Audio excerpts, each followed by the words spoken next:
breaking news. There's been sightings of zombies. Portland, Salem, Eugene, Seattle, and Spokane. That's right, folks. There have been sightings. However, those sightings were all before the EVS. So nothing happened. Nothing happened. Nothing. Nothing. But that's okay. You know, some of us turned our stuff off because we wanted to. You know, we went out and got grounded. You know what I'm saying? I had a friend tell me today she went out and got grounded. Went out into the field, took off her shoes, and was attacked by red fire ants. She wished she had become a zombie than rather deal with fire ants. How's everybody doing? Tom. Good to see you, brother. Good to see you. All right. Yeah. So, no, I did turn my stuff off. Like I said,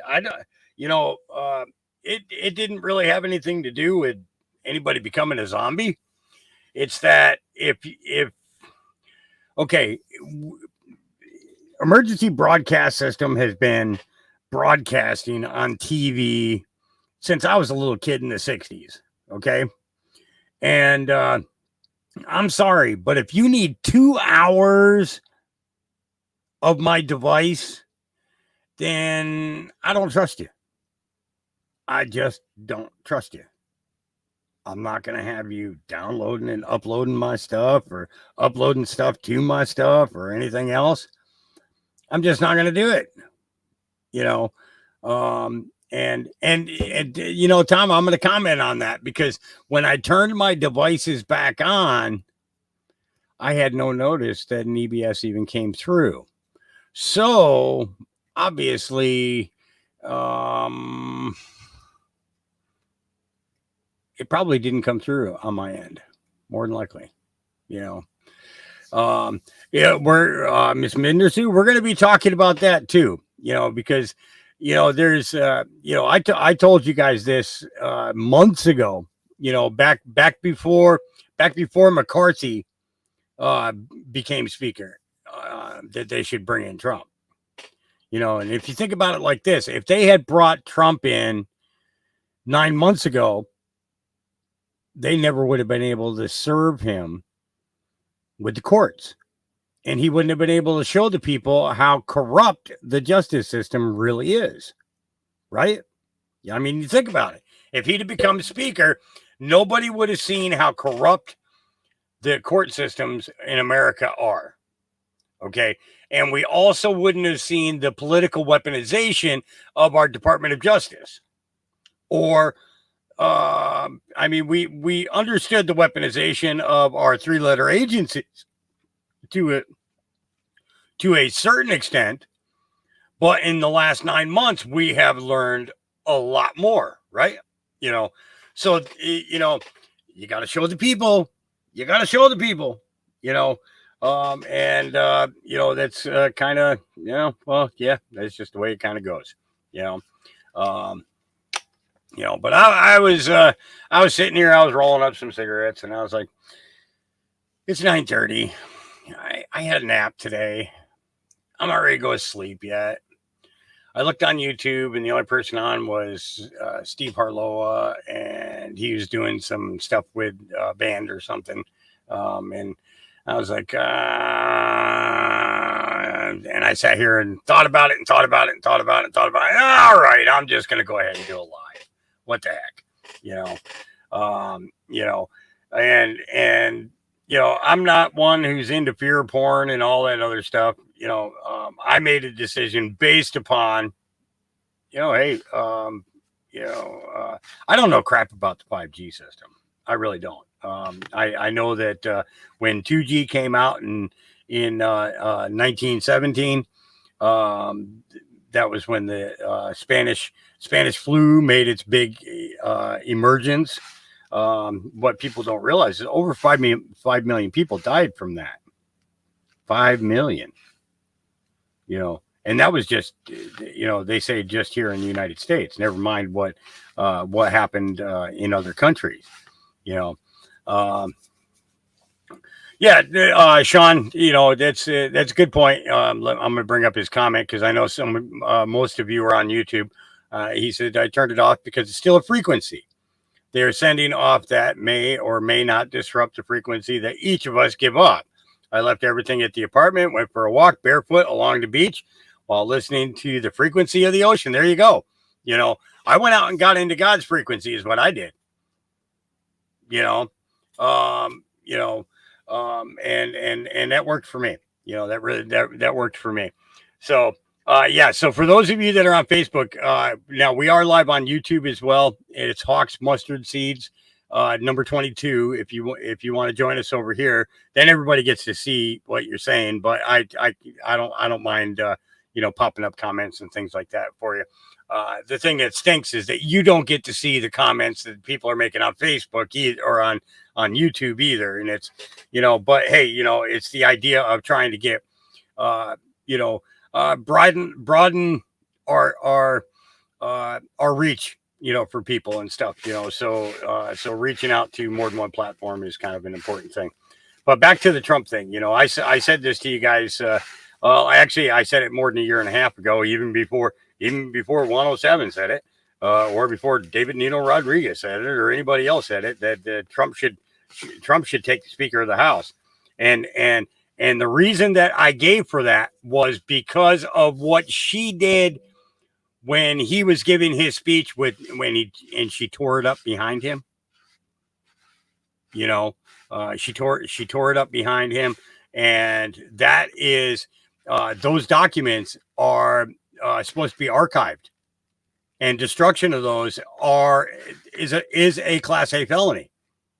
Destruction of government property, but there's another word for it too. I don't remember what it is, but but can you imagine? Okay, this is the one thing. How long do you think Nancy Pelosi is going to stay in Congress if Trump takes the Speaker? I mean, let's think about this seriously. How long do you and you can give me a date on the screen as to what your estimated time. How long do you think Nancy Pelosi will stay in Congress if Trump becomes the Speaker? Okay, because personally, I think that she'll end up resigning. Okay. And Miss Mendoza, you're correct. She should have been arrested on the spot for that. Yes, she should have. The sergeant at arms, but see, this is the problem: is that the sergeant of arms is under the control of who? The Speaker of the House. So it makes it, and basically, I know he's been living already. Kathleen Christensen says he's already living rent free for 8 years, and you're not kidding. You're not kidding. He is. There you go. Welcome, Sean. And this is the thing is, but let's be serious now. Okay, let's seriously think about this. All the serious Trump derangement syndrome individuals, TDS. Okay. How many? Okay. Let's do this. How long do you think it'll be before Nancy Pelosi resigns? Okay. Is the first question that I'm putting out to you. And the second question is, how many members of Congress do you think are going to resign if that happens? Now, we were told to watch, watch resignations and things like that, right? Watch funerals, watch, all these different things that we were instructed to watch, and kind of keep track of and keep a number of, okay. And if we think about it, okay, all these people that have been so anti-Trump all this time, if he took the speakership, not only is he living rent free in their heads, but now he's living rent free in their house. Oh boy, this could be really. Oh, I'm getting, maybe I'm getting too much of a chuckle out of this. I don't know. Oh Lord. Oh, this could be interesting. This could be interesting. You know, but those are things to think of. That's another one, the Brunson case. You know, this is that's another one. You know, that could be a very, very interesting. If he was Speaker of the House when that came, when the Supreme Court comes down with that, that could make a serious shift politically in the United States. It could make a very large shift, you know. And I like what he said though this morning when he was going into court. He says, listen, he says, I'm running for president, and that's what I'd like to concentrate on. But if the American people need me, I'll do whatever's necessary. Okay. Now, this is just my personal opinion. Okay. Where James Comer, or is it James Comer?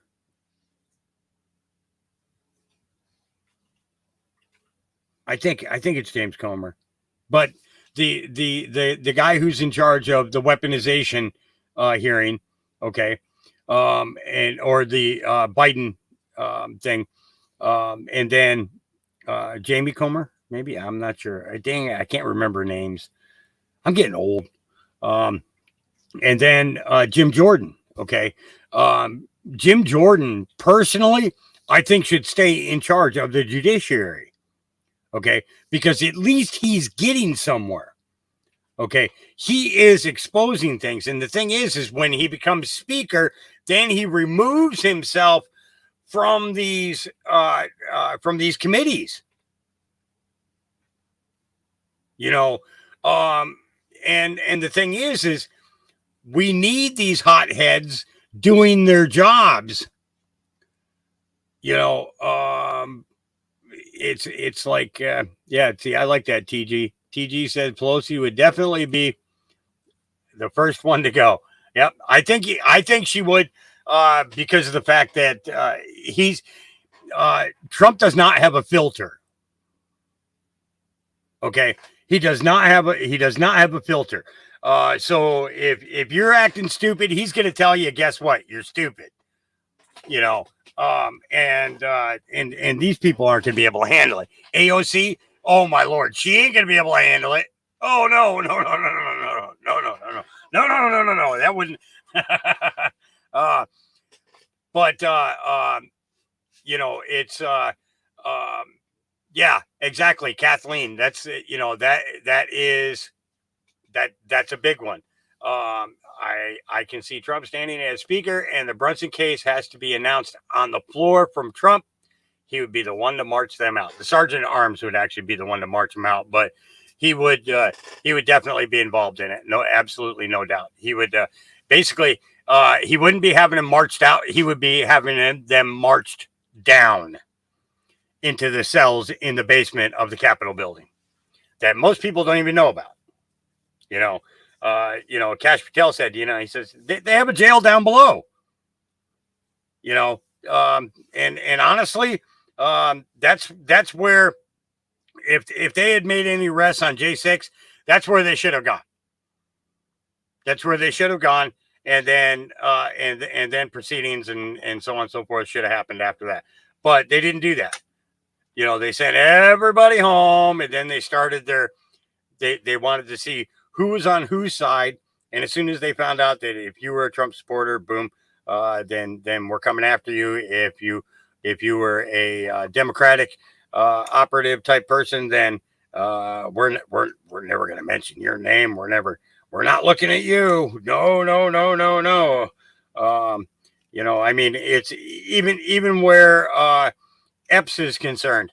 You know, you think about what happened with him is he got a slap on the wrist. Basically, he got charged with a misdemeanor Okay, while everybody else, this guy's actually inciting a riot. Okay, and an invasion of the Capitol building. But he gets a misdemeanor. He gets a misdemeanor while all the other J6ers are getting, all these other charges and everything else. But you notice nobody's ever been charged for insurrection. Nobody's ever been charged with it. Everybody claims that that's what happened that day. Okay, but nobody's been charged with it. Okay, so if that's the case, where are the fucking charges? Excuse me. Dang it! I'm freaking trying to stop swearing. Um, uh, but where are the charges? Where are the people being charged with this? It ain't happening. Why isn't it happening? Because it didn't happen. It already happened on November 3rd. We all know it. You know it. I know it. Everybody else knows it. Except for the people who were there that did it, that don't seem to remember it. They have a problem with remembering anything.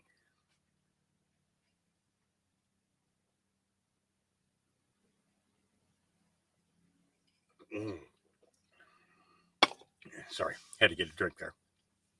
That's all right. Michael, 420 and coffee time. Right on. I'm joining you on that one. I'll be. I just got to finish rolling the cigarette, then I'll pack my bowl and join you. Absolutely. So I got a couple of things I want to play. Now, as you know, I lean towards and we know and X22 and stuff, and I watch Diamond Lil every morning, and I mean every morning. Okay, as soon as I wake up, first thing that I do is so when I go to sleep, I turn on Jesus of Nazareth from 1977, and that's what I sleep to.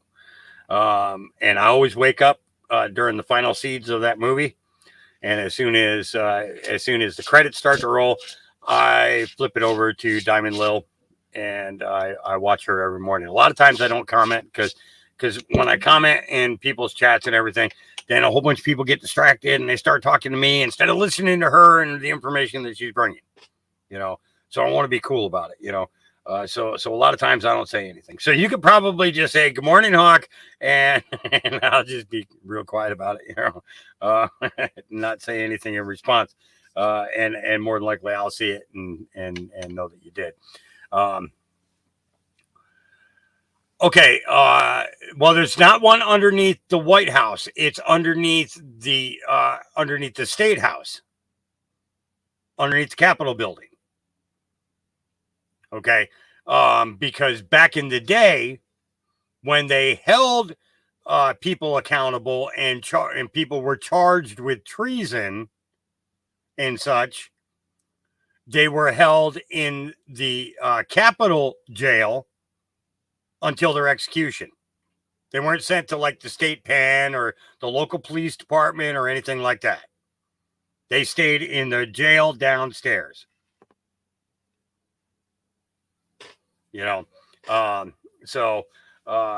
that's just the way it goes. But I got a lot of things that are kind of like, okay, so we know who Russell J. Gould is, right? Hawks Mustard Seeds number 22. Susan Anderson. Here, let me. Can somebody type in Hawks Mustard Seeds number 22 for me, and then I'll do a splash on the screen so that of your comment, so that because you guys can type, you'll type it a lot faster than I am.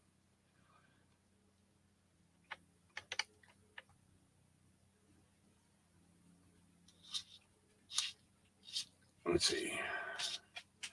Oh. No, nobody's talking. Nobody's typing fast today. There we go. Truth is out there. Right on, brother. Thank you, or sister. Because I don't know. I don't know if you're a boy or a girl. So I don't. Oh. Just know that truth is out there is not part of the uniparty. All right, that's all you need to know. Oh Lord. Thank you, Barbara. I see you there. So, yeah, so that's what the jail cells were originally used for. Was to anytime there was any type of treason or sedition was the other word that was used. Okay. That was the other big one. And the other thing was conspiracy. Okay. So, we talked about this back when I first started podcasting, the definition of conspiracy theory. Okay. Well, in order to reach conspiracy theory, you must first discuss conspiracy theorists. Okay. Conspiracy is what? A crime committed by two or more individuals who coordinated and pulled something off. Okay. So so a conspiracy is a crime, is a criminal act, right? Okay. So a theorist is somebody who goes through all kinds of information and everything, and they develop a theory with all the information and evidence that they have placed in front of them. No different than what a coroner does, okay, when he takes a dead body into his morgue, okay, and he tears it apart to find out what happened to the individual. Okay, he's got the evidence in front of him, and he does a blow by blow as to how that person died. Okay. So basically what the coroner has done is he has created a theory, which is then presented to a courtroom if it's a murder type thing or something like that, or produces a death certificate according to that and informs the family of exactly what the individual died from. Okay. So in this particular case here, we're talking about a conspiracy crime that theorists, investigators look at all the evidence and information and develop a theory. Okay. And in doing so, with proper evidence, then you get to come forward and charge people for conspiracy of a crime. Okay. And a lot of times it can turn into like RICO. It can turn into a RICO violation, all that stuff. Okay. There's so many different things that can come out of it. Okay. Where the mob was concerned, there was a lot of theories that were based upon the mob. Okay, a lot of there was. Think about all the congressional panels and senatorial panels that and committees that were called, and this was the big thing. Okay, the courtroom was filled with not just people who were testifying, but were filled with what? News reporters.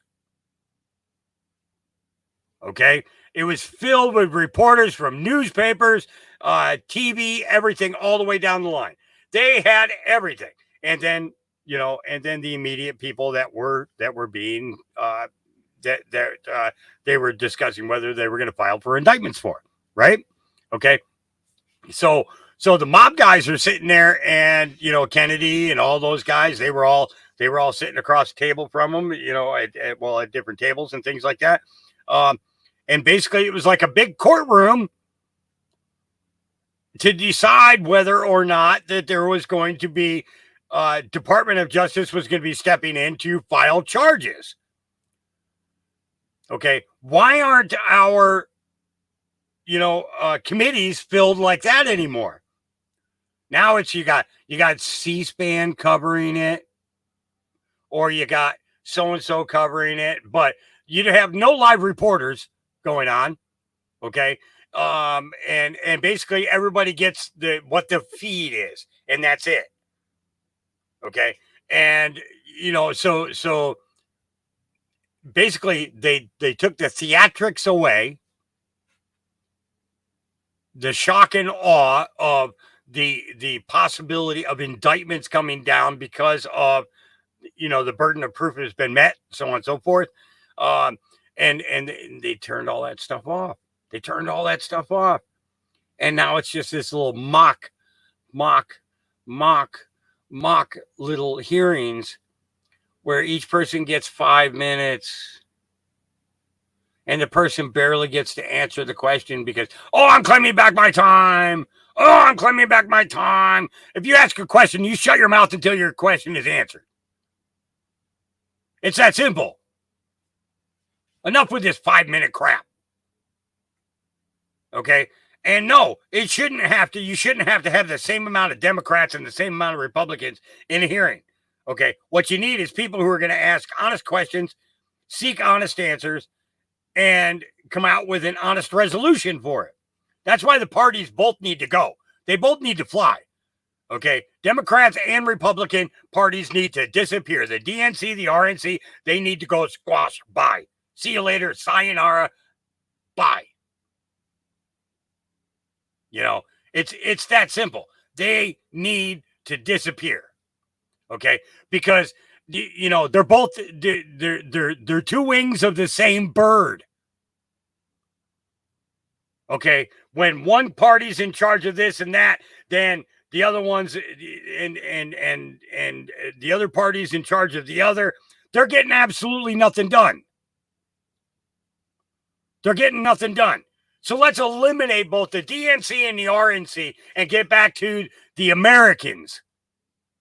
Okay, just being common sense Americans. Oh, I'm sorry. Common sense went out in the 1980s. It's like fucking disappeared. If you tell people to use common sense, they look at you like, I only got 2 cents. Common sense. You know, use your fucking heads. It's that simple. Use your heads. You know, I've been holding my cigarette roller here because I roll my own. I don't. Why in the hell should I spend $12 for a pack of cigarettes in the state of Oregon when I can buy a bag of tobacco for $12 and roll my own damn cigarettes and get more than a carton? You know, it's a common sense. Common sense. Matter of fact, I did say to somebody that I was going to smoke a bowl with them, and so I got my. Where's my? All right, which one of you dogs took my lighter? Yep, there it is. Okay, give me a second here. I coughed before I smoked the pot. That way, there, when I smoke the pot, I don't get the cough.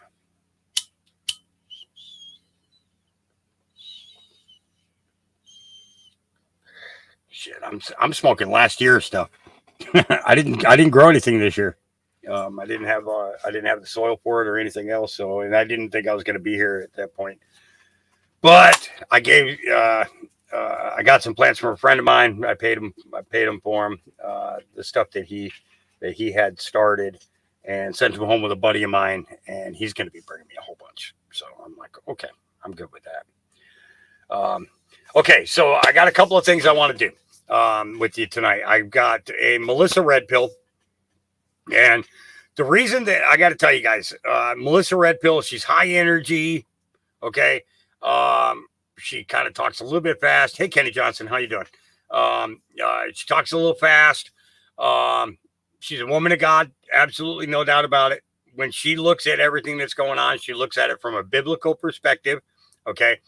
But see, she doesn't look like this being, okay. She doesn't. Okay. How do I explain this? She has a way of decoding the Bible. Okay.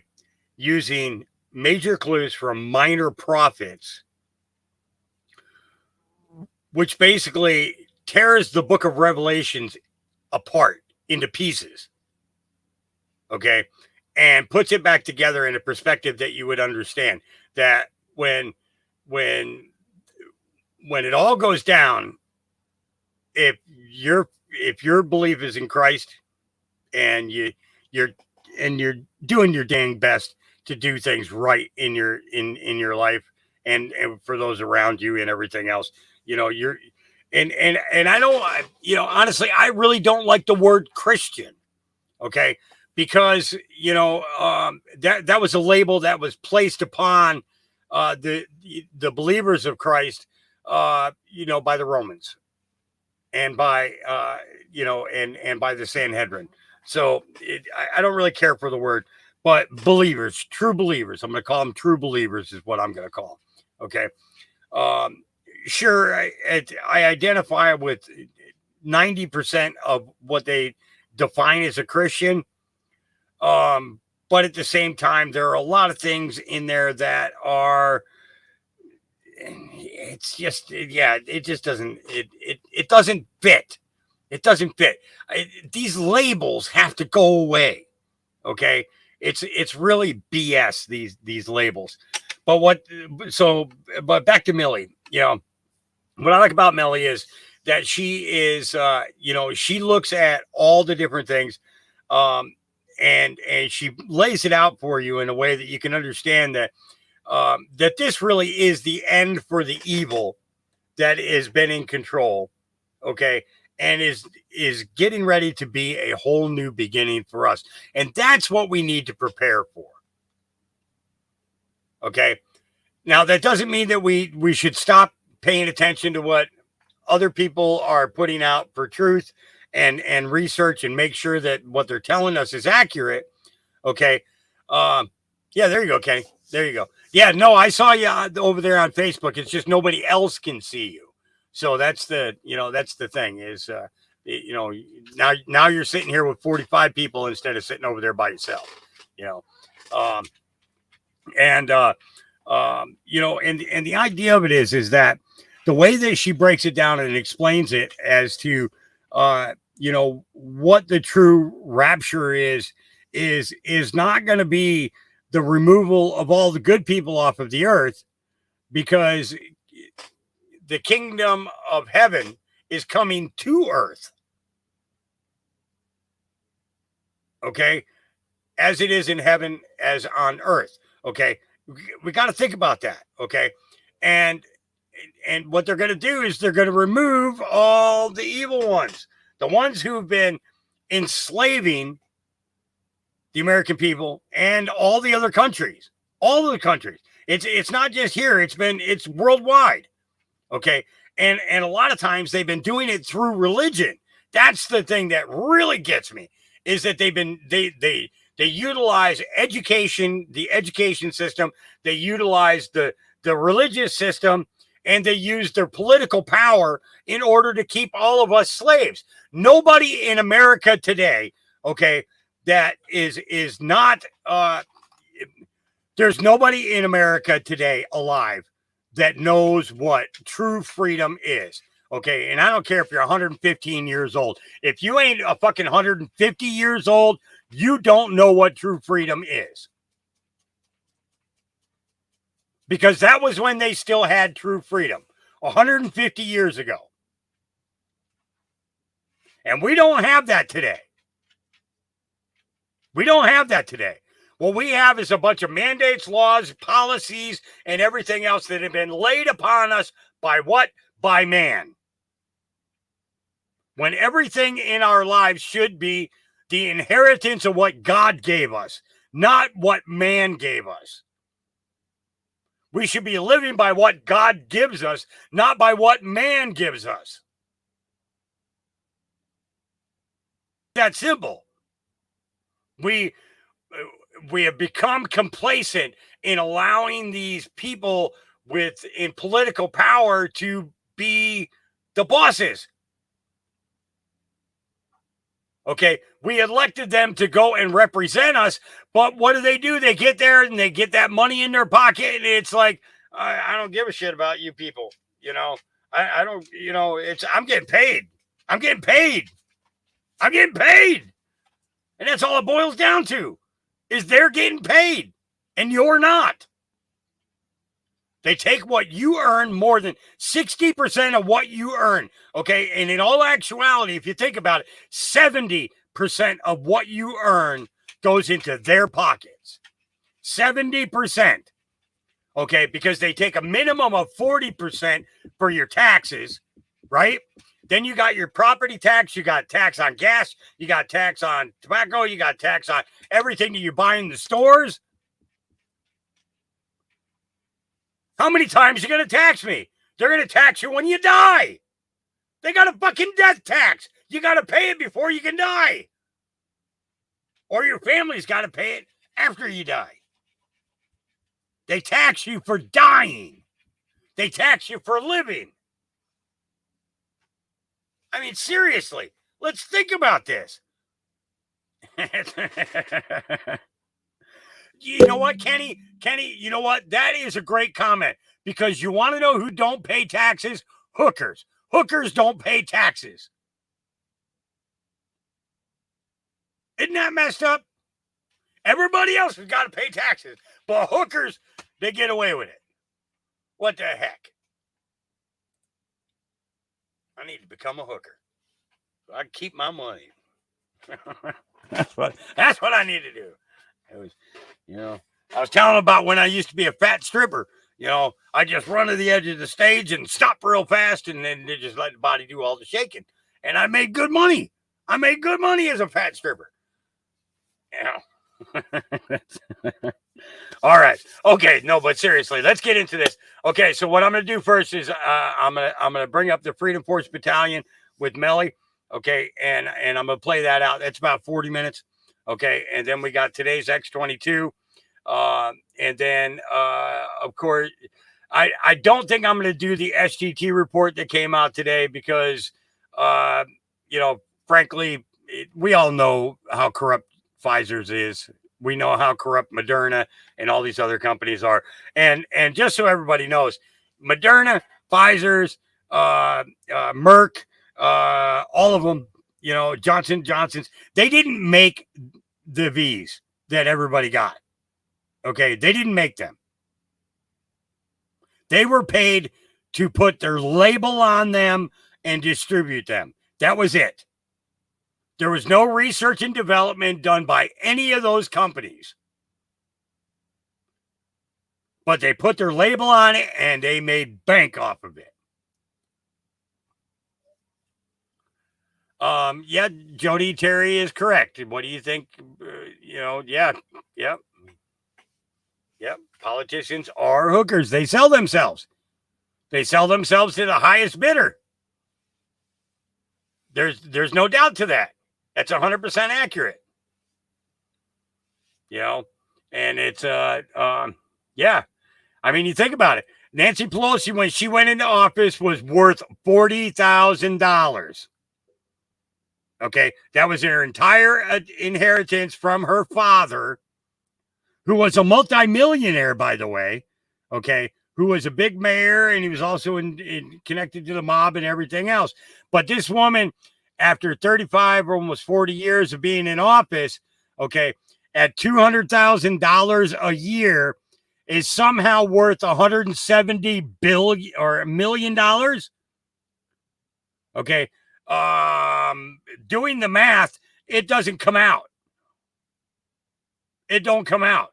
Okay, because $200,000 a year for 30 years, okay, comes out to $6 million. $6 million is what it comes out to. Okay. Dianne Feinstein, she's valued at $250 million. What did she start off with? She had $125 in her bank when she went into office.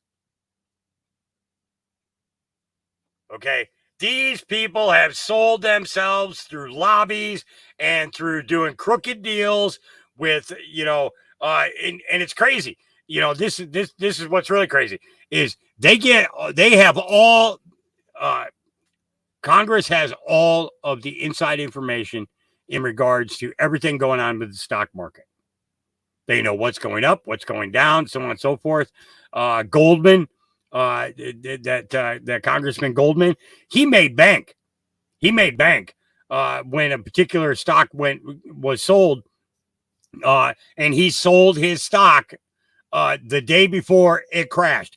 It went from being like a couple of $100 a share down to like $12 a share. Okay. And all the other senators and congressmen that had stock in that particular company all sold the day before the crash happened.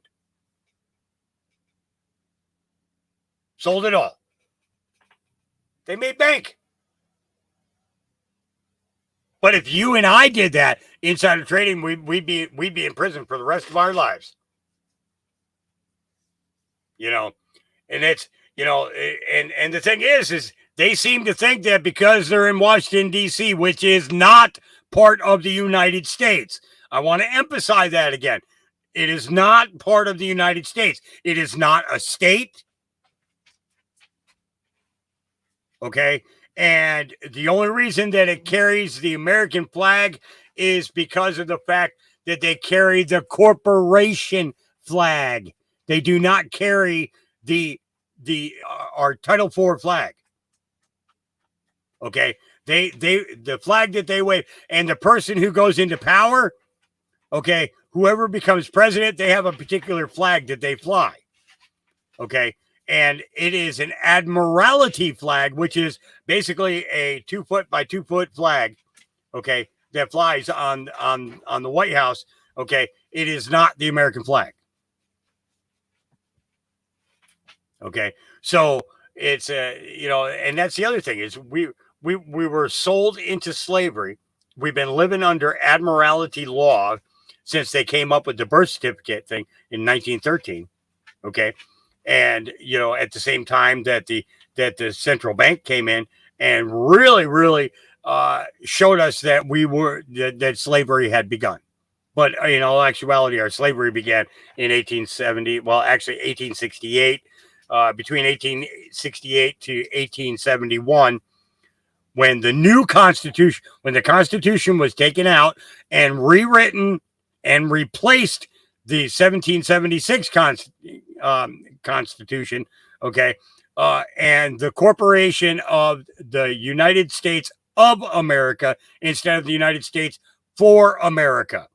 Oh, because that's what it used to be. It was the United States for America, not of. Okay, and the United States of America Corporation is all capitalized. There was no little letters in that at all. No little letters. So we've been under corporate control since then. And understanding that we've been under corporate control, we begin to understand that basically these people are going in and taking executive positions on a corporation board. Most of our police swear an oath to that 1871 Constitution,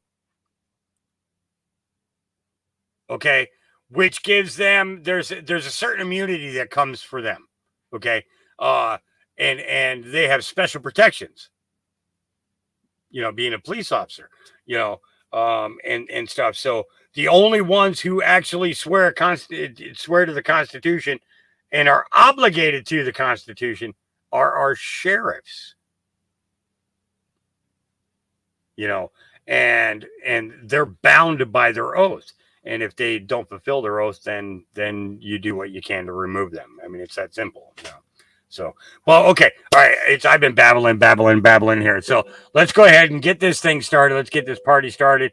We're going to start off with it's Clues, Bibles, and Stars. Freedom Force Battalion. Let's get my present up here. Share screen. Get this thing going. And give me 1 second here before it fires up. I need to make a banner. Good morning, Patriots. I hope you are having a great day. I'm Melissa Red Pill. We are going to talk about our wonderful president potentially being Speaker of the House. This whole thing that happened yesterday, so quick. Do you see how quickly all of this can happen? And McCarthy's gone like that, so quick. And that's what I always talk about, how this is biblical, that we're going just like the walls of Jericho came down flat like that. And it had taken all that time, but then when it was time, when the timing was right, it happens. So we're going to talk about that President Trump possibly being the speaker. Who knows if that's part of the plan? We're going to see. I'll tell you about that. Also going to show you some other interesting posts by Dan Scavino that make us think something really cool is happening in October. Of course, Red October. And also I'm going to talk about some beautiful signs in the heavens that the Lord has given us that maybe connect some dots.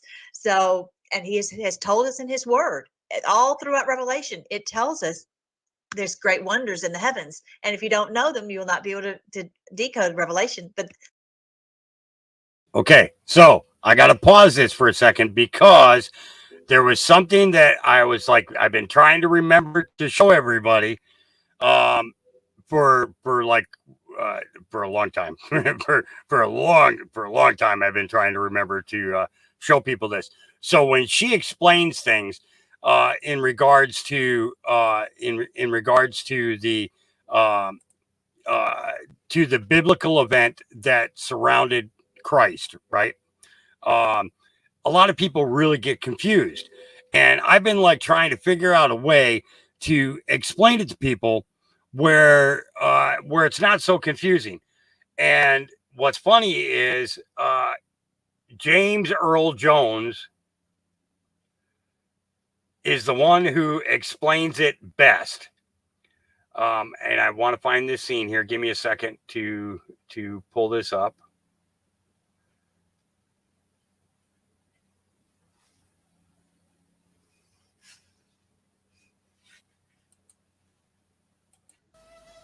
It was even precise as to place and time.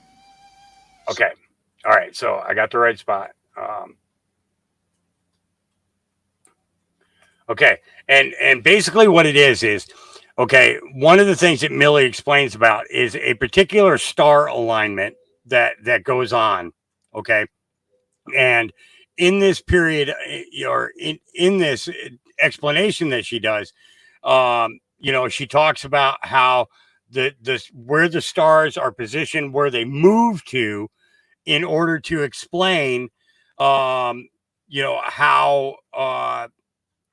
there's something that coincides between the stars and what happens here on Earth. And it was like one day I was sitting back and I was watching I was watching it, because I'll watch it until I fall asleep. And it continues playing when I'm sleeping, and then I wake up, and then all of a sudden, I'm hearing, I'm hearing particular parts of it, and sometimes it sticks with me, and I carry it back into my dream with me, and I shouldn't have taken that hit, and I carry it back into the dream state with me. And oftentimes a lot of times I'll forget, because of the fact that it happened, while I was awake for just a minute or two, but this really explains, or that James Earl Jones is the one who explains it into a way that is just incredible. So let me mute myself and then just listen. He's going to explain about how things in heaven or in the stars coincide with things that happen on the earth. Okay. Here we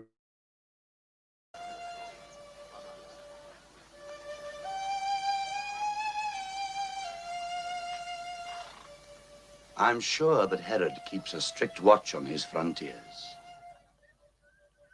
He must know that we have crossed them. I would have to tell him, as Balthazar has said, that I follow that star wherever it leads. But what will we find? All my calculations show that there was to be a new heavenly creature, a new star. It was even precise as to place and time.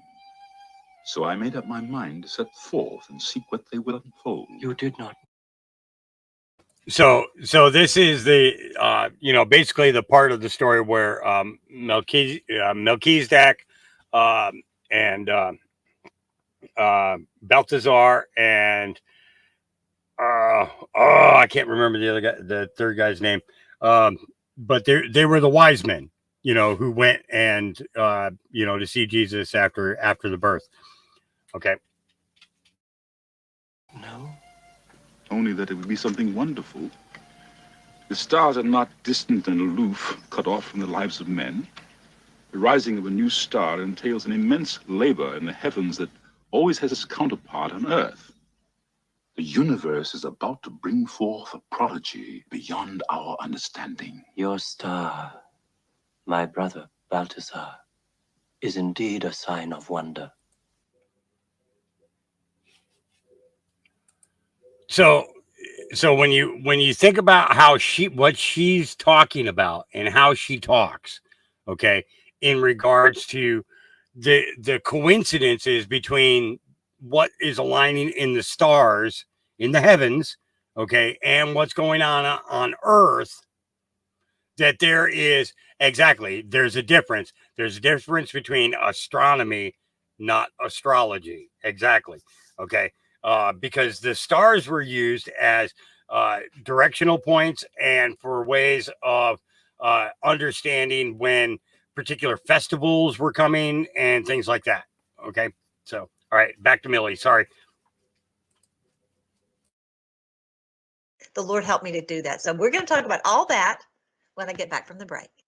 Hey there, Patriots. Let's go. If you're new, definitely check out my channel, freedomforce.live. That's my website. I have almost 1,000 videos that I have posted about how this is biblical since April, I think 2018 was when we started. And way back in the day, we were on YouTube, and now we have a presence. If you go here, you'll see the social media links right here, and you'll see. Actually, I don't have my YouTube one on there. I do have YouTube. It's at Melissa Red Pill. But anyway, here are all the links. Let me scroll up a little bit farther. All the social media links and the video links right here. So you get the real Melly and the real deal about end times. These are my books. And we're going to talk about a little bit about that today, as usual, because we always connect the dots on what's happening, the current events in the light of God's word. What we're experiencing is literally biblical. It's the end times for them. That's what it is. And it's beautiful days ahead for us. So everybody just hang on. We're just like we saw yesterday, as I was saying, that, within like that, it can happen that quickly. And I'm going to show you some really great things about that. So yeah, these are the books. You can get them on Amazon. You can also get the audiobooks right here. And I'm working on the audiobook. You guys, I've got one more chapter and I'll be finished with the audiobook on End Times This is Biblical. I'm doing the editing, that's the biggest part of it. But just like I was saying, like the walls of Jericho, that's one of the chapters. We're going round and round and round and round, just like our ancestors did, and then they saw the walls come crashing down. That's one of the stories in the 17 Bible stories we're seeing happening before our very eyes. So exciting. All right. So this was on Hannity last night. He said that they're reporting that some House Republicans have been in contact with President Trump and that they started an effort to push for him as the next speaker. And sources say he is open to it. Let me just say, I'm loving Red October. I'm loving Red October. The cabal, the criminals, not so much. They don't like it at all. But I'm loving it. This all month long, and it's only 4th.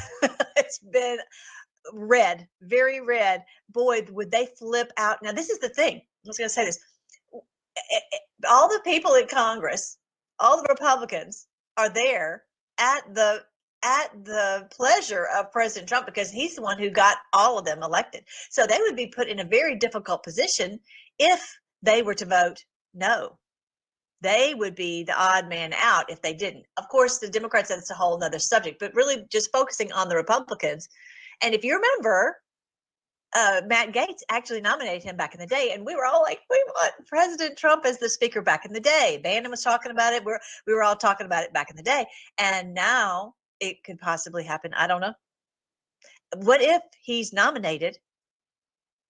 It's going to put them in a very difficult position if they don't vote for him. I've been told by President Trump that told President Trump might be open to helping the Republican Party, at least in the short term, if necessary.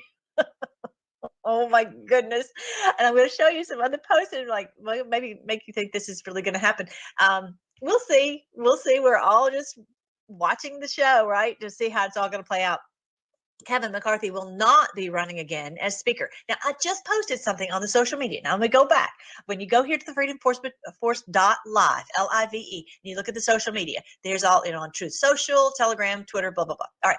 So join with us on all this. Make sure you like, share, and subscribe, and let's keep getting all this good news out, because we're all about good news. No fear mongering. Oh, I'm sorry. By the way, today is going to be that EMS thing at 4:00, and a lot of people have been fear mongering about that. If it was something that was going to hurt us, don't you think President Trump would have stopped it? Okay, so don't fall for the fear mongering. Just don't. Just don't play with that. Do not be careful who you follow.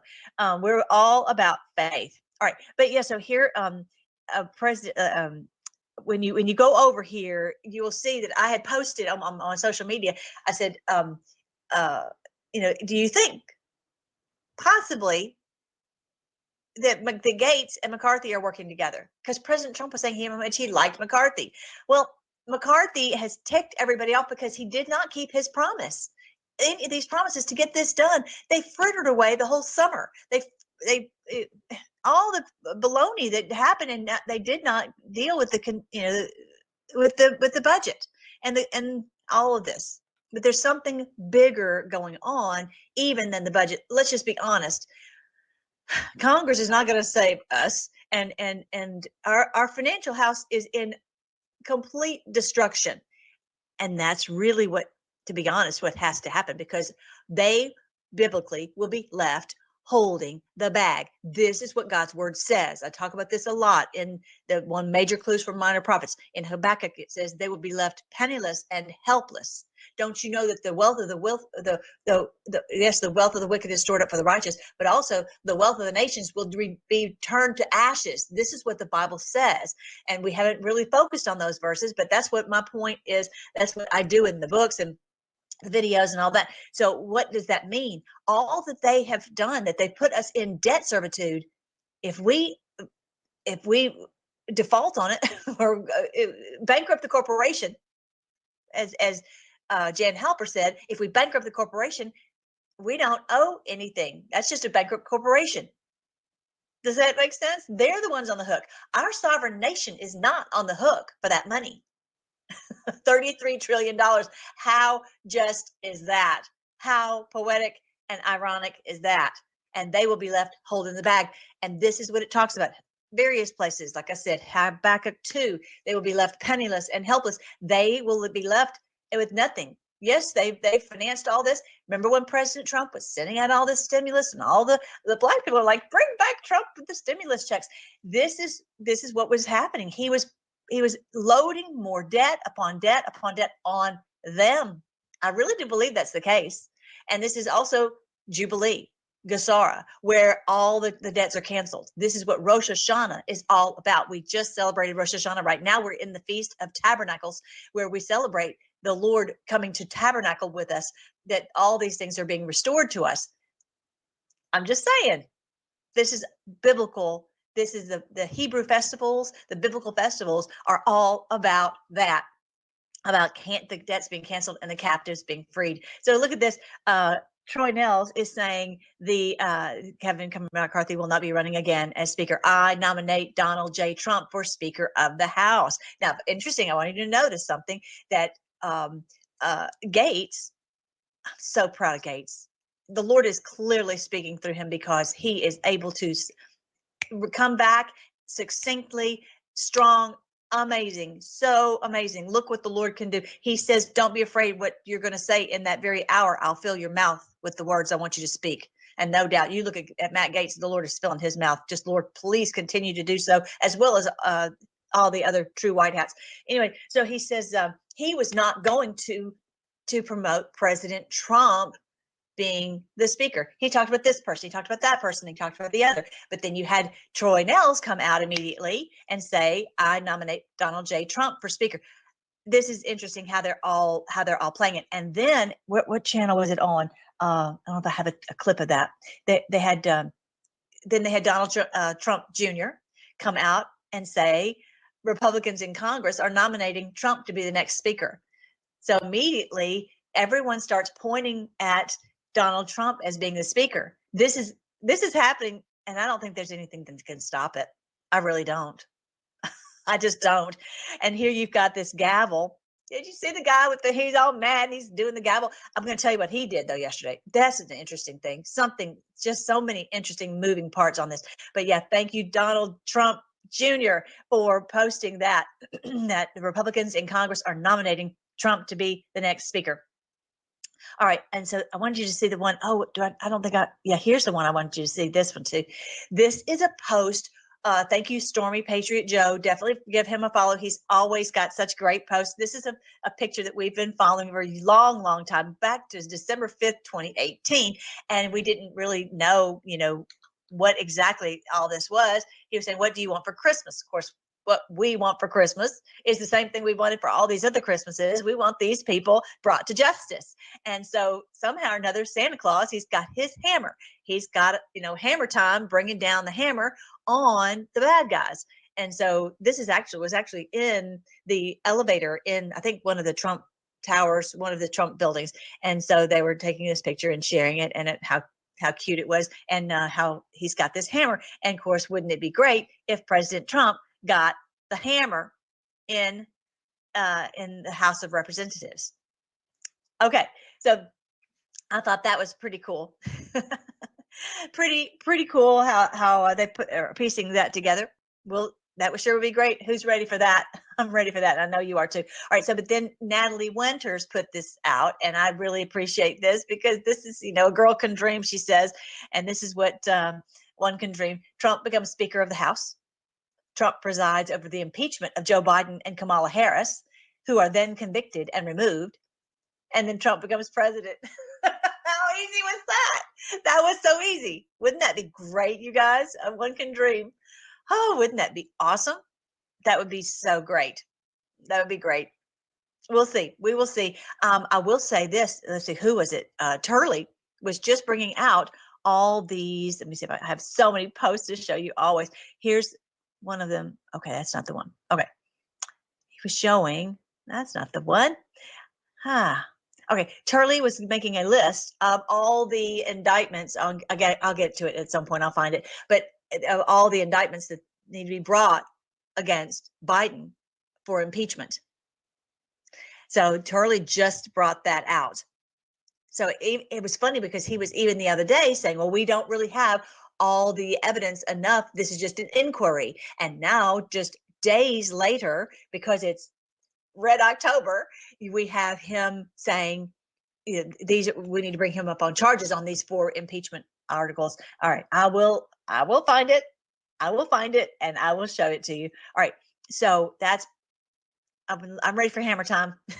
Who's ready for hammer time? I am.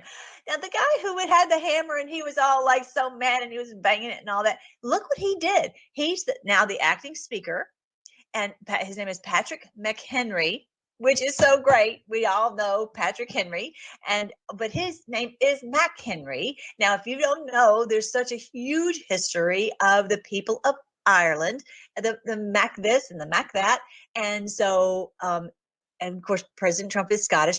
I have a whole video series on the lost tribes of Israel, and many of the lost tribes ended up going to Ireland. Let me show you this. When you go to freedomforce.live and you go to the videos, go to the categories, you will see a category called the Lost Tribes of Israel. And there you will see that many of the tribes ended up in a lot of them, the Judahites, the Jacobites, ended up in what we now know as the British Isles, Scotland, Ireland, all that. And so they ended up, ruling just like the Lord had said, that the line of Judah, they would rule, right? And now has been transplanted to America. That's a whole nother subject. I'm not going to get off into that, but it's very, very interesting to see. And so, there it is. I told you I would find it. Okay, let me just remember that real quick. Okay, so let me just go back to McHenry. Mr. McHenry, who was slamming down the gavel and all mad, supposedly, look what he does as soon as he becomes the acting speaker. He kicked out Pelosi. Do you know that McCarthy allowed her to stay in this special suite in the Capitol. Why? Because he was counting on her to do whatever he wanted. Well, she certainly didn't come through to protect him yesterday, did she? For whatever reason, this is all very controlled. Who knows? Who knows what? Who all's controlling who and working with who and all that? But this is what he did immediately. McHenry shut her office down. He says, "Out, get out." You know, to look at Mr. Bowtie, he does not look like he would have that kind of you know what, but he sure did. He sure did. He ordered her to vacate her Capitol Hideaway office by Wednesday, by today. It's no 2-week notice. It's get out, get out, get your stuff out. Frame Pelosi freaks out. The thing is, why did she not call in all the Democrats? Because you know, if she wanted to, she could call in the Democrats and they would have all voted to support McCarthy, and they didn't. Y'all tell me. Tell me what's going on. What is happening? What is that? It's Red October.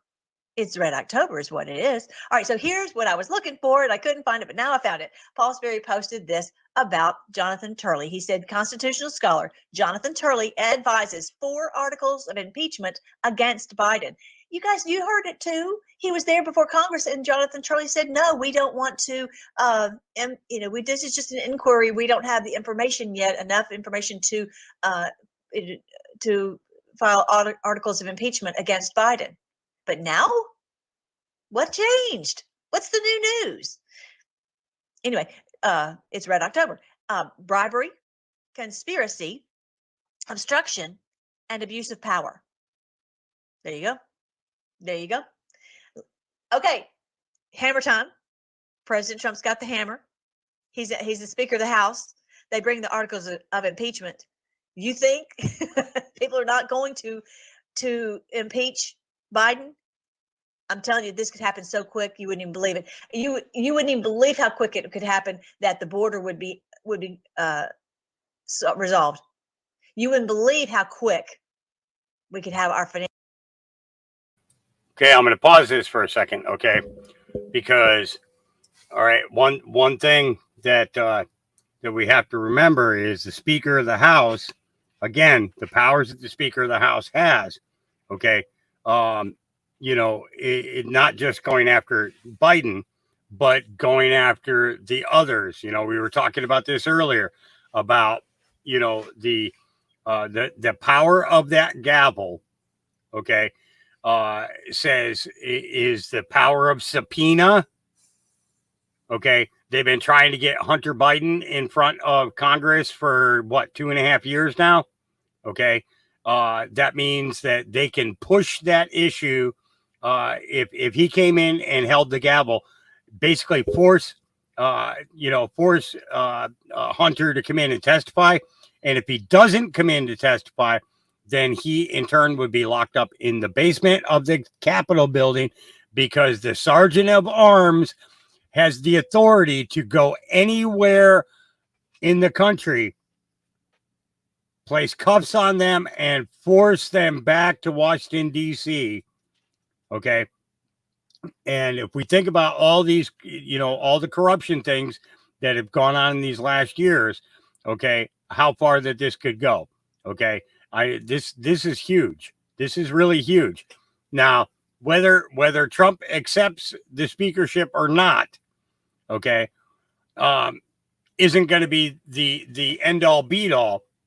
But whoever replaces McCarthy is going to be holding that gavel and has to have a set of balls. No ands ifs or buts about it.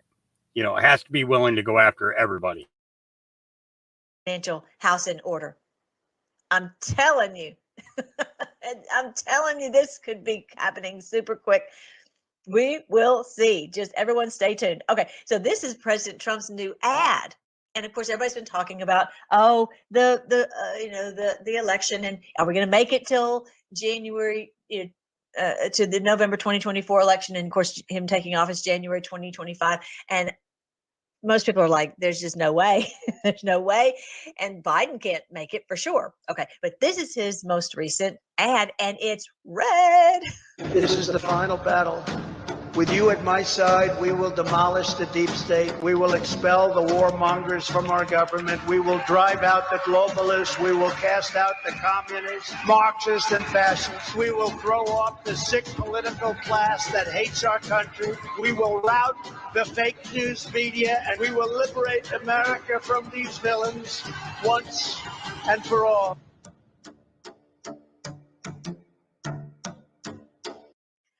Oh my goodness, look at all that red. Look at all that red. Look at this face.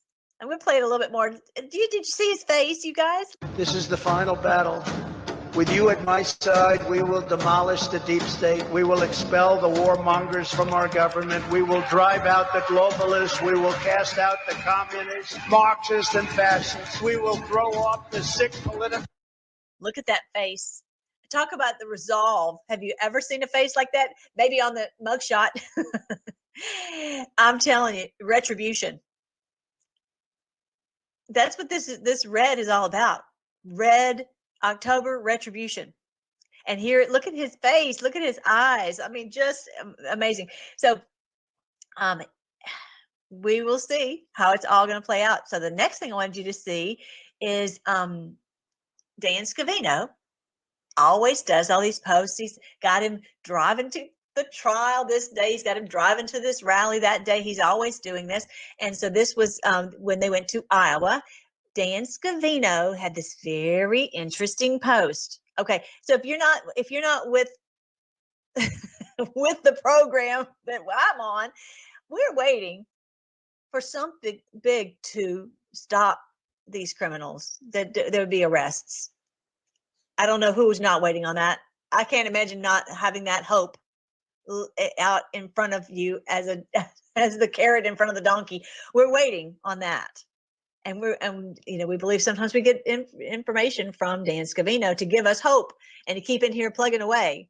Okay, so Dan Scavino posted happening now, 45 departing California for the great state of Iowa, and he said it was in their finish line. Oh. All of us are like, please, please make it so. Make it the finish line. We've got to be to the finish line. We've been, just like I was saying before, on the Battle of Jericho, which was not really a typical battle. They've been going round and round and round. Remember, for 7 days. Actually, they completed 6 days, and every day they would go home, go back to camp.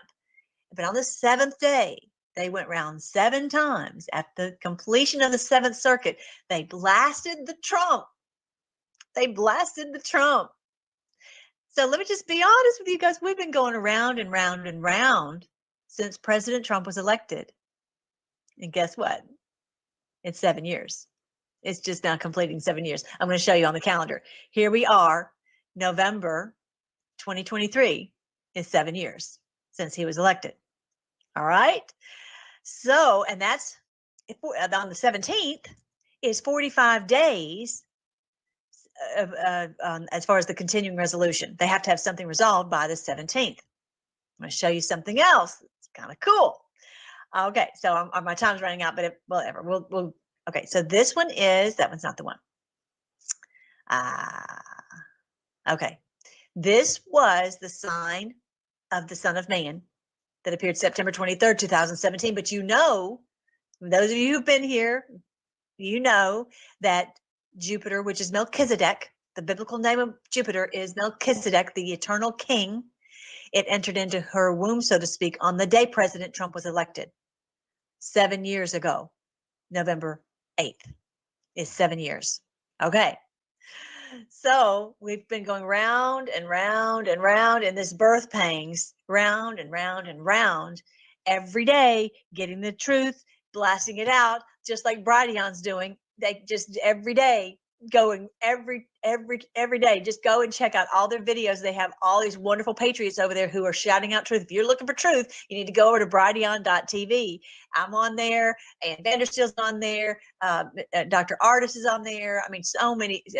Coach Daubenmire. It's just so many amazing patriots are over on Brighteon.tv, and every day they go round and round trying to get the truth out. And so we've got to make sure to share all this truth everywhere, because you know how hard it is to find truth, and you know how hard it is. There's a lot of people out there who maybe are doing a lot of clickbait stuff, but this is hard hitting, real, true news. So anyway, I'm going to show you when we get back what else is what the Bible says would happen in the heavens when it was the day to destroy these people. This is what the Lord had said in his word. I didn't put it in there. It's in your Bible and it's in mine. Go grab your Bible, and I'll see you here right back after the break. And I'm proud to be an American, where at least I know. I got to mute her while that's going on, because I'll get a copyright thing for this freaking song. Da, da, da, da, da, da. Yeah, exactly. You know what I'm saying? Not that I don't like Mike Gundel. Okay, he's back. Revelation chapter 19, it says, verse 17, I saw an angel standing in the sun, shouting to the vultures flying high in the sky, come gather together for the great banquet God has prepared. Come and eat the flesh of kings, generals, and strong warriors, of horses and their riders, of all humanity, both free and slave, small and great.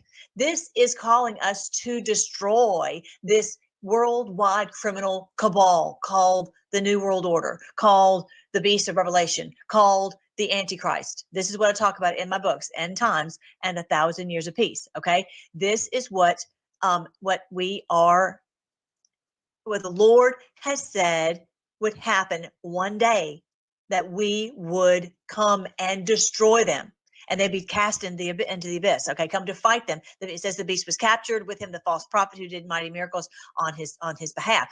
But it says, what is the sign in the heavens?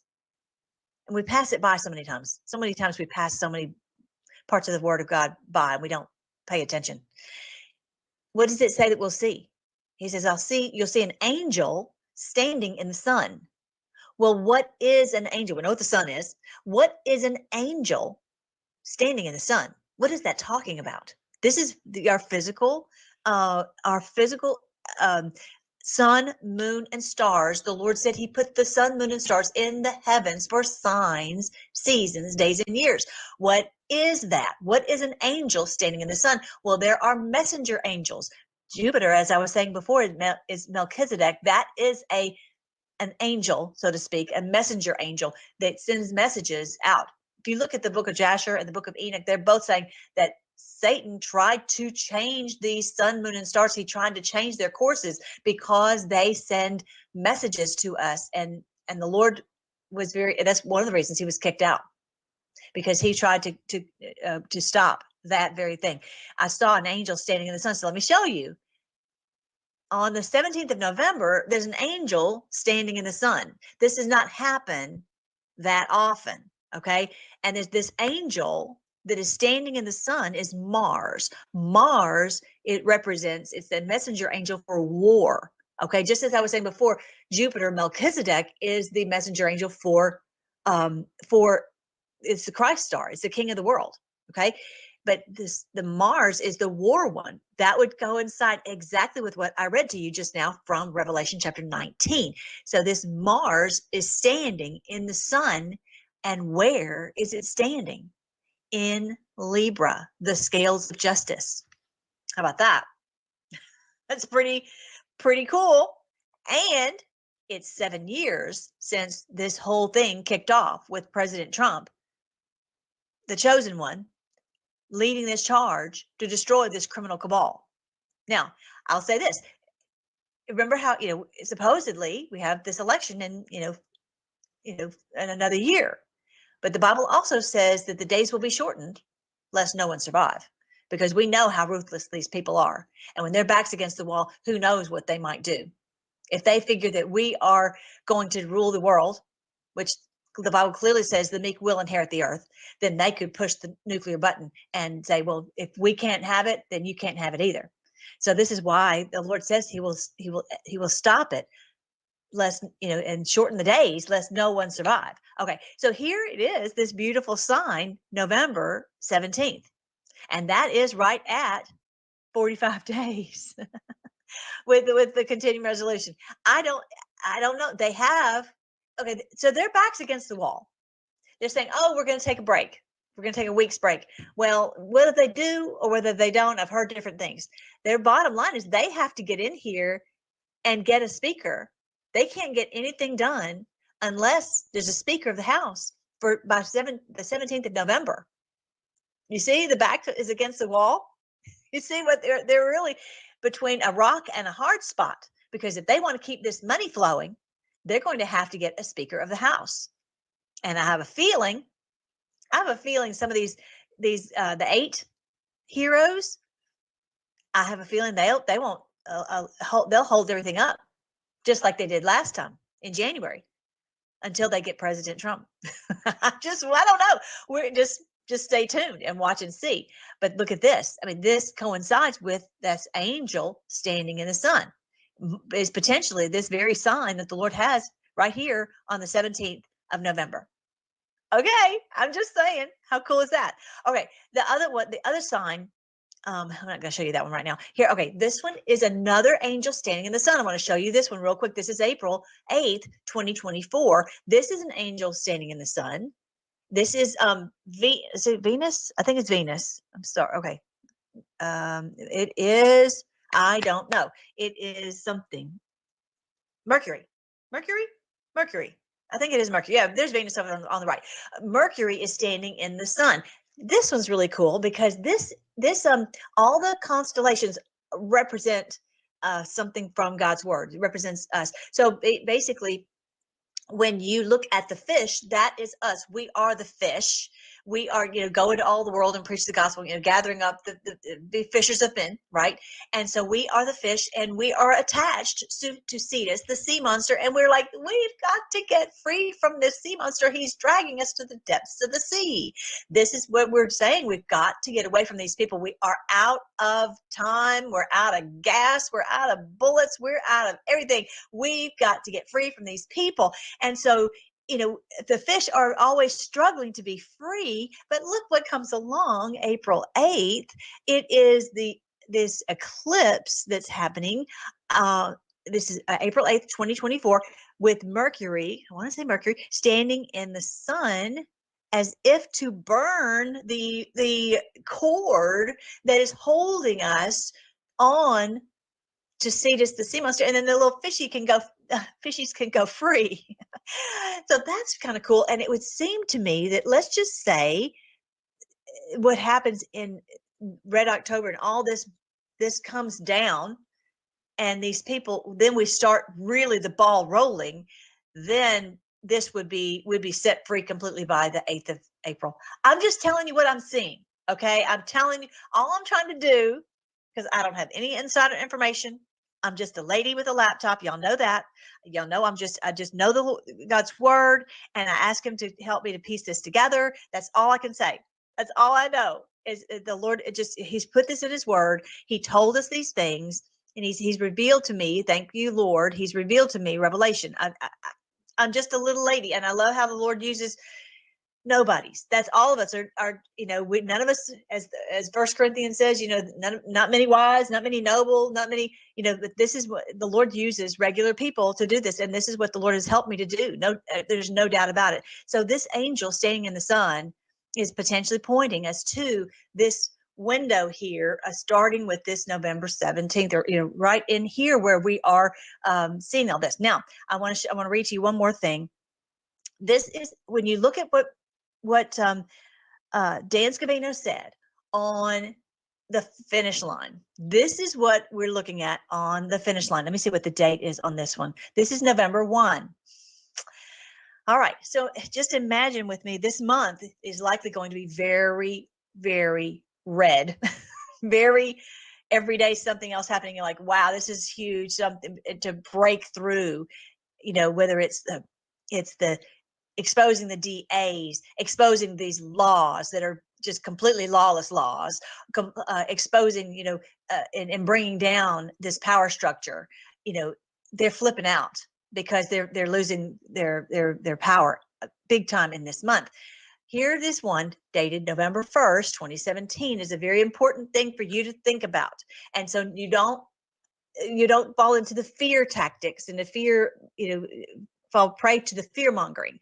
It says here, where it says, my fellow Americans, over the course of the next several days, you will undoubtedly realize that we are taking back our great country, the land of the free, from the evil tyrants that wish to do us harm and destroy the last remaining refuge of shining light. We may see this. That's what all of us are waiting for. We're working toward it and fighting for it and scrapping for it for years. So now 7 years. And it would be biblical for this to happen at 7 years since President Trump was elected. And that sign of the Son of Man, I was just showing you, also called the woman in labor. Okay, it says in the major clues from minor prophets, 18 times the minor prophets called it the woman in labor. You got to get that one too. That book, I love that book. It's $2.99 on Amazon. All right, so now he's saying something big is going to happen, and it'll bubble up to the surface. And for you and me, we'll be like, "Yay! I'm so excited!" But a lot of people are still brainwashed. Okay, so I'm just trying to prepare you, because when this information comes up, they're like, they're so brainwashed, they think that President Trump is a dictator. Okay, oh, we were right. He's the bad guy, whatever. And we have to help people understand. And first of all, we need to understand. We need to not be in fear when all this happens. Okay, on POTUS's order, again, POTUS of the sovereign nation of the United States of America, not the president of a bankrupt corporation. Okay, there's two different things. We can bankrupt this corporation that has 33 trillion in debt, but our sovereign nation has a POTUS, President Trump. We've initiated certain fail safes that shall safeguard the public from the primary fallout, which is slated to occur 11.3 upon the arrest announcement of Mr. Podesta, actionable 11.4. 11.3 in the Law of War Manual talks about when we take over the occupying force. These people have been occupying our country. Go and download the Law of War Manual. I also have videos on it on freedomforce.live. And we have been occupied. We've been an occupied nation basically since the Act of 1871. And the 11.3 is when we arrest those that have been occupiers. Okay. Confirmation to the public of what is happening will then be revealed and will not be openly accepted.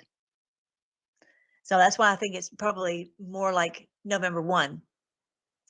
A little after at this whole month of all these red things happening, and then bringing in the arrest of some of these people.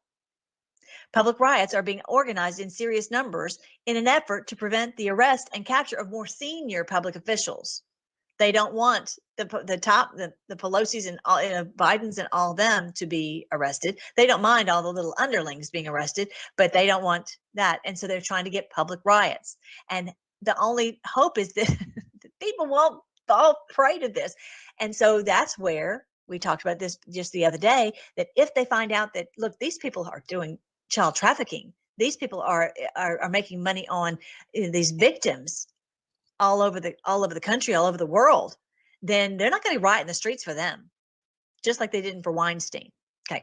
All right. So on that's what they're trying to do, is make all these riots.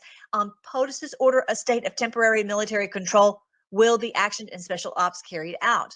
Is that really going to happen? Well, likely it will need to make sure that there are not riots that we've seen before, where they were trying to burn down these cities. Okay. And so we'll have to have control, military control, to stop that. So don't be afraid if that happens. False leaks have been made to retain several within the confines of the United States to prevent extradition and special operator necessity. There are people like Obama who would try to go back to Kenya and claim Kenyan citizenship. But he will have to stay right here and not be prevent them from this dealing with extradition. So they have to stay in the confines of the United States, especially if they have Secret Service. That's basically their they're under their control. Rest assured, the safety and well-being of every man, woman, and child in our country is being exhausted in full. That's a very important thing for you and me. I think that some of these things, some of these children that we're so worried about and praying for and want them to be restored to their families, they just listen to that verse, that phrase right there. They're being exhausted in full. Now, they might not be back with their families at this point, but they are being protected. Okay. This is what it says. However, the atmosphere within the country will unfortunately be divided, as so many have fallen for the corrupt and evil narrative that has long been broadcast. We know that. Everybody has been listening, not everybody, but so many people have fallen victim to the false narrative. They've been watching the mainstream media and they think that this is the truth and it's fake news. So unfortunately, that's going to be the case. So that's where it's our role to help people. I'm so thankful we have Bridie on. They're trying to help get the truth out everywhere we go. We're just everybody working together to try to get this out. We'll be initiating the Emergency Broadcast System, EMS, during this time in an effort to provide a direct message to all citizens, avoiding the fake news. So is that going to be today here it is, October 4th? I don't think so, but it could be. It could be. It might be farther down in November. In November when that happens, we'll see. I'm just letting you know when this all happens, they're going to try to get out the truth so it'll surpass the fake news. Organizations and or people who wish to do us harm during this time will be met with swift fury. Certain laws have been pre-lifted to provide our great military the necessary authority to handle and conduct these operations at home and abroad. So we've already learned that this is exactly what Lincoln had to do during the Civil War, and this will be done now to make sure that that there's nothing that stops us from being able to get our country back. And that's what we've been working toward for all this time. All right, so I want you to see that, put that together, think through it, pray over it, and to try to understand, what is the huge thing that is happening right now. This is the takedown of this criminal cabal called the Beast of Revelation. This is the Antichrist, and then sadly, the church is asleep. People are brainwashed by the media and by the church because they think that one day the Antichrist will appear. They don't realize that's who this is that we're fighting, is this Antichrist, anti-family, anti-love, anti-justice, all this. That's who we're fighting, this huge criminal network. All right. So it would make sense to me that it would take from this, when all this was revealed, let's say that November 17th with the angel standing in the sun, all the way until April 8th, when that other sign in the heavens happens. It would make sense to me. It would take all that time to get this ironed out. And then President Trump had posted, of course, this one here about the Nuremberg trials. Remember this? He did this December 19th, 2022. Profess. On the charges of crimes against humanity, the tribunal finds you not guilty. But we find you guilty on counts 1 and 2, and thereby sentence you to imprisonment for life. Admiral Wilhelm Keitel, guilty on all 4 counts. The tribunal sentences you to death by hanging. Defendant Hans Frank. The tribunal finds you guilty on counts 3 and 4 and sentences you to death by hanging. Julius Streicher, guilty on count 4, crimes against humanity. Death by hanging. Defendant Schacht. The tribunal has... So President Trump retruthed that post by John Rich on December 19th, 2022. He says, referring to the radical left scoundrels like Adam Shifty Schiff, who are purposely destroying our country. Soon we won't have a USA anymore. So this was quite the post for President Trump to retruth, because this is what we're going to see. So get ready, emotionally get ready, because we have to hold these people accountable, and we're going to have a lot of this truth come up and bubble to the surface for people to understand how heinous of the crimes are that they have committed. Okay, so we've got to be tough, we got to be strong, and we cannot let these people get away like they did back after World War II. because so many of them flourished with Operation Paperclip, just like we saw from this guy up in Canada. He got away scot-free. He got away, and he's been there all this time. And that's what cannot happen this time. All right, I want you to see that. It says that there will be strange signs in the sun, moon, and stars. And here on earth, the nations will be in turmoil, perplexed by the roaring seas and strange tides. People will be terrified at what they see coming to the earth, for the powers in the heavens will be shaken. Then we will see the Son of Man coming with power and glory. So when all these things begin to happen, stand and look up, for your salvation is near. We are looking up. We are not afraid. There's some who will be terrified, but we're not, because we know what's going on, and this is our salvation. This is the restoration of the world. Okay, so this is what's happening. Okay. So my time's going to run out on me for that. So I won't worry about that. This is another sign that's happening in June 4th. This is Venus. Actually, this is the one, Venus standing in the sun. That's June 4th. So again, those don't happen very often. These are all these signs that are happening in the heavens. And again, these are the books that I have if you want to go and check them out. And I also have the story about Jesus, the Miracle Man. If you saw the last video I did about Nathaniel, he's in that one, and how he knew the Lord immediately. He could tell this was the Lord because he'd been talking to him all the time, and he knew he could hear he could feel that it was the Lord when he saw him. I'm going to post point you to one other thing. I've got so many people who've been asking me about this, so it's very, very important. If you know anyone who has these issues of depression, bipolar, having heart problems, go and check this out, because this is really helping a lot of people, and I'm very, very happy. If you look on here, this is the one specifically on heart failure, and I go into what happened with me, and I'm doing so much better. You guys know that. And so I show all the things that I used to help me get well. I also, like I said, on this one, this depression is real.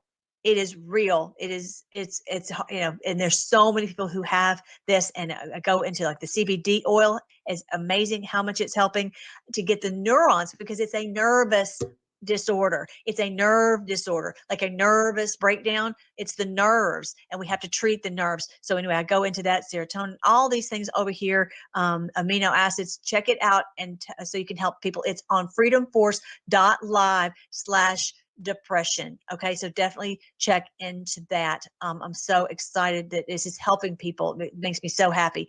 Definitely check into all of the ones that support our channel. Also, Boycott the Beast is the one to get products in your house that are not toxic. Definitely do that, and definitely make sure to support Mike Lindell. They are under attack.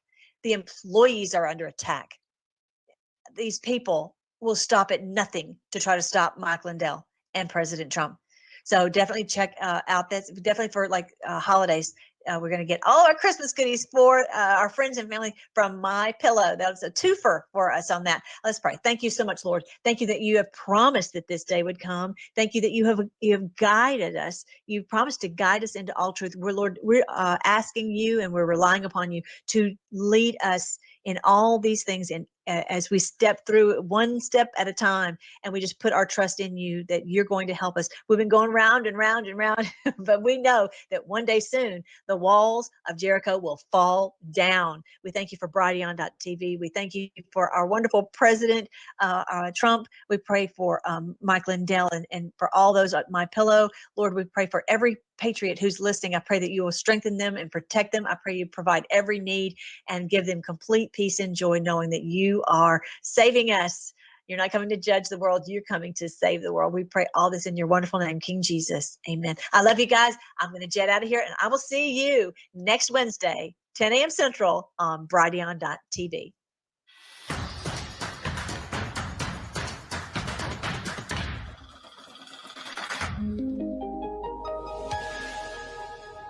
Yeah, so that was one that I thought would be interesting that you guys would really dig.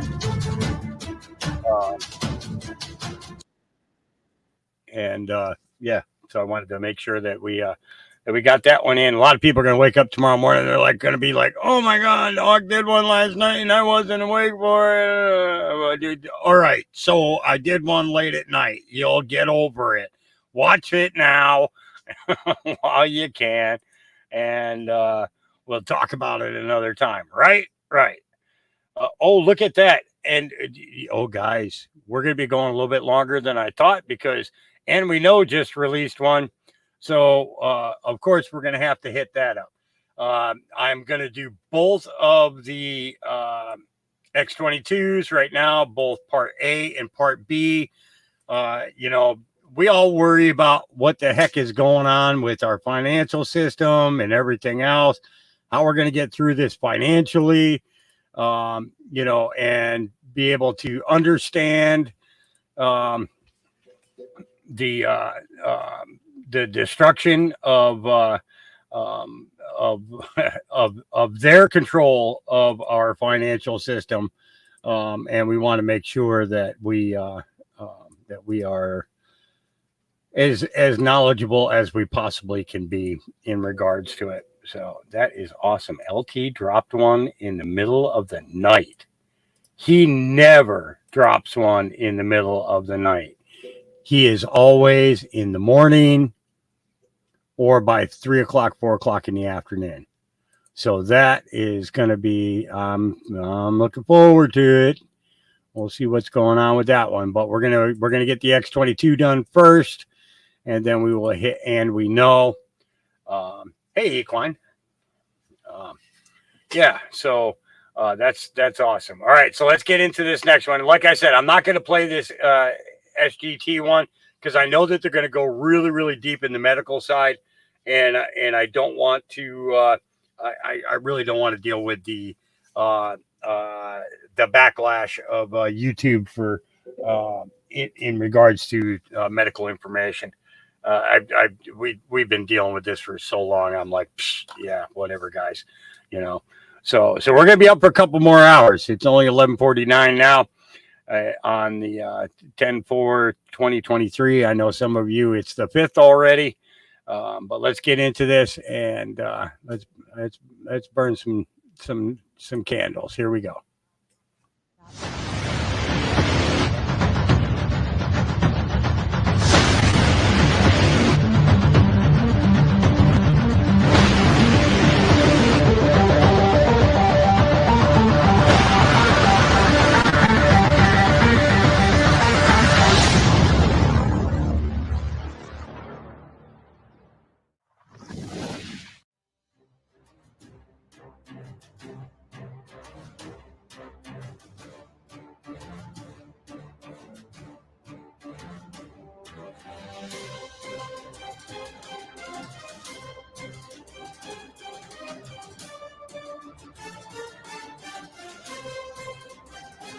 Hi, and welcome. You're listening to the X-22 Report. My name is Dave, and this episode 3179 AM. Today's date is October 4th, 2023, and the title of the episode is Yellen stocking up on cash. She knows something interesting just happened.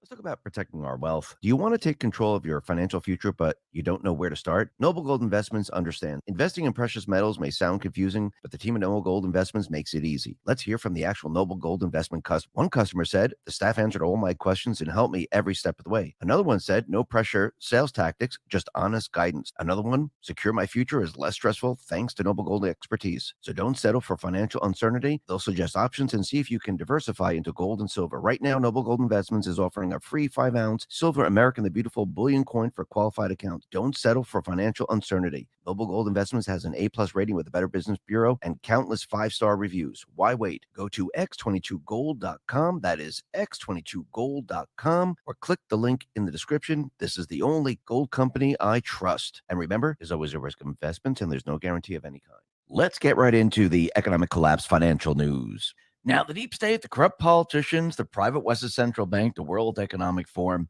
every single thing they have been trying to do to bring us into the Great Reset, the Green New Deal, is completely falling apart. The Green New Deal is pretty much dead in the water. The people, they're rejecting it. Everything that Facebook has set up, or their company Meta, where they set up the metaverse because they want everyone in this illusionary place, that is also failing. And we can see as we move down this path, it's just going to get worse and worse for the deep state, the central bank, the World Economic Forum, because they never expected the people to be awake. They never expected the people to think logically. And this is going to be their downfall in the end. And when you start to look at the economy, you can see the economy, it's having problems all over the place. And I do believe this is all set up for 2024. And this is going to come back to haunt the Biden administration, or if there's Michelle Obama running, it's going to come back to haunt the central bank, the World Economic Forum, and they will not be able to get out of this. This is how you trap them in their entire agenda. And I do believe we're on our way, and I do believe that the clock is ticking down. And something very interesting happened with the Speaker of the House, because now we have a pro tempore, and this individual is Patrick McHenry. Now, he is pro-Bitcoin. He's also been hitting the central bank quite a bit with certain letters, hitting Janet Yellen. And we'll be talking about that in a little bit. But first, let's talk about what's happening with Meta, because their entire push to bring everyone into the metaverse is completely failing. And remember, this was all part of the Great Reset, the Green New Deal, to keep people. Okay. So I got to tell you, the reason that I'm awake is because I have a female who is pregnant that might, I'm saying might, start having her pups tonight. And I I don't have a whelping box made for her yet. So I'm actually doing that while this is playing. So I'm trying to get her area set up. So that's actually the reason that I'm still awake, is because she's kind of pacing and doing the sitting up and breathing heavy and everything else. So people in an illusionary state. And what better way than to keep people in an illusionary state, but to bring them into an illusionary world. And this is what they wanted to do. But we can see their entire push, everything that they wanted to do, is completely failing. Metaverse is failing, smart glasses is failing, Threads is failing, and Meta has to cut 21,000 jobs. And you can see that their entire push, it is not working anymore. The other thing that we come to find out as the economy continually implodes, and the Biden administration is out there telling us that jobs, everyone's getting a job now, the economy is growing. Remember, he's lying here. He's letting everyone know that everything is perfect, but in reality, we see the opposite happening right now. ADP right now, they just issued their employment report, and it's signaling the weakest labor market since January of 2021.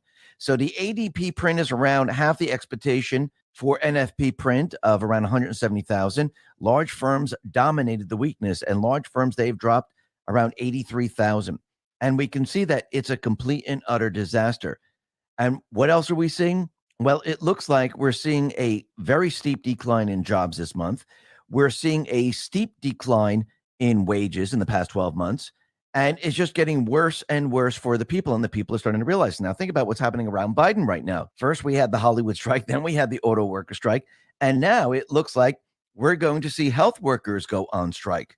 Genevieve Roque-Decter on X put this out and said, "Good morning, everyone. Another day, another strike. Over 75,000 workers at Kaiser Permanente are preparing to strike at 9 a.m. This will be the largest healthcare strike in U.S. history. It could interrupt health services for 13 million people."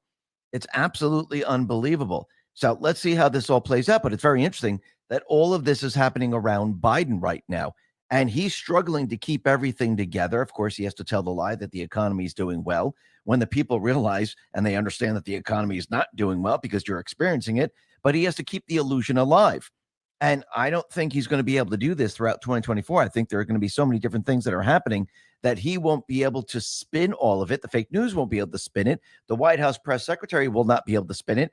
And it's going to completely and utterly fall apart on him as he moves closer and closer to 2024. Now, we don't know if it's going to be him in the election, but his administration, they're going to have a huge problem as we move closer and closer to the elections.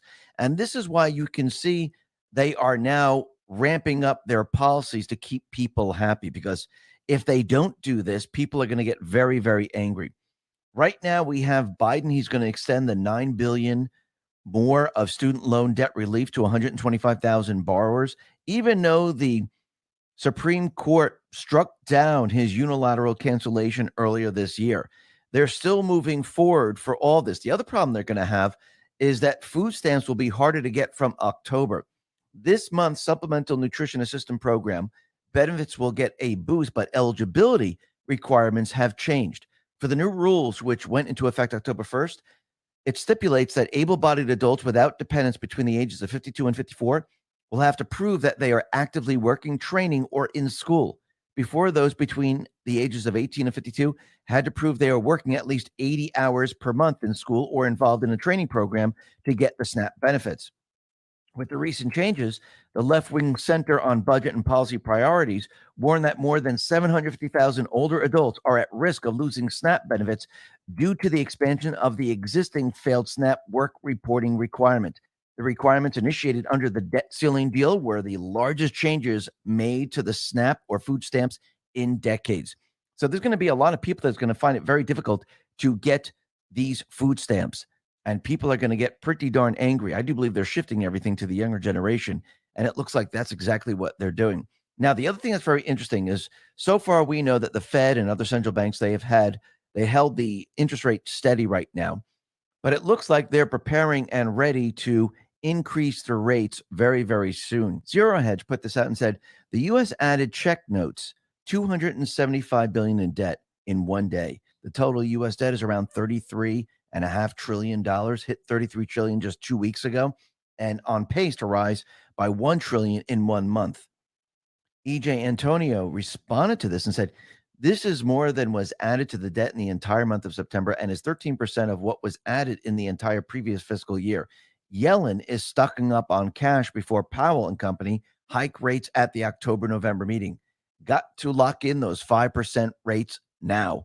And yes, that's exactly what she's doing. Remember, the Fed, they need to continually raise their rates. They're not going to be dropping them. They're going to raise them. Yes, they might slow the amount that they're raising it because they're hitting a tipping point, but they're going to have to continue this because they need everyone to think that they're controlling inflation. Remember, they told us from the very beginning, to control inflation, we're going to need to raise rates. So if they stop raising rates and they back off, let's talk about protecting our wealth. Do you want to take control of your financial future, but you don't know where to start? Noble Gold Investments understands. Investing in precious metals may sound confusing, but the team at Noble Gold Investments makes it easy. Let's hear from the actual Noble Gold Investment customer. One customer said, the staff answered all my questions and helped me every step of the way. Another one said, no pressure, sales tactics, just honest guidance. Another one, secure my future is less stressful thanks to Noble Gold expertise. So don't settle for financial uncertainty. They'll suggest options and see if you can diversify into gold and silver. Right now, Noble Gold Investments is offering a free 5-ounce silver American the Beautiful bullion coin for qualified accounts. Don't settle for financial uncertainty. Noble Gold Investments has an A+ rating with the Better Business Bureau and countless 5-star reviews. Why wait? Go to x22gold.com. That is x22gold.com, or click the link in the description. This is the only gold company I trust. And remember, there's always a risk of investments and there's no guarantee of any kind. Did they control inflation if everyone sees inflation moving up? No.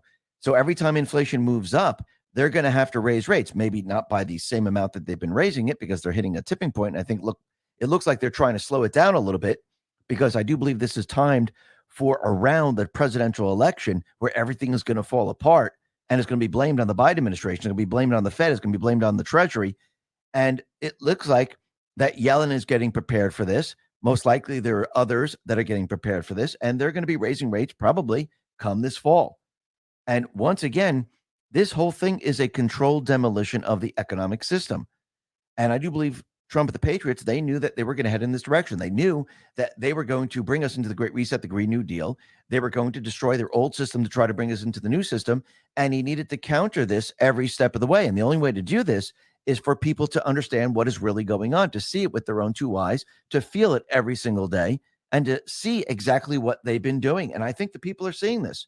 Now, the other thing that's very interesting is we could see with the House, they have removed McCarthy from Speaker of the House, and now they have Patrick McHenry as a pro tempore. He's there temporarily as the acting Speaker of the House.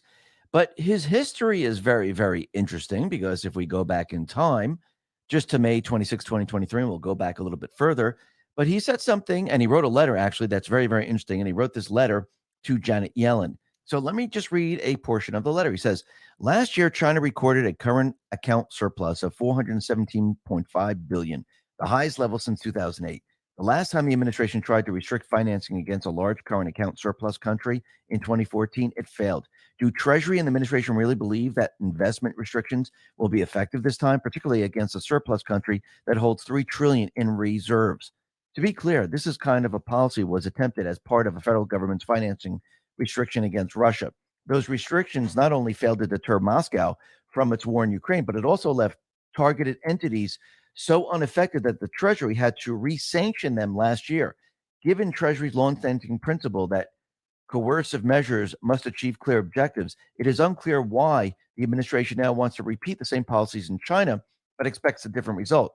It is also unclear why the administration believes that prohibiting know-how solely linked to investments would be more effective than comprehensively using export controls or sanctions. And the administration further claims the U.S. investment in early-stage Chinese companies may require the declaration of a national emergency. However, U.S. venture capital deals in China have fallen by 87% since 2018.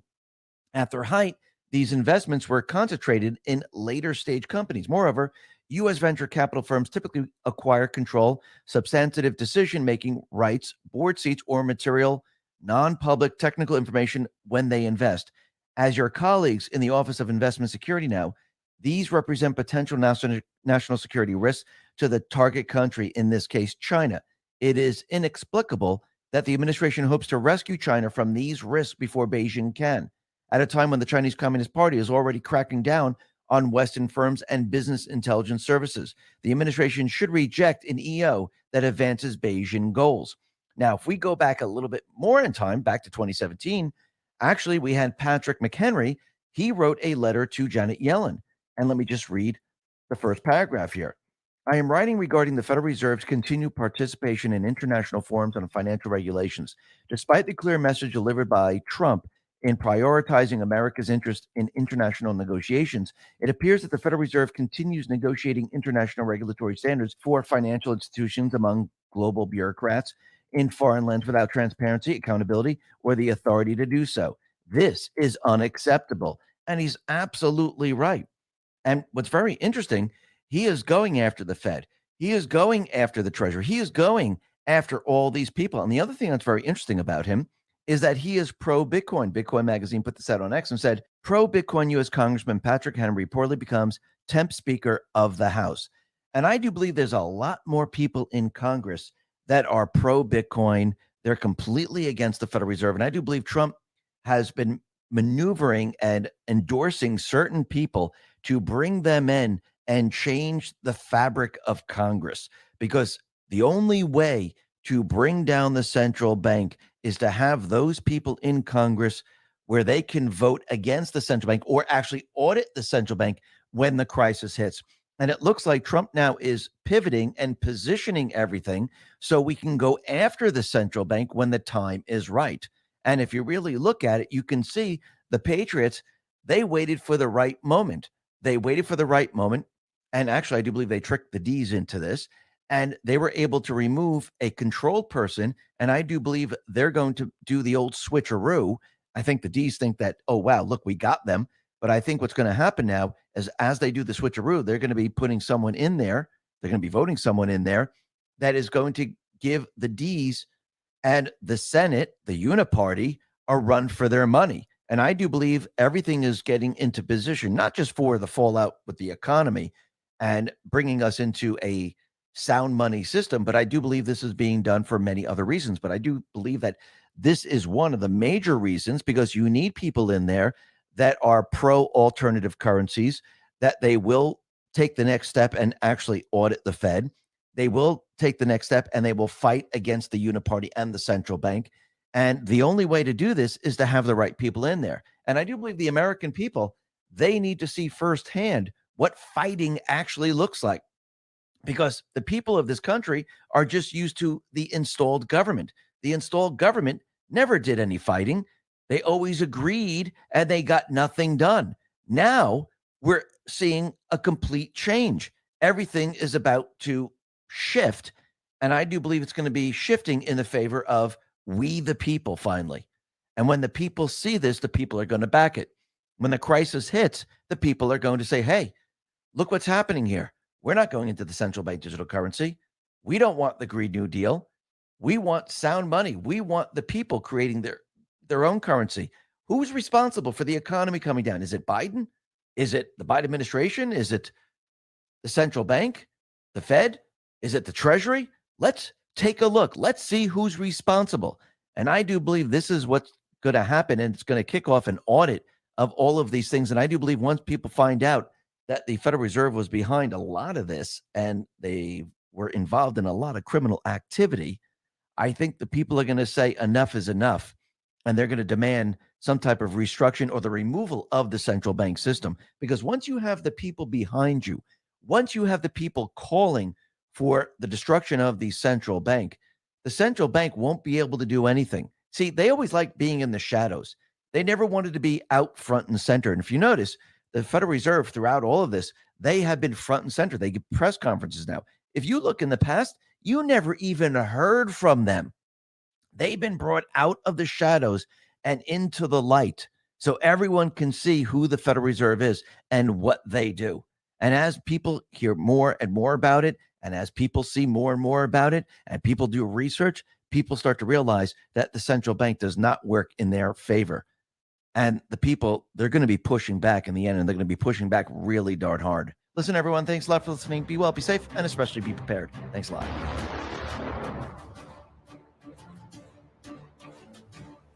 Okay, and I'm going to go ahead and cut that outro off because of the fact that we're going to be jumping right into part B. And yeah, that's just the way it's going to be. Save the time. Let's do this. Here we go, part B.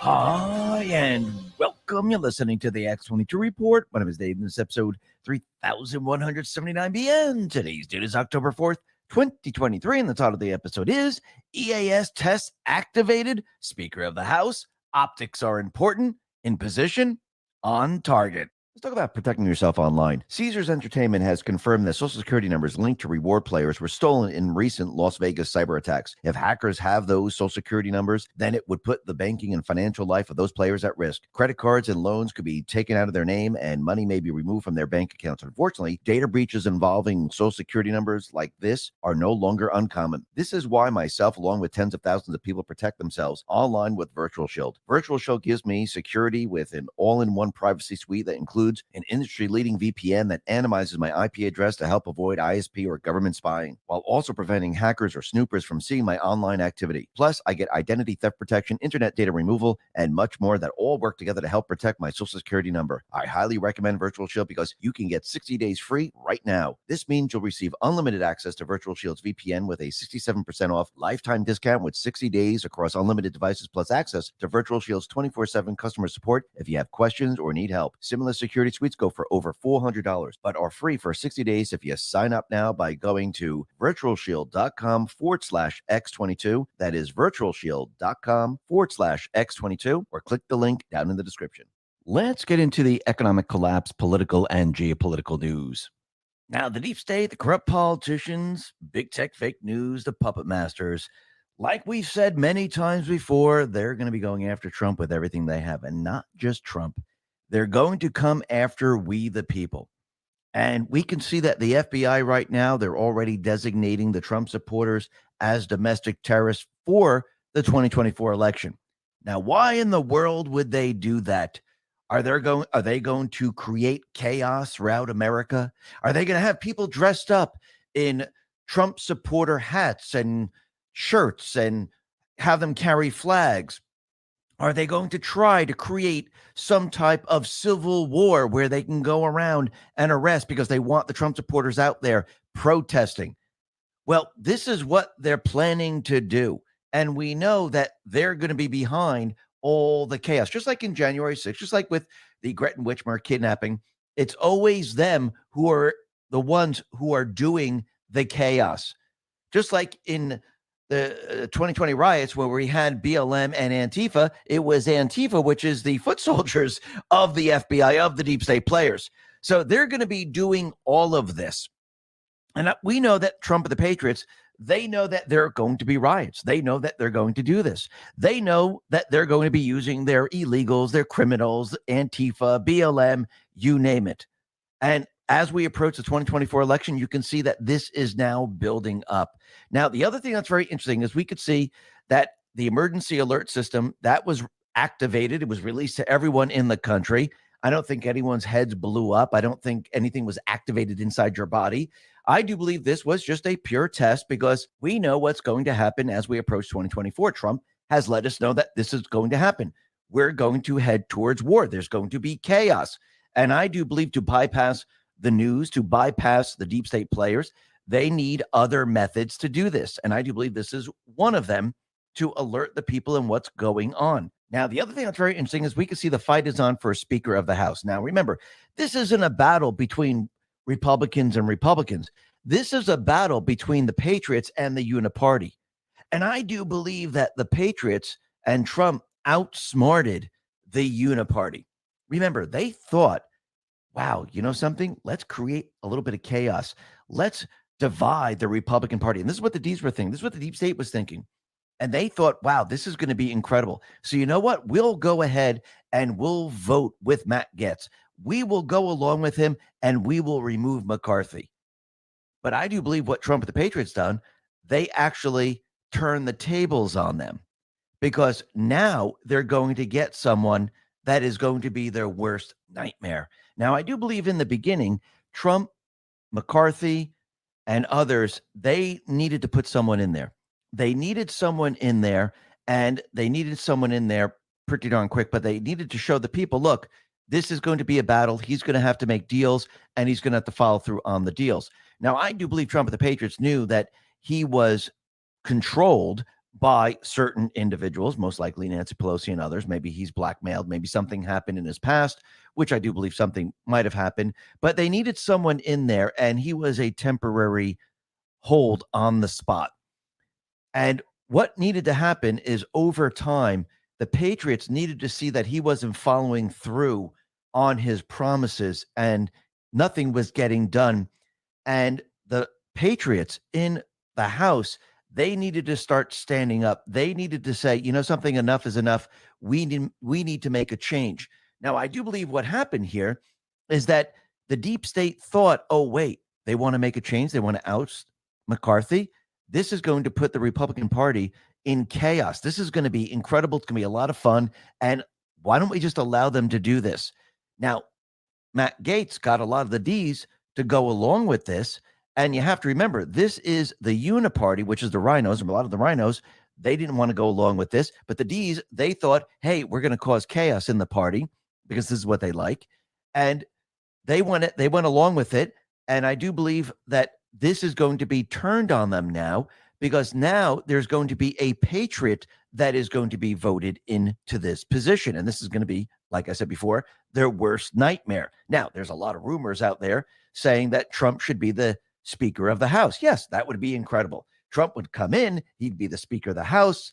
I do believe there's a video going around with Steve Bannon saying, 100 days of Trump, but we need to really break this down and try to understand, will this actually benefit what is happening right now? Or is this not really that possible at this point in time? Now, we'll be discussing a lot more about this a little bit later. But first, let's talk about what's happening with the Bidens, because we can see that there are certain individuals saying it's time to impeach him. One of them is Jonathan Turley.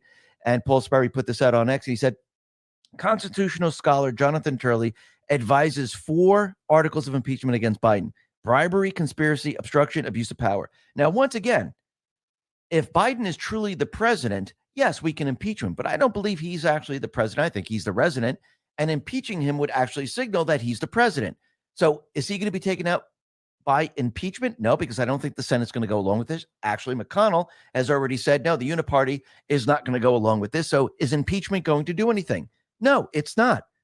I do believe what's going to happen, and I think a better strategy is to have more and more evidence come out, have the people around this country see this evidence, keep digging deeper and deeper and deeper, and have the court of public opinion drive the poll numbers way, way down where the deep state players don't have a choice but to remove him themselves. And I do believe we are headed in that direction where they're going to eventually kick him out, probably with the 25th Amendment. And that brings up another part of all this is who then is going to be the front runner, who's going to be the person running for the presidency. A lot of people think it's Michelle Obama. And what is going to happen with Kamala Harris and what's going to happen with Trump if he is Speaker of the House. I mean, if you start to put all this together, you can see there is a little plan. But again, is it going to work? We'll be discussing that a little bit later. But first, let's talk about the borders because like we said many, many times before, New York, Chicago, Massachusetts, Boston, California, LA, they're all seeing that bringing the illegals into this country does not work. They don't have enough money. They don't have enough resources. They can't support these people. But we never hear any of the D's saying, you know something, let's go to the source of the problem. Hey, if we can close the borders, we can solve our problems right now. They never do this. You know why? Because all they want is money. And they want the illegals continually coming in, even though they're complaining about the illegals. So now out in New York, Kathy Hochul right now, she is going to be giving 18,000 jobs to asylum seekers. So these people that are coming into the country illegally, they're going to be taking the jobs of American citizens. That's why Trump continually says, I'm going to protect the American job, because they're willing to give it away to illegals. And yes, you can see she has a flyer out there and it's showing that, listen, if you're an illegal, we'll give you a job. Does this make any sense? What do you think the people of this state's going to do? Because we're in an economic downturn. People are losing their jobs. She's going to give jobs to the illegals. What about the American citizens? The American citizens say, wait a minute. We don't have jobs. What's going on here? The American citizens in these areas, they're going to get very, very angry. Then we have this.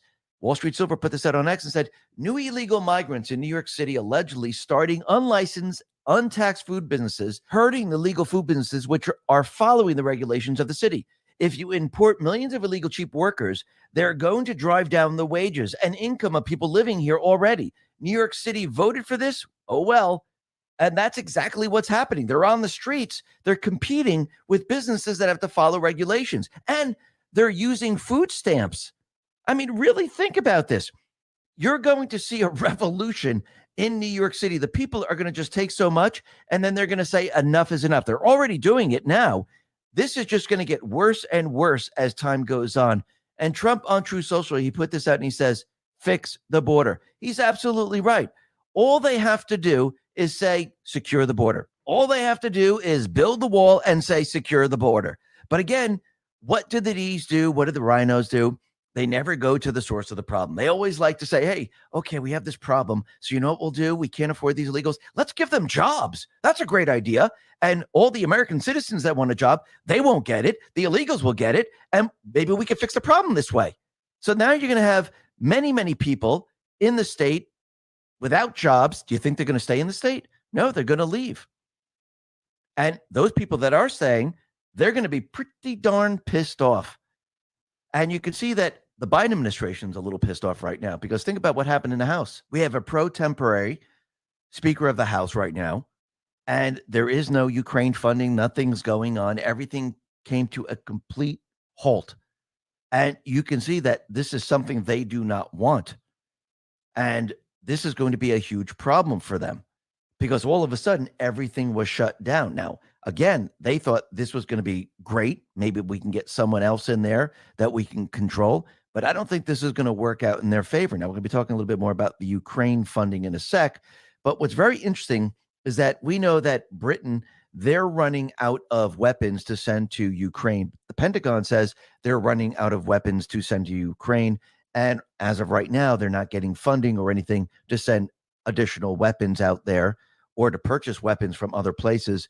But the White House, they assured Ukraine, and the allies, or we say the deep state players, that the White House will find the weapons and we will send weapons over there. And that's exactly what they did. They found weapons. Where did they find them? Well, all the seized Iranian weapons, guess where they're going? They're going to Ukraine. All the rounds of ammunition, the weapons, they're all going to Ukraine right now. Now, how long will that last? Not very long. This is like a Band-Aid fix because right now everything is shut down.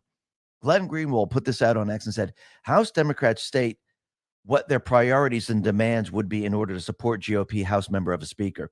At the top of the list, Medicare for all. Oh, wait, sorry. That's not on the list. At the top, more funding for the war in Ukraine. So they thought if they got rid of McCarthy, they would be able to bring in someone where they can get lots and lots of funding for Ukraine. I do believe that this is going to completely backfire on them because remember, if they don't vote someone in, and remember, they have to keep voting until they find someone. This can go 2 months, 3 months, 4 months, 5 months. They don't have the funding. So they're in a lose-lose position right now. Really think about this. Michael Seifert responded to Glenn Greenwald and said, the establishment's obsession with Ukraine is unlike anything I've ever seen. Absolutely. Now, the other thing that's very interesting is we could see that they're trying to build the idea while this is all going on that any opposition to Ukraine funding should be assumed to be a Russian op. So they're back to a Russian op. So an anonymous United States official told the New York Times they're convinced that Russian President Putin intends to end U.S. and European support for Ukraine through disinformation efforts. So Russian disinformation aims to increase support for candidates opposing Ukraine aid. So those people that oppose Ukraine aid, they are controlled by Russia now. Haven't we learned from the very, very beginning that this is all propaganda? It's a Russian hoax. That's what they're doing right now. Don Jr. responded to this and said, and there it is, folks. All opposition to Ukraine funding should be assumed to be a Russian op. They think you're all morons and they can pull this stunt again. No more war, no more money, no more death. Absolutely. And they have lost the narrative on all this because now with the Durham report and everything that's come out, people understand that the whole Russia thing was made up by Hillary Clinton, was made up by the FBI. It was made up by Biden, Obama. The CIA was involved in it. Everyone understanding this now. The people are not fooled. Clandestine on X put this out and said, U.S. money is not flowing to Ukraine right now. If this speaker situation drags on and Ukraine remains without funding, they won't last very long. They will implode rapidly. The Dems helped vote for this. Why? Is this the DNC off-ramp to bail on Ukraine and blame the GOP? Well, look at this. This could be the off-ramp to this. Or did they think they were going to get someone who was pro-Ukraine? They were going to put another rhino in there that was going to say, yes, fun, fun, fun. It could work both ways. Let's see how this plays out. But while all that is happening, what do we see happening in Taiwan? Because remember, Trump let us know a while back, China is eventually going to invade Taiwan. Right now, Taiwan indicted 2 Communist Party members accused of colluding with China. So prosecutors in Taiwan, they've indicted 2 leaders on the island's tiny Taiwan's People Communist Party on accusations they collude with China in an effort to influence next year's elections for president and members of the Legislative Assembly. That is very interesting. So is this going to build up now? It's starting to seem that way. Plus, Taiwan now is telling the U.S., which is the deep state players, to speed up the weapons delivery. They're getting panicky over everything that is happening right now. And we can see that this whole thing is going to build up and build up and build up. And yes, you can see the deep state players, they're going to be pushing war in the end. Now, the other thing that's very interesting is that we can see this whole thing with, oh, there's no such thing as women. Women can be men, men can be women, and all this other stuff.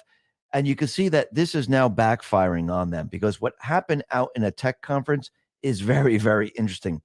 Men overran the tech conference intended for women by registering as non-binary. And all the women are out there saying, this is ridiculous. This is supposed to be for us. And all we have here is men. They're taking our jobs. And this isn't right. And all the women out there are complaining about it. Well, what do you think is going to happen in the long run? We've said this many, many times before.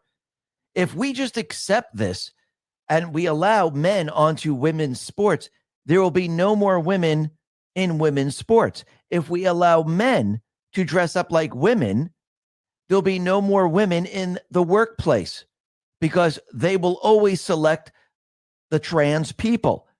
So women will no longer exist in sports, in the workplace, or anywhere.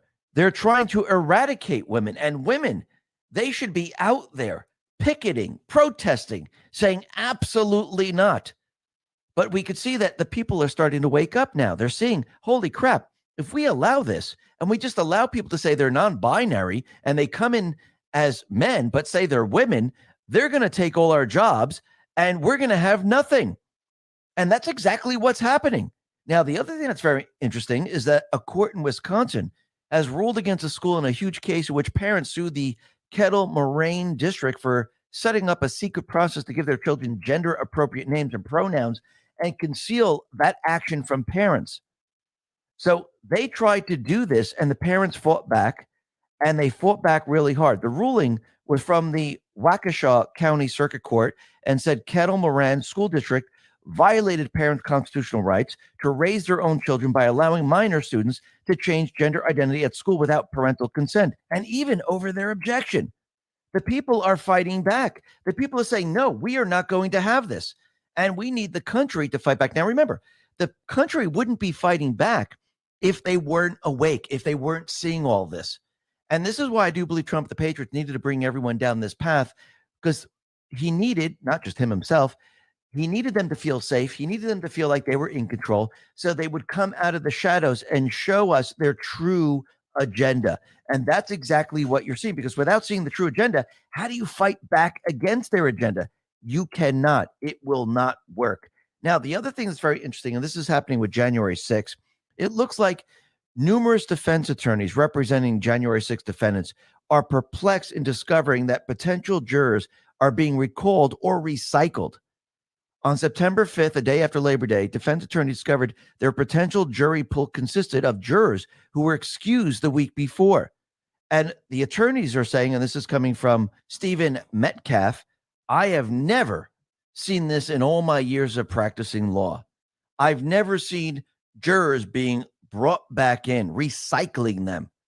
And Metcalf asked a woman, do you recognize anyone in this room? And the woman said, yeah, I saw some of these people here last week when I was called in for jury selection in another case. Now, don't you find that interesting? Why do they have to recycle people? Why do they want to bring these people back in? That's very interesting. Now, the other thing that's very interesting is that Steve Baker, he put out a press release and it says the following. U.S. Capitol CCTV video shows testimony given by Pelosi's security chief in Oath Keeper's trial could not have happened. So let me just read a portion of this. Detailed analysis by Blaze Media on the January 6th Capitol CCTV video has revealed the testimony given by U.S. Capitol Police Special Agent David Lazarus on October 31st, 2022, during the first Oath Keeper trial could not have occurred. Lazarus was then Speaker Nancy Pelosi's security chief on January 6, 2021. As verified from the trial transcripts, Lazarus' detailed testimony was fabricated to corroborate Capitol Police Officer Henry Dunn's recounting of his interaction with 4 Oath Keepers on January 6th. Lazarus claimed he passed by the encounter 3 or 4 times while rescuing 11 to 12 Pelosi staffers who had locked themselves in one of the speaker's offices. Under direct examination by Assistant U.S. Attorney Alexandra Hughes, Lazarus claimed that the 3 or 4 times he saw the encounter between Dunn and 4 Oath Keepers, it was very antagonistic. From an advanced copy of Dunn's forthcoming book obtained by the Blaze Media, Dunn's version of these events further contradicts those of Lazarus' trial testimony. More troublesome, especially for Lazarus, whose version of events was given in sworn testimony, in that account to the Capitol CCTV video acquired by Blaze Media, neither his nor Dunn's version of this consequential encounter ever happened on January 6th. So they lied about it. Julie Kelly put this out and said, meanwhile, the real chaos in D.C. that poses a legitimate threat to democracy has been happening for nearly 3 years in the federal courthouse. Steve has evidence that government witnesses lied in one of DOJ's high-profile January 6 cases. And once again, everyone now can see the deep state. You could see the system. You could see the criminal syndicate. And it's becoming clearer and clearer every single day now. And I think people are starting to understand and realize that the criminal syndicate is made up of the Capitol Police, of the FBI, DOJ, CDC, FDA, all the swamp creatures in Congress. You can see that it's all part of the system. And this expands out to the states, to the prosecutor offices, to those people that handle the elections. This is how bad it really is. I remember one time when Trump was out there and he was letting everyone know the swamp is much deeper and wider than we ever imagined. And I do believe the infiltration in this country is so bad that Trump had to shift plans and take a completely different path to actually expose the entire infiltration of this country. And I do believe this is exactly what people are seeing right now. Now, the other thing that's very interesting is that Alex Nichol put this out on X and said, Kari Lake issues statement on court injunction against government censorship, a massive win for free speech. This is what Kari Lake put out, and it says the following. On Tuesday, the Fifth Circuit Court of Appeals issued an injunction prohibiting CISA from taking actions that coerce or significantly encourage tech companies to remove or reduce the spread of posts. In June 2022, Maricopa County Recorder Stephen Richer concluded a letter to the Cybersecurity Infrastructure Security Agency claiming that the responding to misinformation is my day job. My night job is running elections. While Stephen Richer was just one foot soldier in the war against free speech, today's injunction prohibits CISA from doing the very thing Richer brags about, censoring free speech under the pretense of protecting people from misinformation. Kari Lake released the following statement. This Orwellian censorship of free speech under the pretense of battling misinformation is one of the most egregious attacks on free speech in our nation's history.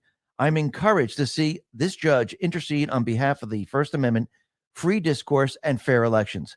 Our voice is the strongest weapon we have in the fight against tyranny, and we will never stop using it.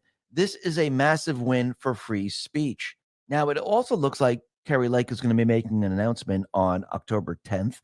Now, it looks like she filed to be in the Senate. She registered her Senate campaign committee. And this might be the announcement that says that she's running for the Senate, but we'll have to see how this all plays out. Now, like we said from the very beginning, it looks like the deep state players, they're preparing for the 2024 election. And this is why Trump is continually out there saying we are in the final battle. The 2024 election is going to be the most important election because the deep state, they're going to have to do whatever they possibly can to keep him from running. And this means that they're going to come after we, the people. That means that they're going to use every tactic they possibly can to try to stop Trump. And like I said before, 2024, the year of 2024 is going to be very, very bumpy. You're going to see scare events. You're going to see so many things happening that you won't even believe that they're happening. So what is the FBI? What have they just quietly created? Well, they just created a new category of extremism ahead of the 2024 election to include Trump MAGA supporters. So this new focus by the FBI is clearly political targeting and unconstitutional. This is from Newsweek. The federal government believes that the threat of violence and major civil disturbances around the 2024 U.S. presidential election is so great that it has quietly created a new category of extremists that it seeks to track and counter. Donald Trump's army of MAGA followers. The challenge for the Federal Bureau of Investigation, the primary federal agency charged with law enforcement, is to pursue and prevent what it calls domestic terrorism without direct reference to political parties or affiliations, even though the vast majority of its current anti-government investigations are Trump supporters, according to classified data obtained by Newsweek. Steve Friend responded to all of this and said the following. Glad to see Newsweek reporting that everything I blew the whistle about is accurate. The FBI used January 6th to manipulate and artificially boost its domestic terrorism stats. Let's talk about protecting yourself online. Caesars Entertainment has confirmed that Social Security numbers linked to reward players were stolen in recent Las Vegas cyber attacks. If hackers have those Social Security numbers, then it would put the banking and financial life of those players at risk. Credit cards and loans could be taken out of their name, and money may be removed from their bank accounts. Unfortunately, data breaches involving Social Security numbers like this are no longer uncommon. This is why myself, along with tens of thousands of people, protect themselves online with Virtual Shield. Virtual Shield gives me security with an all-in-one privacy suite that includes an industry-leading VPN that anonymizes my IP address to help avoid ISP or government spying, while also preventing hackers or snoopers from seeing my online activity. Plus, I get identity theft protection, internet data removal, and much more that all work together to help protect my Social Security number. I highly recommend Virtual Shield because you can get 60 days free right now. This means you'll receive unlimited access to Virtual Shield's VPN with a 67% off lifetime discount with 60 days across unlimited devices, plus access to Virtual Shield's 24/7 customer support if you have questions or need help. Similar security suites go for over $400, but are free for 60 days if you sign up now by going to virtualshield.com/X22. That is virtualshield.com/X22, or click the link down in the description. While the number of investigations in 2021 almost doubled from 2020 to around 9,000, the number of full investigations that led to arrest was only 1,446. Not much more than the number of 1,146 January 6 protesters who have been charged with a crime. Why are they doing this? Why are they designated MAGA as new terrorist group that's going to interfere with the election? Because remember, when they can't win the election and the cheating is not working, I do believe they're going to create chaos. Actually, if you look at what's happening throughout this year, we have Trump going on trial in, I think it's March 4th, then another one in May. He's in trial right now in New York City. I do believe throughout 2024, they're going to try to push the idea that the MAGA supporters are angry with what's happening, because what happens if he's convicted? What happens? Because, again, remember, these are Democratic judges. They're following what the deep state is telling them to do. Yes, Trump can appeal this, but once again, what happens if he's convicted? That is a strong possibility. What happens if he's put in house arrest? That is a strong possibility. Will they try to push chaos by saying the Trump supporters are very, very angry about this, as Trump continually says this is election interference?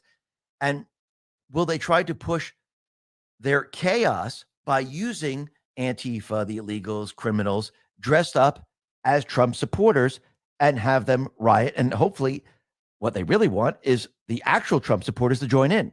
So I do believe they're going to attempt this, and they're going to try to get this off the ground. And this is why they're designating the MAGA supporters as a new category for, domestic election terrorists. So we could see how this is playing out now. And this is something that we need to watch. Now, if we see this happening, I don't believe that people should join in with this. There's no reason to go into your own towns and destroy businesses, set them on fire, riot, go to people's houses and destroy them. Why would patriots do this? They would, if they're pissed off with the system, why would they destroy their own areas? It makes no sense. Only those people that don't care about America, those people that are bussed in from different places, those people that are criminals, those people that are illegals that have no allegiance to this country and they don't care and they don't follow the rule of law because they have no morals whatsoever, yes, they will burn down the city. So if you see this happening, the people out there who are MAGA supporters, Trump supporters, you don't join in.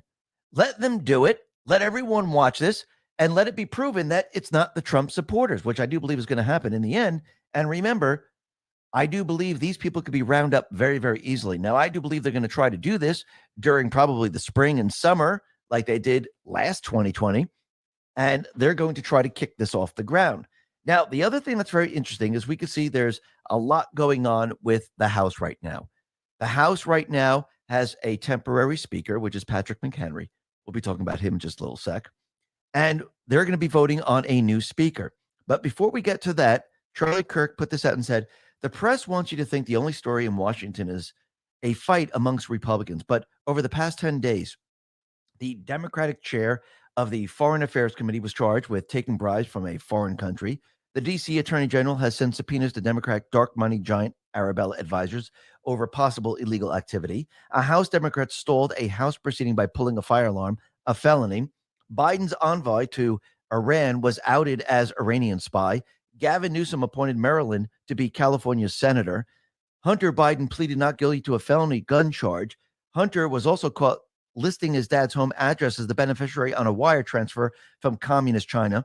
A Democrat House member was carjacked thanks to an explosion of predatory criminal behavior sparked by Democrats' pro-crime policies. Oh, and Joe Biden is still in utter disaster of a president, too.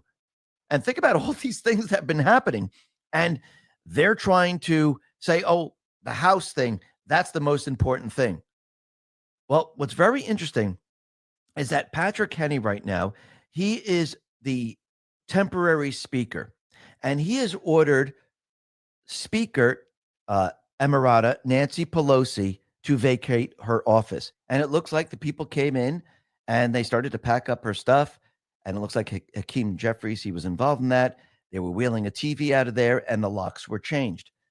Then we have the acting speaker, Patrick McHenry. He orders former majority leader Steny Hoyer to vacate his Capitol hideaway office.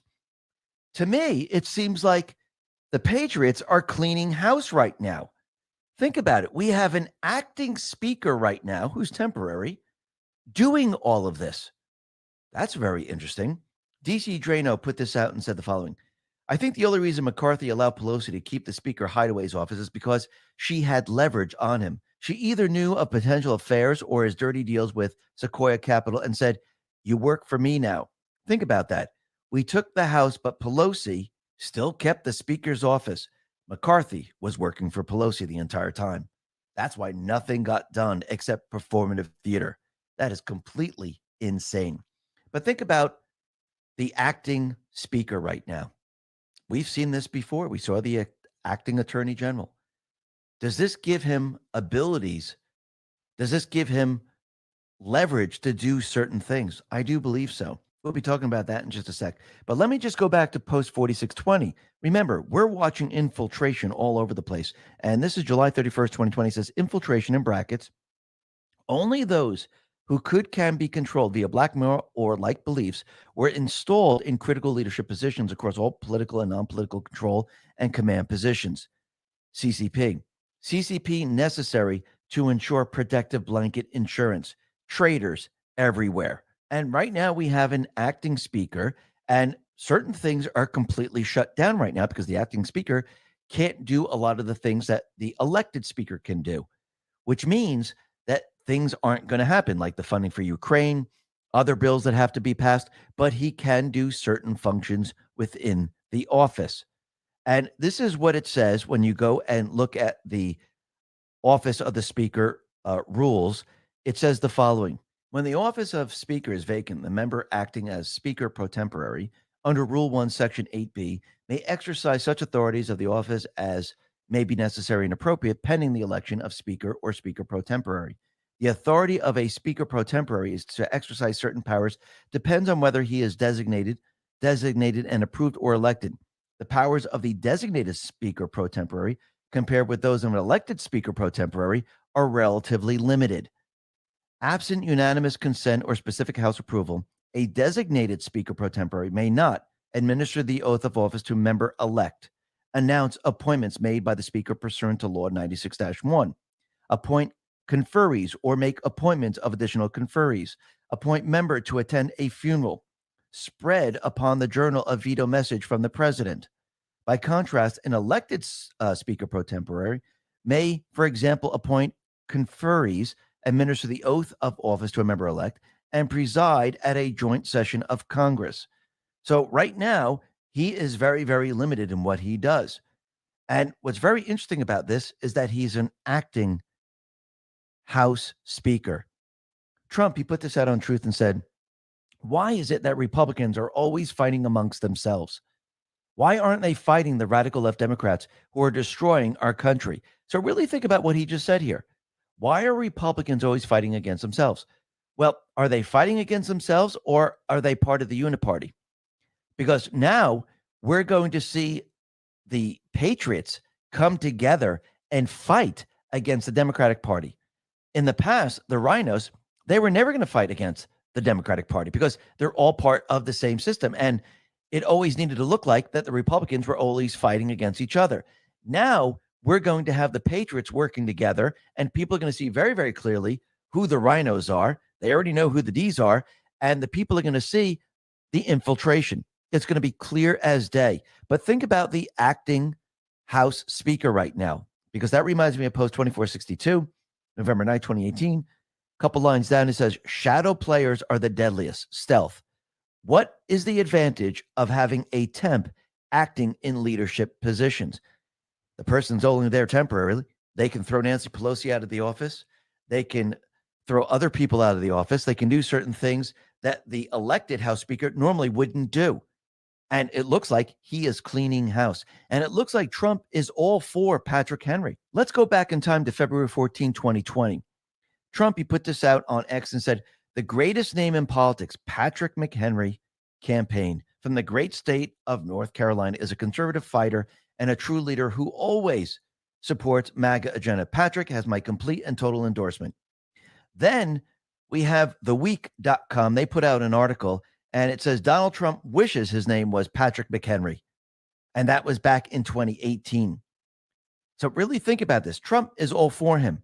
Now, we see that they're going to be voting on a new speaker. Jim Jordan, he has entered the ring. Matt Gaetz nominated Jim Jordan. Steve Scalise, he's throwing his hat into the ring. And we have many other individuals like Lee Zeldin. He's going to be throwing his hat into the ring. So we have many people that are now in the ring. Now, there are certain individuals like Marjorie Taylor Greene, who is now going to nominate Trump, or they've already nominated Trump. I know Troy Nehls, he's already nominated Trump. And Marjorie Taylor Greene put this out and said, the only candidate for speaker I am currently supporting is Trump. He will end the war in Ukraine. He will secure the border. He will end the politically weaponized government. He will make America energy independent again. He will pass my bill to stop transgender surgeries on kids and keep men out of women's sports. He will support our military and police and so much more. He has a proven 4-year record as president of the United States of America. He's received a record number of Republican votes of any Republican presidential candidate. We can make him speaker and then elect him president. He will make America great again. So that sounds fantastic. I mean, it'd be great if it actually really happened.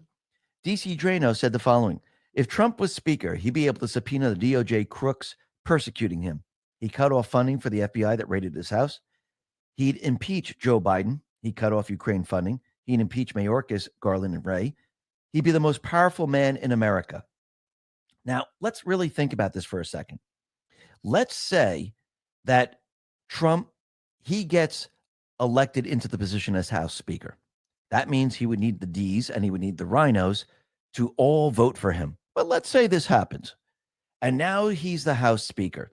There are some theories out there that say that, okay, once he becomes House Speaker, Biden is going to be taken out with the 25th Amendment, or they will have an impeachment hearing and they will remove him. Well, if they have an impeachment hearing, McConnell in the Senate and the Democrats in the Senate, they're not going to allow this. So is impeachment going to work? No, just like when Trump was being brought up on impeachment charges, the House voted for impeachment. And what did the Senate do? They blocked it. Do you think the Senate is going to go along with this?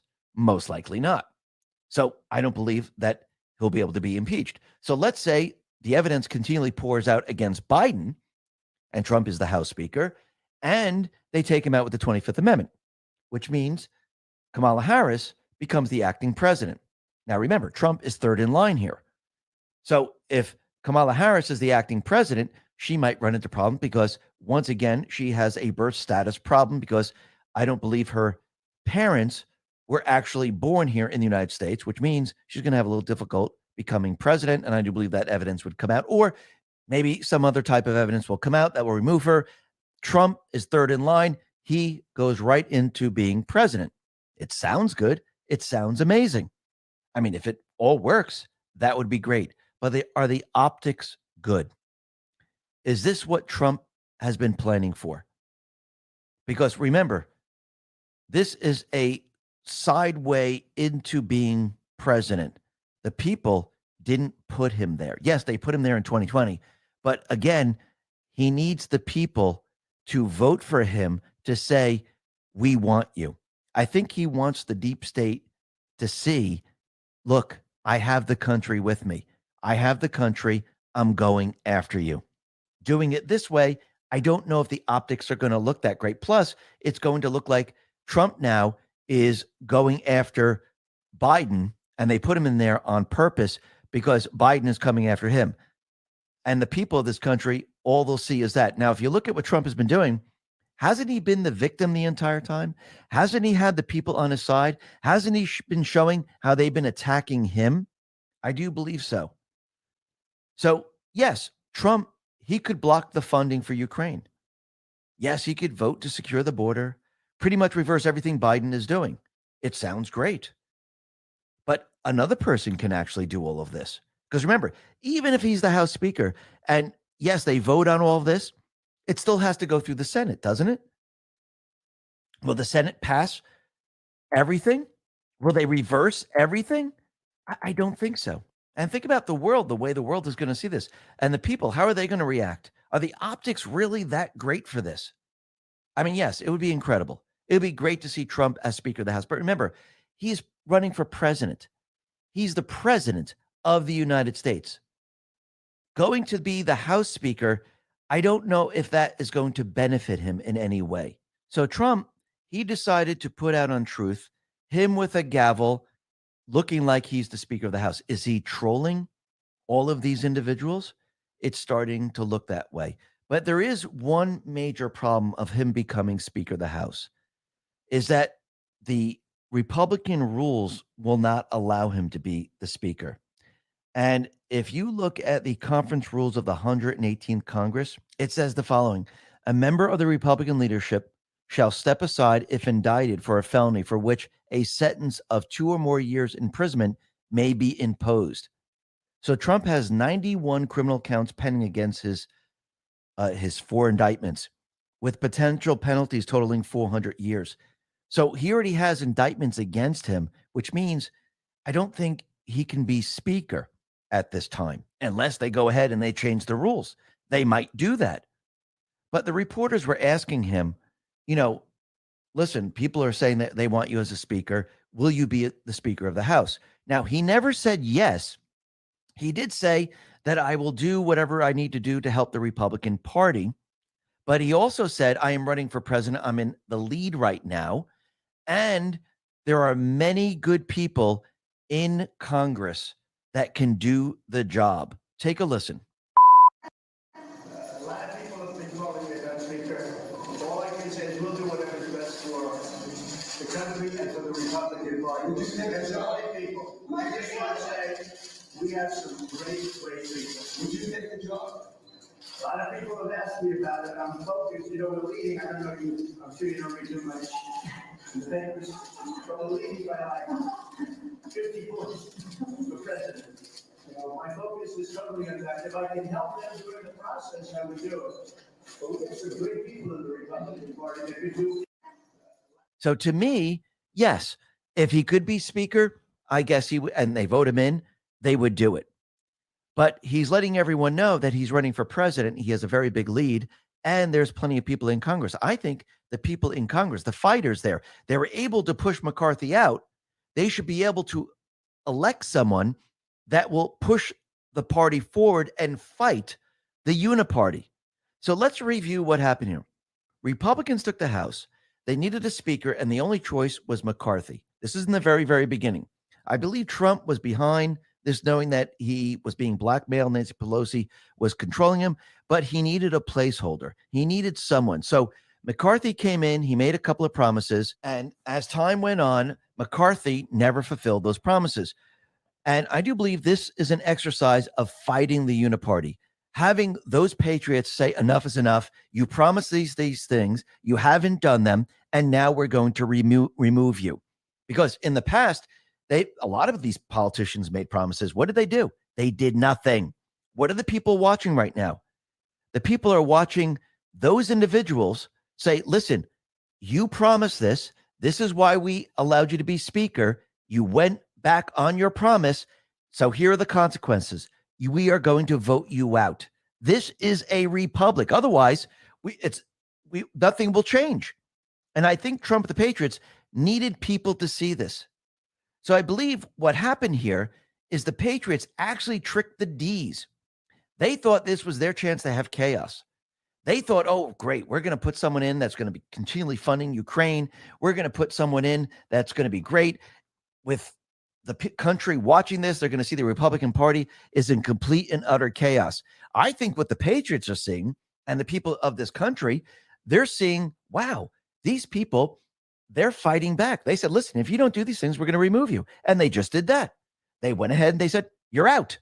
And the people are watching the Patriots fight. That's what they're witnessing right now. And the D's, they got caught up in all of this, and now they are trapped. And if you notice, the Patriots, with the temporary Speaker of the House, they're cleaning house and they're exposing the deep state, exposing the rhinos, and they're showing everyone, look at the uniparty. Look at them. They work together. And I believe Trump wants them to fight and take control and show the people what can be done if you remove these individuals. This is the final battle. Remember, the people now are fighting back to take the country. The House representatives, those patriots, they're fighting back to take back the country. All of us are fighting back to take back this country. And it had to be done. And I do believe Trump wants the people to fight back. I do believe that this is why we had this pause. Now, once again, something might change. But at this point, I think that this is about showing the people the path forward, showing the people what it's going to take to get this country back. Because if Trump just comes in as speaker, then goes in to be president, what did the people learn? They've learned nothing. How are they going to vote in 2024? Are they going to say, you know what? All right, Trump's president. He reversed everything. Everything's good now. So I really don't got to vote. I think Trump, in the end, wants the people out there. He wants the people hitting the precipice. He wants them to say, enough is enough. We need someone that is going to make America great again. And I do believe from the very beginning, this is what Trump has been driving towards. If we go back in time to when Trump was giving his farewell speech, he said some important things. Now, Lisa May put this out, but just take a listen to what he said here. I will always fight for you. I will be watching, I will be listening, and I will tell you that the future of this country has never been better. I wish the new administration great luck and great success. I think they'll have great success. They have the foundation to do something really spectacular. And again, we put it in a position like it's never been before, despite the worst plague to hit since, I guess you'd say 1917, over 100 years ago. And despite that, the things that we've done have been just incredible. And I couldn't have done it without you. So just a goodbye. We love you. We will be back in some form.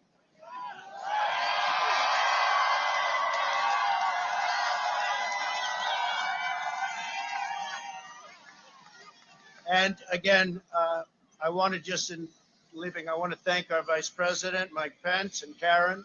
I want to thank Congress because we really worked well with Congress, at least certain elements of Congress.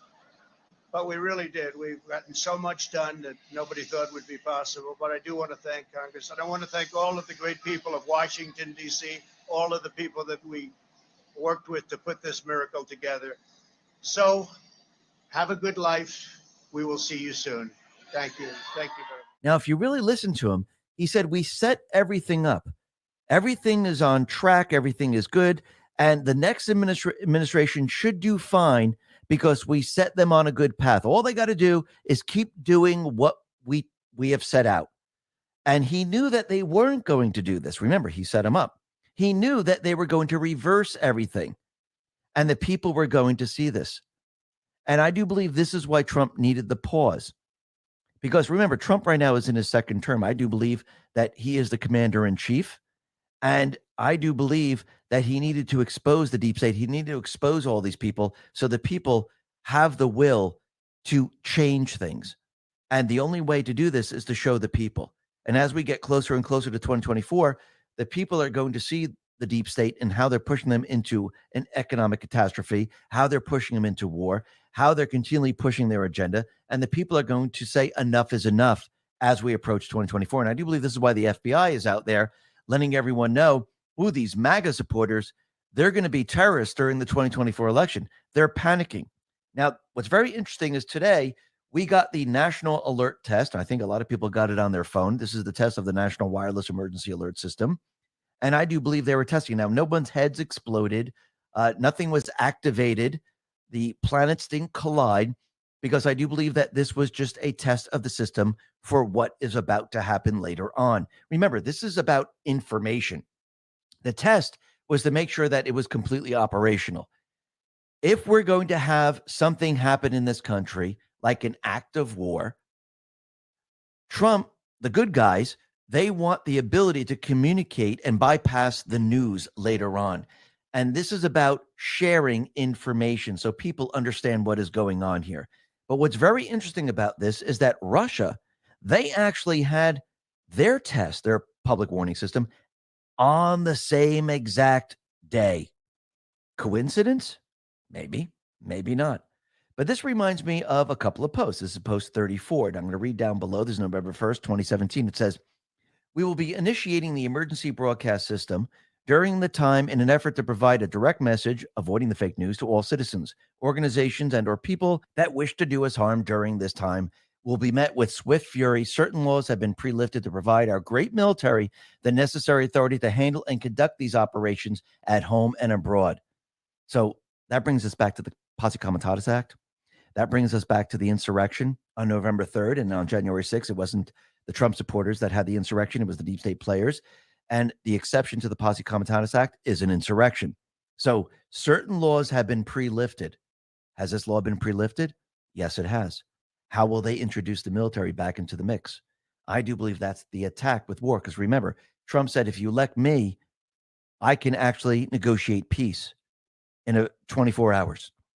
So I do believe he's planning on all this to play out. Then we have post 2793, and I'm going to read the whole thing. It's February 18, 2019. Chatter uptick. RE, how to effectively prevent crosstalk. RE, anti-narrative across all social media platforms, online platforms. Ability to prevent crosstalk narrows comms only to fake news, which provides for more control over what is released to inform the public. A series of scenarios is currently being conducted. Game the sys to test response risk and calc results. Censorship added layers of inserted code through keyword targeting in biohistory and comments, and individual platform mods has failed to curtail the problem, which is true, which we see. China, Russia, Iran fake takedown hacks of select platforms. Cyber attack? For maintenance is one scenario being game played. 0-day countermeasures in place. Example, think emergency alert system. Think White House controlled new RT News website. Think White House controlled new video stream platform. Do we have two of these? Yes, we do. Rumble and Truth. If you want to throw X into this, you can throw X into this. Think here. Should this occur, immediate steps will be taken to classify each as a public utility, essentially public services, to gain appropriate government regulation control. Why do we make things public? So I do believe this EAS test was in preparation for what is coming during the 2024 election. This is one of the biggest tests that they had. And this is just the way for them to share information. Because if you want people to know certain things, are you going to go through CNN, MSNBC? Are you going to go through the social media platforms if they're shutting down communications? Or do you need other methods to reach almost every single person? I do believe this is what they're going to be using this for. And with Russia doing it at the same exact time, I do believe there are certain leaders that are all involved in this to take down the deep state. And we could see that everything now is building up. I think everything is in position. Everything is on target. And we are moving forward down this path in 2024, building up to this final battle. And who's in control of all of this? Trump is. The military is. The Patriots are. The Patriots are in complete and utter control. Listen, everyone, thanks a lot for listening. Be well, be safe, and especially be prepared. Thanks a lot.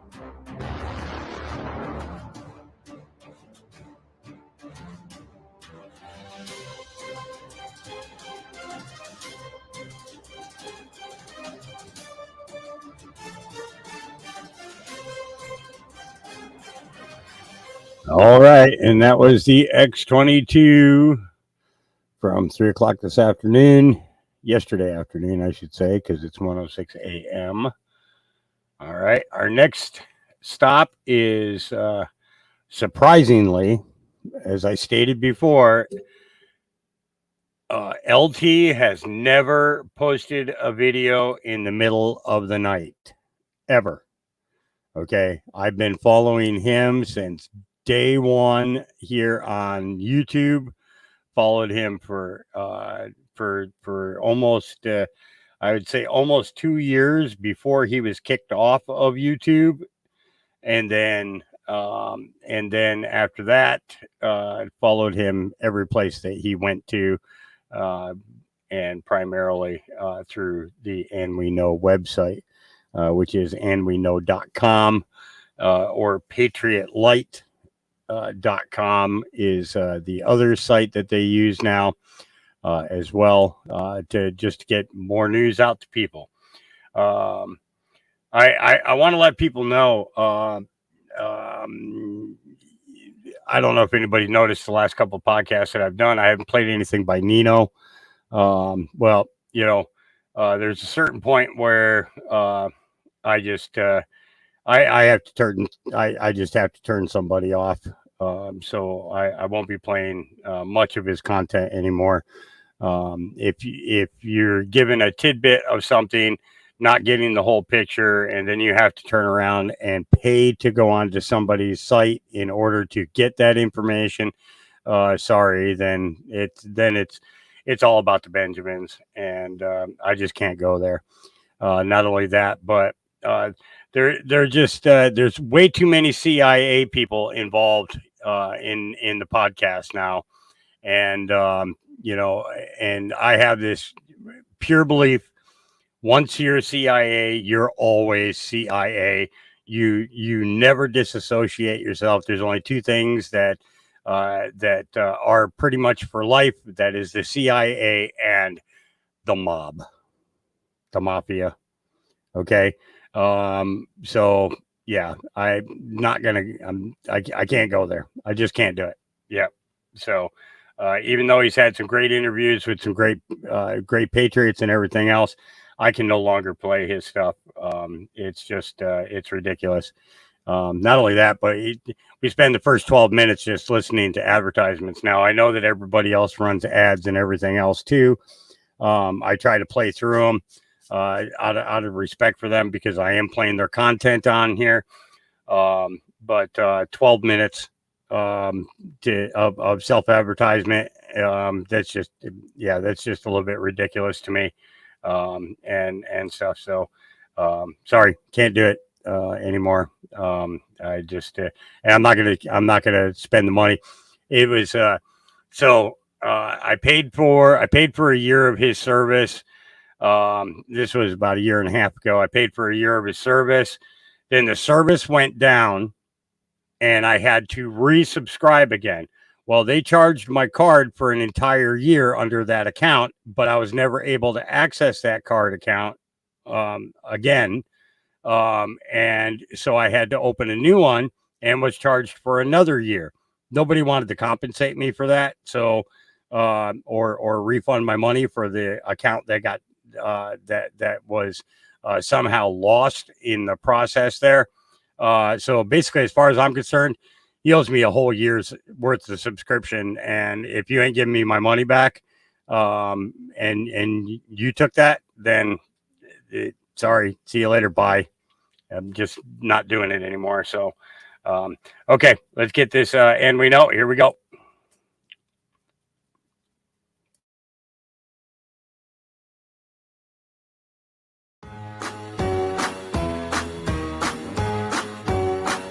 Amazing day, and there are some tweets coming out that McCarthy is telling people that he's not going to run again. We'll see if that transpires to your point. That's incredible. And who comes up next? Aisha, great reporting today. Thank you. Right. Up next, today history unfolded on Capitol Hill, and we'll take a look way back in the country. Don't you come back no more, no more, no more, no more. Hit the road, Jack, and don't you come back no more. What you say? I've now heard from a number of people. I know for a fact Donald Trump has been contacted about possibly him being an interim speaker. Is that a reality? Oh, woman, don't treat me so mean. You're the meanest old woman that I've ever seen. I guess if you say so, I'm not the type of thing can go. That's right, hit the road, Jack. And don't you come back no more, no more, no more, no more. Hit the road, Jack. And don't you come back no more. What you say? Hit the road, Jack. And don't you come back no more, no more, no more, no more. Hit the road, Jack. Well, the removal of the speaker was absolutely amazing. Hit the road, Jack. Don't you come back no more. Could it be a show? Was it something we were hoping for? Or maybe a distraction? We'll see. But man, what a time to be alive. Started to make more moves on this EBS, Emergency Broadcasting System Day. Will the 2024 election happen? Will folks comply with the mandates again? Are we all on pins and needles? Well, let's go. Let's find out what's been going on. Shall we? Amazing day. And there are some tweets coming out that McCarthy is telling people that he's not going to run again. We'll see if that transpires to your point. That's and incredible. who comes up next? Aisha, great reporting today. Thank you. Right. Up next, today history unfolded on Capitol Hill, and we'll take a look way back in the country's history and look ahead next. Oh, yeah. Look at that picture. Out of all the things to use on old Fox News, they just happen to use this classic from our Intel board, the Patriots.jpg. Patriots. DC Drano, want to know why the speaker was just removed for the first time in history? Because Kevin McCarthy wouldn't give up funding for Ukraine. That's it. Let this be a message to every future speaker. Americans are done funding foreign wars and money laundering while our country falls apart. Well, let's see. Let's just get a reminder on all this funding and the games that they play. I thought this one was pretty good. Good little drop here. Biggest threat in the world seems to be NATO, according to this post here. Listen to how the mainstream fake news media doctored this one all up for the masses. Shall we? President Putin actually sent a draft treaty that he wanted NATO to sign to promise no more NATO enlargement. That was what he sent us. And that was a precondition for not invade Ukraine. Of course, we didn't sign that. So he went to war to prevent NATO, more NATO close to his borders. Flashback. This is fundamentally not about NATO expansion. It was never about NATO enlargement. It's not about NATO. It's not about NATO expanding toward Russia. This was never about NATO. It's absolutely nothing to do with NATO expansionism. And it has nothing to do with NATO. This is not about NATO. It's not about NATO. It's not really about NATO. This is not about NATO. Seriously, it's not about NATO. This was never about NATO. It was never about NATO. Let's be honest. This doesn't have anything to do with NATO. Nothing to do with NATO at all. Yeah, he's claiming it's like security purposes, but we can see the clear reason. But NATO is not the reason. This is not about NATO expansion. This is about the democratic expansion. Ukraine bans religious organizations. We are protecting democracy right now. Ukraine is banning political parties. Because it's a democracy. Ukraine restricts books and music. It's about democracy. Ukraine won't hold elections. It's about democracy. And it's not about NATO expansion. This war in Ukraine is not about NATO. Not about NATO. That's not about NATO. It has nothing to do with NATO. Nothing to do with NATO expansion. It's not about NATO expansion. Nothing to do with NATO. It isn't really about NATO. It's not about NATO. It's not about NATO enlargement. In fact, it has nothing to do with NATO. It's not about NATO encroaching. It's not about NATO. NATO is just a fictitious, imaginary adversary for Mr. Putin and for Russia. It was never about NATO. That's not what it's been about. It's been about him trying to expand his sphere of influence. Hang on, I mean, the two are not mutually exclusive. Obviously, Russia has wished for a sphere of influence over Ukraine, but if the West had not challenged Russian interests so directly, I think that there was a chance to avoid this war. He wanted us to sign a promise never to enlarge NATO. We rejected that. The reason why Putin invaded Ukraine is because of his evil. It's about that Putin wants to rebuild Soviet empire of evil, like President Reagan told. It's about Putin being sick. I don't know how you negotiate peace with a madman, but Nobody negotiated with Hitler. People are comparing him to Hitler. And remember Hitler. He's a Hitler. We're back when the Nazis invaded Poland. This is exactly the same what Hitler was doing to Jews. This is the same. Putin will not stop. Putin is reminiscent of Hitler. Hitler. This reminds me of Hitler. Hitler. He's the new Hitler. Full Hitler. This is about a butcher trying to kill people everywhere in the world, just not Ukraine, Syria, all over the place. I hear you. Senator Lindsey Graham, always great to talk to you. Thanks so much. Thank you. All right, straight ahead. Oh, President yeah. Putin- What a great little production there. Just let it play out so you guys can see and hear how these mainstream media folks work together. They get their talking points, they get paid, then they push it out to the sheep, and everybody pays attention that watches mainstream media, and they go crazy, and it drives everyone up the wall.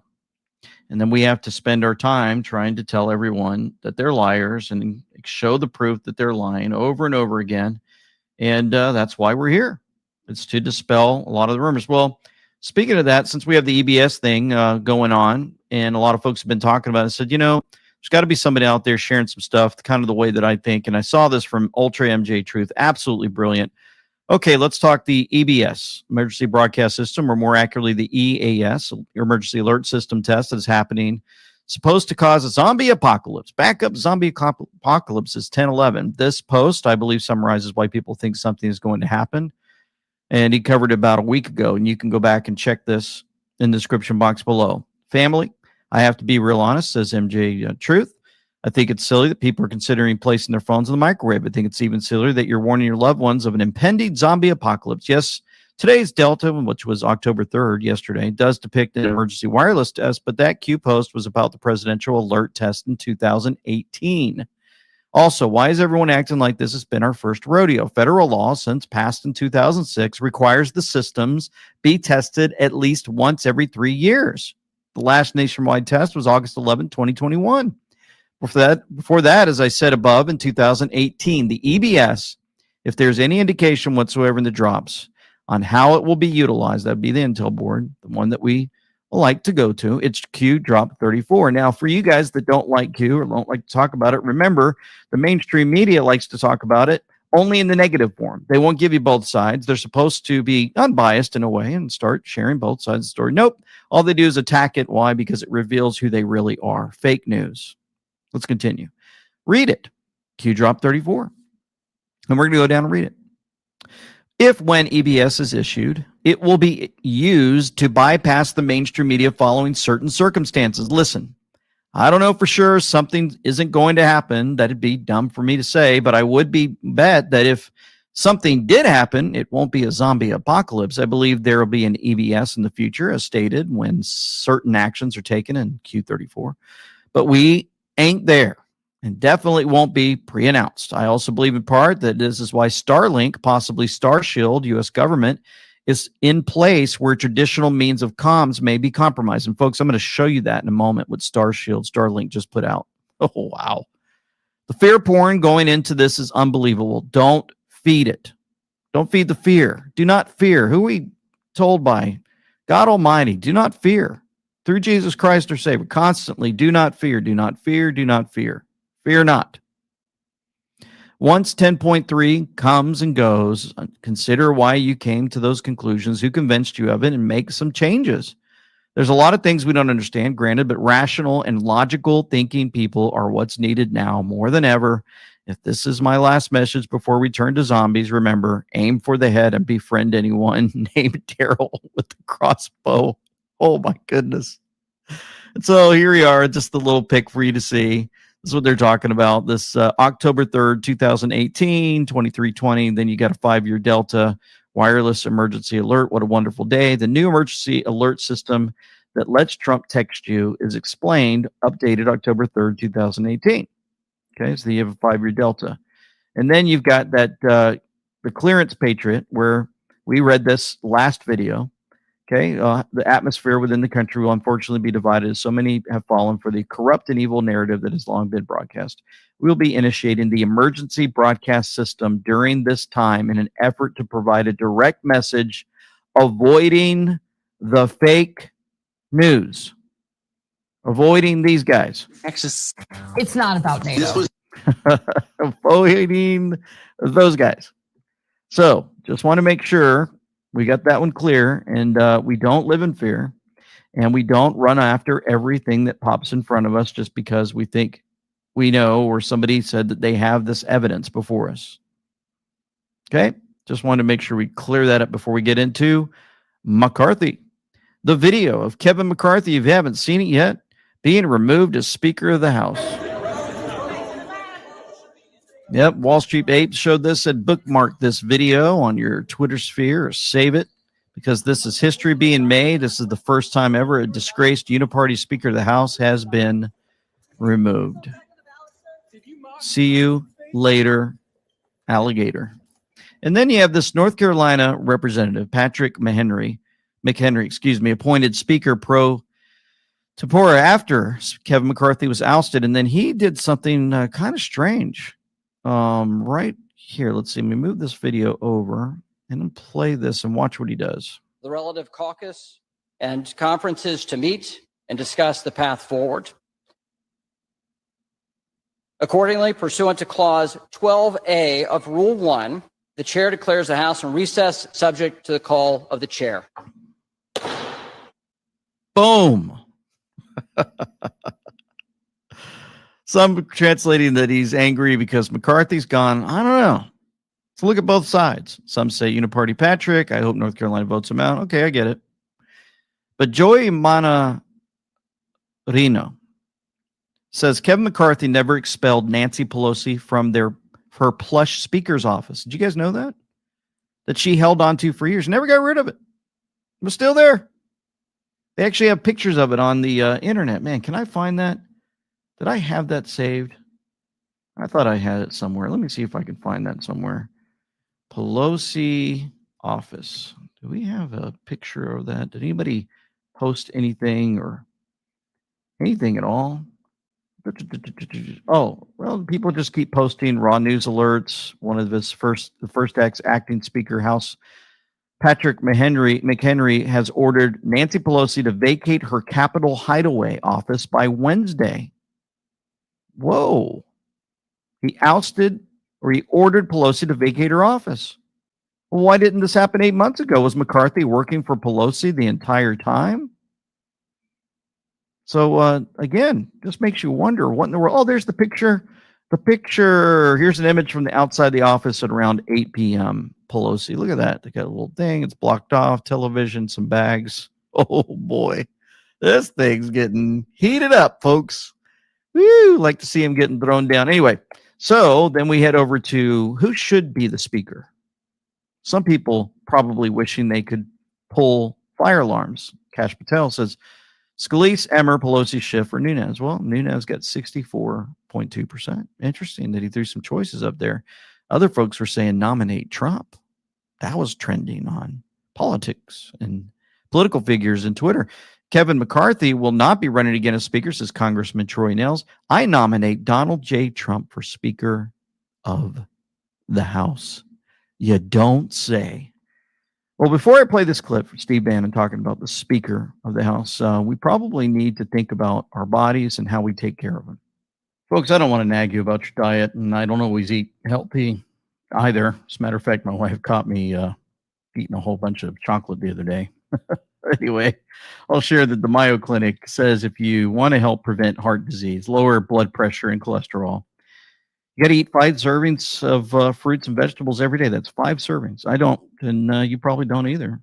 And that's why I take Field of Greens.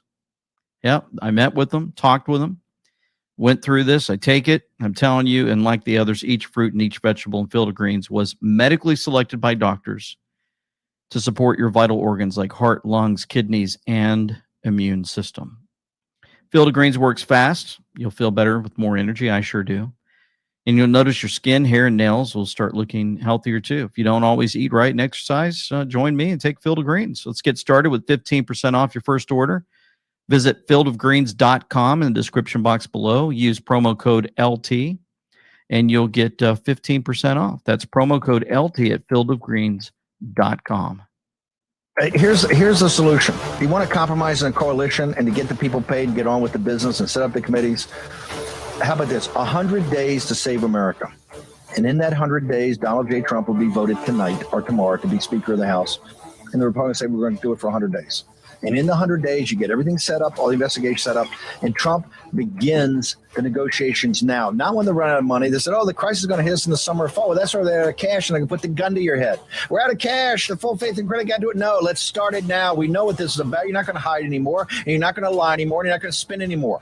And if you want somebody in the room that understands how to do these types of negotiations, his entire professional career is doing that, is Donald J. Trump. 100 days. Let's get him in the room and let's do the debt ceiling. Let's do let's do the spending. Let's talk about the madness and let's talk about the Federal Reserve. Who knows more about money or interest rates than Donald Trump? Right now, we're on the verge of spending $1 trillion on interest a year. $1 trillion a year, bigger than the defense budget. You want to talk about a national security problem? You want to talk running around? We got national security. Got to get Kevin McCarthy right now because this is a national security problem. We got all those guys, military veterans. I honor their service. The national security issue. National security. Here's the national security issue. You're spending $1 trillion a year, more than the defense budget, which is out of control, on interest. That's a national security problem. And I got a solution. And tell me anybody's got a better solution for right now, for this afternoon. Give it, hey, how about this? 100 days of Donald Trump. Let's get him in the room. You don't think their heads will blow up? You don't think that the Senate, oh, you can't do that. You got Trump. What are you talking about? You want to put it in their ear. You want to get up in their grill. Give me Trump for 100 days. You give me Trump for 100 days and you'll start the process of sorting out this mess. And the fact that they hate it so much is the better reason we ought to do it. Gates. Donald John Trump. Remember when Gates made that announcement of who he had nominated for Speaker? Donald J. Trump. Oh, boy. All right, let's see. Did it hop on Fox News? You betcha. Even old Sean Hannity was joining in on this whole show. I've now heard from a number of people. I know for a fact Donald Trump has been contacted about possibly him being an interim speaker. Is that a reality?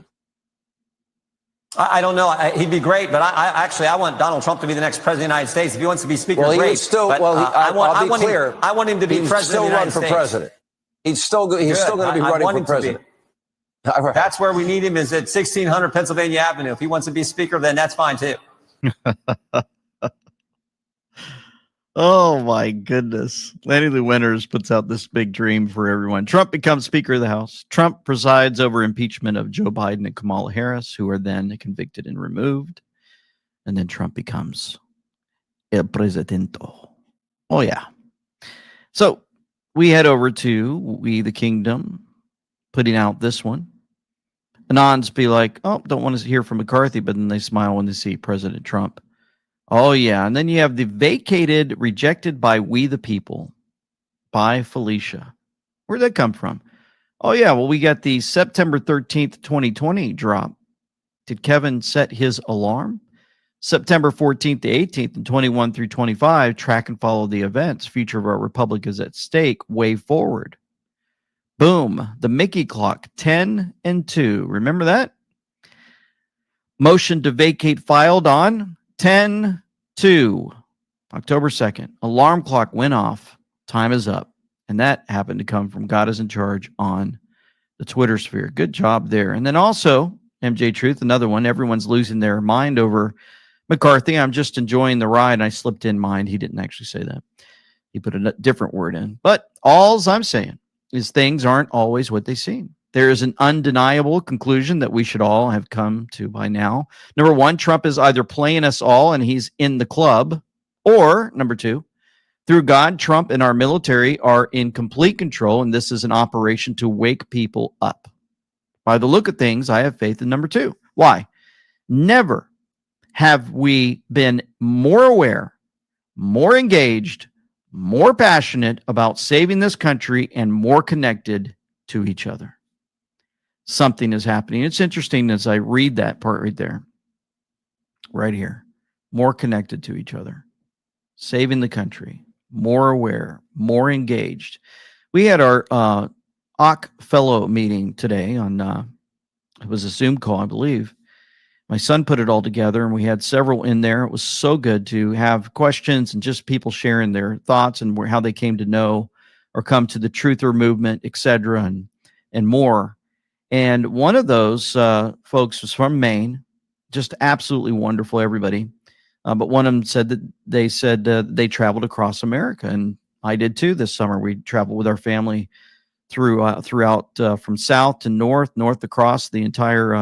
I didn't know you could drive 80 miles per hour. I found out, and then we were talking about that. And one of the things that we both said and we agreed upon was we did not meet anybody rude. Everybody was kind. Every store I went to, even when we went to big cities and everything, it was amazing. It's not what they're telling us. Okay, something's happening at the center of all of this is Trump and a financial system that is on the brink. That center is either good or it is bad. And folks, I'm going to show you an Intelcom. As a matter of fact, I'm going to tease you right now because at the end, near the end of the video, I'm going to show you this right here about the central bank's comm that came from President Trump. It is absolutely brilliant. Okay, we're going to get there in a moment. But here, that center is either good or it's bad. Something's happened at the center of all this. Trump and the financial system's on the brink. So that center is either good or it's bad. Trump is either good or he's bad. That's as simple as it gets. What does your heart say? Everything Trump does is for a reason. It's not that all of the sudden things have become so corrupt. It's always been corrupt. The fact that it is magnified and so frustrating is testimony to that mission being effective. Oh, yeah. And so we head over to Lara Logan. She had a great drop on October 1st. This is the most exciting time to be alive in human history. The globalist control structure is nothing more than a house of cards, flimsily glued together by the begrudging compliance of the masses who have been trained from birth not to recognize their own innate power. But that state of affairs is changing at an exponential rate as millions around the world awaken to their individual sovereignty, and the lies they've been spoon-fed since childhood become glaringly and laughably obvious. The powers that be are aware of this, and in a desperate attempt to cling on to their ever-fleeting power, they are doing everything they can to keep us fearful and therefore controllable.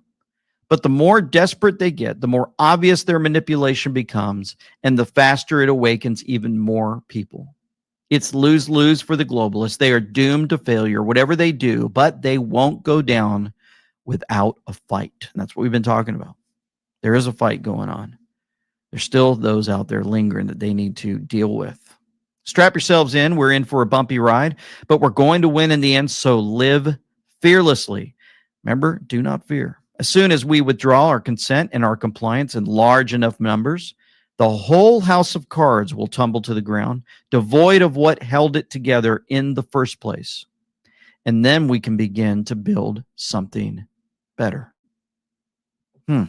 So amazing. So here's somebody living fearless. Matt Gaetz. And when it comes to how those raise money, I take no lecture on asking patriotic Americans to weigh in and contribute to this fight from those who would grovel and bend knee for the lobbyists and special interests who own our leadership, who have, boo all you want, who have hollowed out this town and have borrowed against the future of our future generations. I'll be happy to fund my political operation through the work of hardworking Americans, $10 and $20 and $30 at a time. And you all keep showing up at the lobbyist fundraisers and see how that goes for you. I reserve. Wow. Powerful. And so again, many would think that this is just a show and the politicians are just playing games and we don't know what's really going on. Whatever. You heard the booing.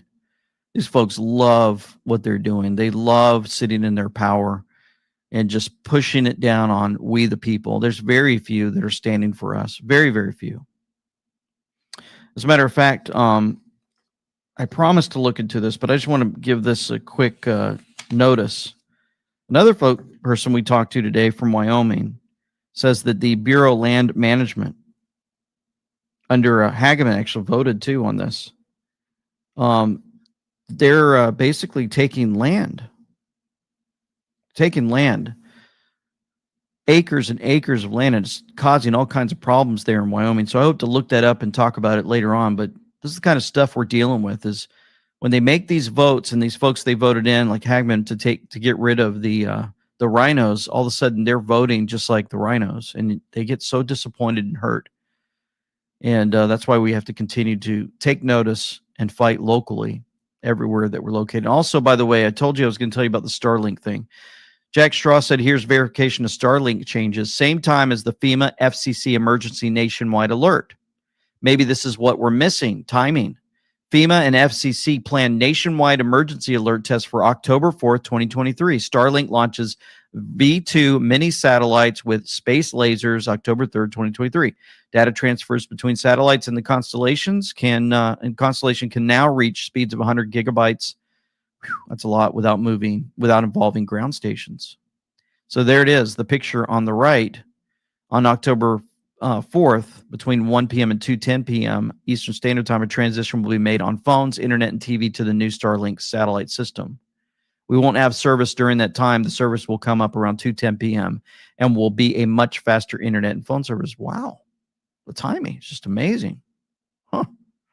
Well, folks, you can watch more of us at amweknow.com, get all of our updates. You can also sign up for our newsletter to get alerts, especially the alert that's coming here soon. We already let the fellow members, those that became fellowship members, if you see there on the website, you can click receive merch discounts, monthly newsletters from LT, special merch packages, and exclusive event invitations. Those that are part of the fellowship member program got the invite early for the cruise that we'll be announcing soon, if we even have to announce it, because those that sign up for the email newsletter list will get an alert and receive it first. How do you get on that newsletter? You just go to our website, scroll to the bottom, and submit your name and email address, and you will receive notices. Also, if you go to our site, shop.amweknow.com, you're going to see all kinds of goodies, back in stock gear. You've got the Luke 817 shirt, and we know hats. Guys, we've got so much. As a matter of fact, when I pull it up and I go there, every time I visit, it seems like I've got surprises for everyone from Angie and Jamie. You remember, we got the sweatshirts and hoodies. It's going to get cold out there. Accessories, floor mats. We've got towels, tees and tanks, hats, all types of colors, different shapes, and we know on there and more. And it's just absolutely brilliant how they continue to just bring new gear for everyone. And they're working hard to come up with new ideas, maybe monthly box items, like people like to get the monthly surprise boxes. They're working on that. I mean, it's just great how they pull in the support, and they're doing so much to help you. And so I just encourage you to go check out shop.amweknow.com by just simply going to amweknow.com and clicking on our shopping link, and you'll see more. Here's more great pictures of Patriots wearing our gear.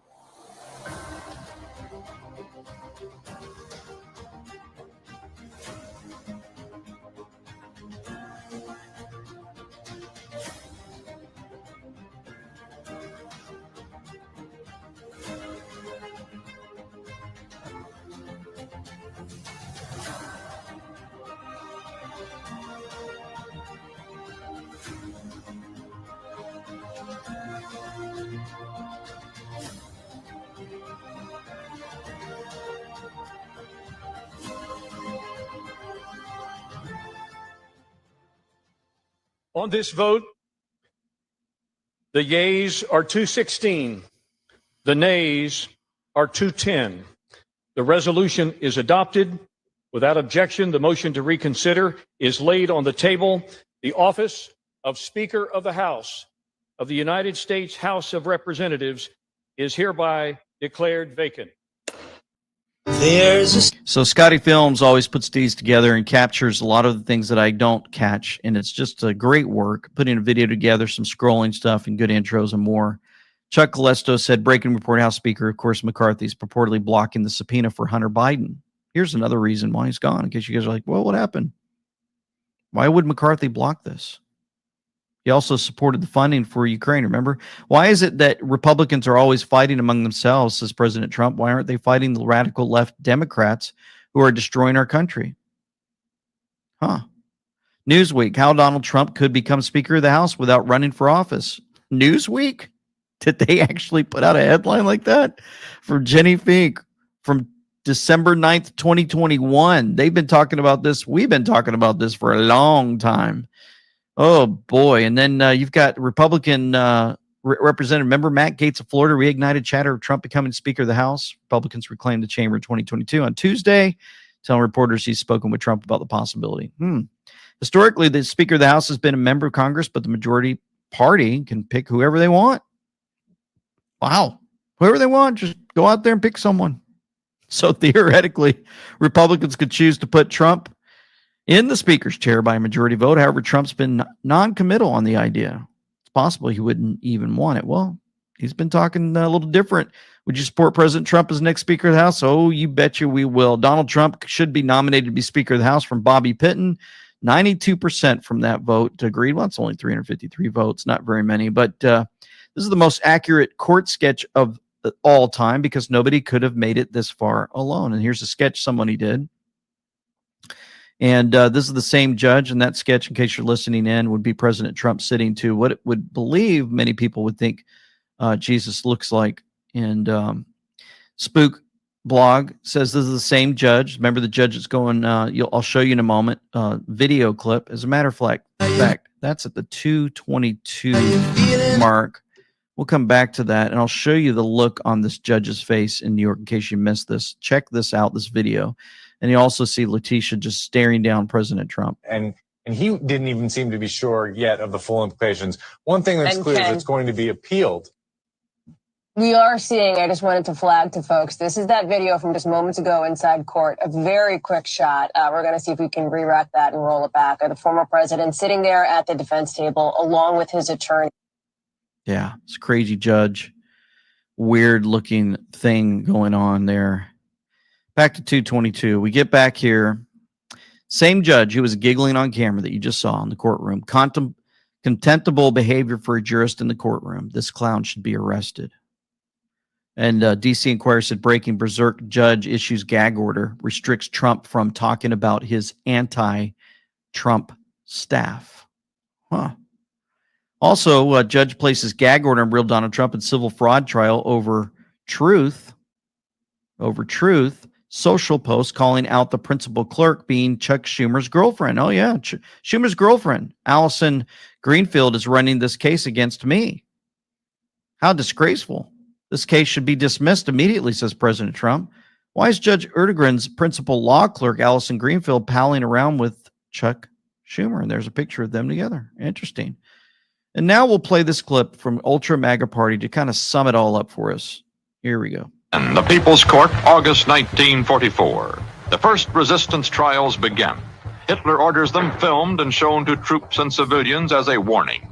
Technicians plead with the presiding judge, Roland Freisler, not to shout.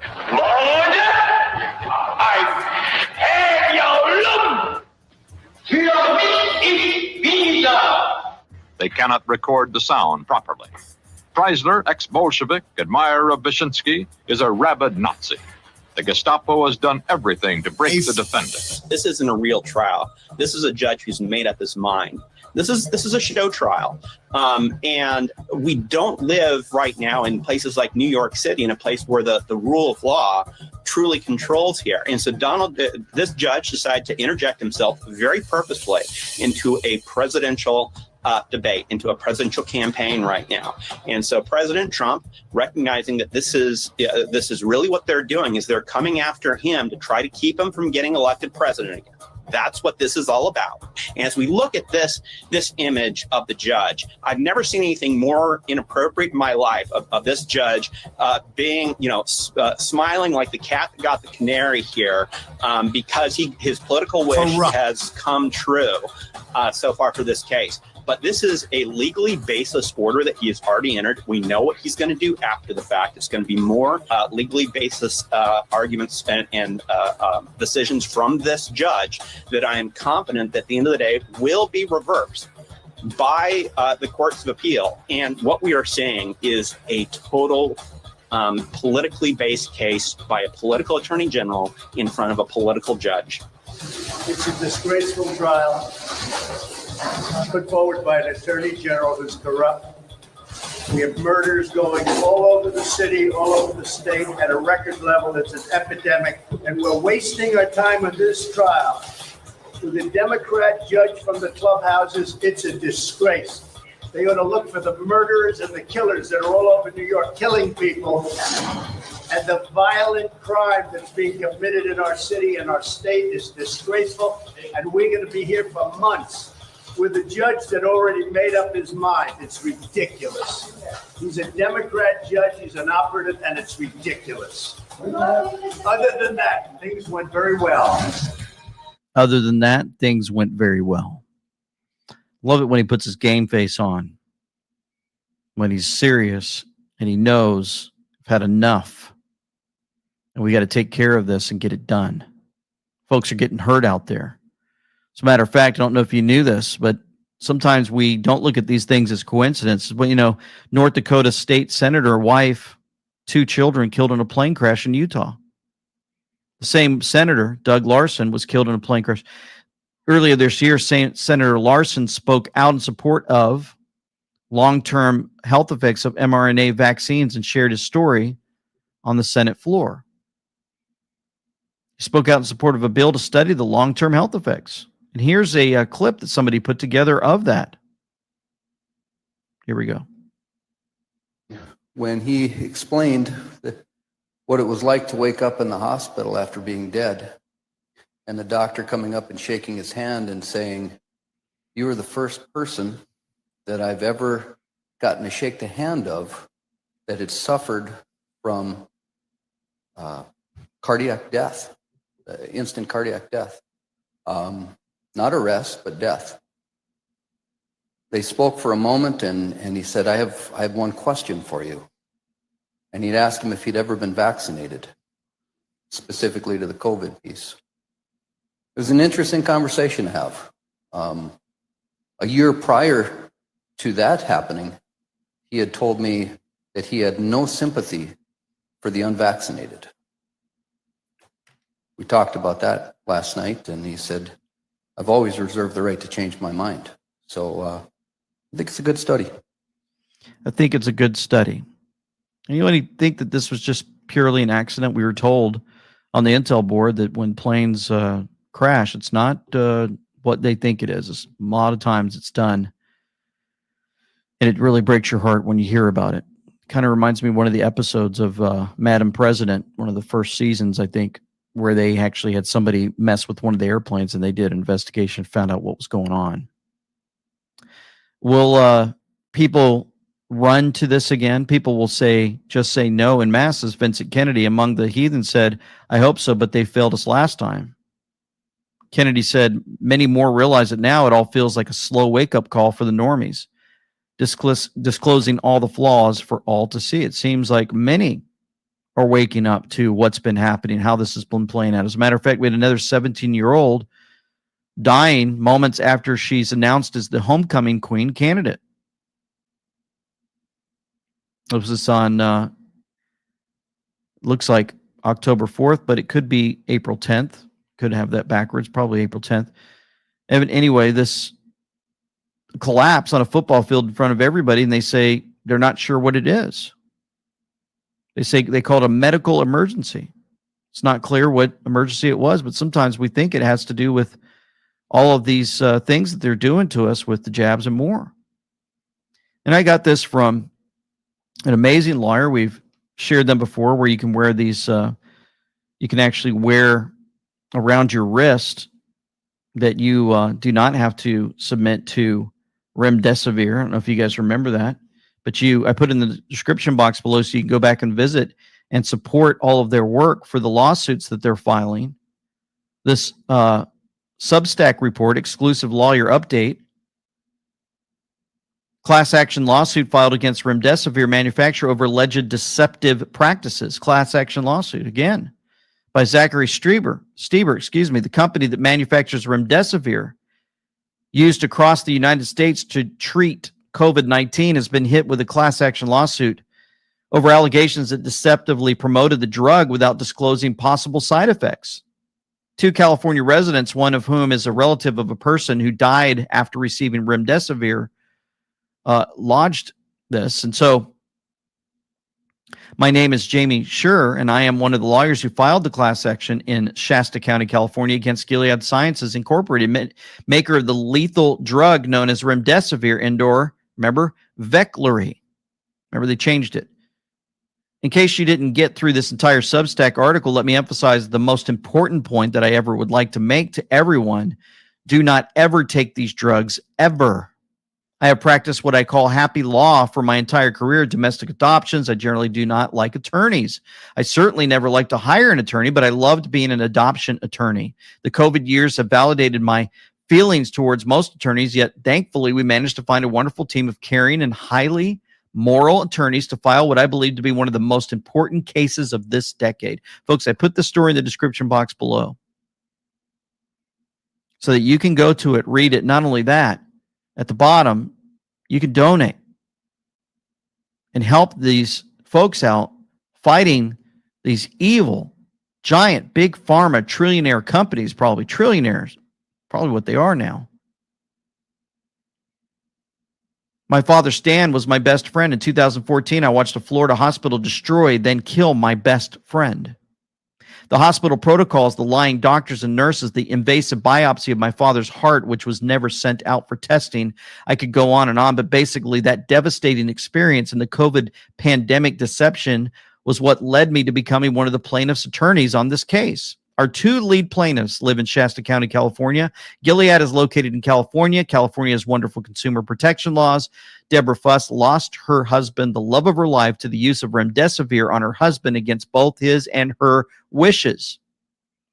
Edward Pimentel was given remdesivir and put on ventilator to die. He was in a coma for a month. He survived, but has many health problems. Both Edward and Deborah's husbands were fit and healthy individuals, save for having some flu-like symptoms. If you're lucky enough to survive taking remdesivir, you will most likely have kidney or liver or lung problems for the rest of your life. For 2 years, we have worked on figuring out how to get around the PrEP Act to bring this case. Suing Gilead is a big undertaking for our team, both physically, mentally, and financially, but we felt an overwhelming sense of urgency to file this lawsuit before the end of September 2023. Hospitals have been incentivized to give remdesivir to patients. They make ridiculous amounts of money on each patient. We have seen bills upwards of $300,000 for short-term stays on a ventilator in combination with remdesivir. This bonus period for hospitals ended September 30th, 2023, but was set to be renewed. We believe the timing of our filing was instrumental in causing Gilead to not renew this emergency and patient remdesivir protocol. Our latest concern, our new concern, is the latest remdesivir outpatient protocol, which deviously circumnavigates the previous murderous and fraudulent hospital protocol. The newest version of remdesivir is an oral administration product, which will also be deadly, but instead of killing you in the hospital, get this, it will slowly kill you at home. And then when you land in the ER, they will conveniently blame it on, guess what? COVID. And not the poisonous oral remdesivir that you were administering in the comfort of your home. The associated propaganda that is coming, or rather lies that will be told promoting this new anticipated oral remdesivir, will also have zero benefit for anything pertaining to COVID-19, the seasonal flu, or any other respiratory disease or condition. But it will harm you, and harm you badly. How do we know that this is coming, this oral remdesivir? I received a call 2 weeks ago from an old friend. Her mother went to the hospital with cold symptoms. They drew blood from her and announced cheerfully that she was a candidate for outpatient use of remdesivir. The only reason this friend called me was because she had seen some emails I'd sent out, remembered that I said remdesivir was bad. By the time she called me, the hospital had given her mom the first dose, and she had brought her home 2 more doses. She stopped taking her back to the hospital for remaining doses after speaking to me. Is the goal to get away from reputation death by hospital protocol and instead send people home to die? The drug is still on patent and very expensive. It's frustrating. And so all of this amazing article and more Remember, they want to end this with 2 calls to action. Firstly, if you or a loved one was administered remdesivir or Veklury, please fill out our forms, but also contact us directly about helping you to additionally file against the hospital and doctors and nurses and administrators. If we don't hold them accountable, then they will never stop. The class action is against Gilead. You can be part of both the class action and individual case locally. Secondly, Gilead has massive war chest to fight cases like ours. Like all big pharma corporations, it is part of their cost of doing business. There were over 250,000 views when Brian Ward posted about our filing. If he had posted our Give, Send, Go and everyone donated $1, we could be partially funded. Imagine everyone donating $10 or more. We could take care of legal fees and victims. And so at the bottom of this article, you can click Give, Send, Go and help them out. Absolutely brilliant what they're doing. Was connected to her through Todd Callender. Other corruption that's going on and others that are exposing would be Australia's Senator Alex Antic utterly obliterates the man-made climate change hoax, all these hoaxes, with this. In 1970, the Sydney Morning Herald reported that weather experts fear air pollution, if unchecked, will bring on a new ice age. In 1978, a documentary was made featuring Leonard Nimoy of Star Trek fame, who told viewers during the lifetime of our grandchildren, Arctic cold and perpetual snow could turn most of the inhabitable portions of the planet into a polar desert. In the late 90s and early 2000s, we were being told that humans had punched a hole in the ozone layer and the sun's ultraviolet rays were going to kill us all. Alarmist rhetoric about man-made climate change is nothing new. The United Nations and the media have been pushing it for decades, but over time, the narrative has shifted from global cooling to global warming. And in fact, several months ago, Greta Thunberg deleted a tweet from 2018, which read, "A top climate scientist is warning that climate change will wipe out all of humanity unless we stop using fossil fuels over the next 5 years." These prophecies of doom simply never come true. The polar bears are still here. The sea hasn't risen. The ozone layer is fine, but the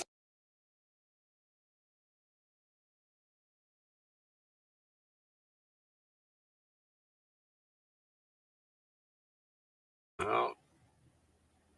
Bear with us for a second here, guys. I don't know what's going on. It just like all of a sudden locked up. It doesn't normally do that. Where are we at? 47:18. Let me refresh it. We'll start from that point. 47:18.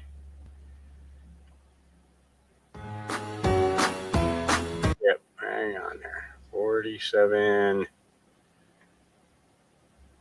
They actually did this to me the other day too, so. If a climate apocalypse is imminent, then governments of the world can centralise their power and control your actions with the so-called emergency. It's a Trojan horse for globalism led by the United Nations and their puppet masters and the Chinese Communist Party. This is not serving Australian interests. These entities are not serving Australian interests. They're trying to control us and they're trying to make us weak, but that is the real emergency. That is the real emergency. Wow.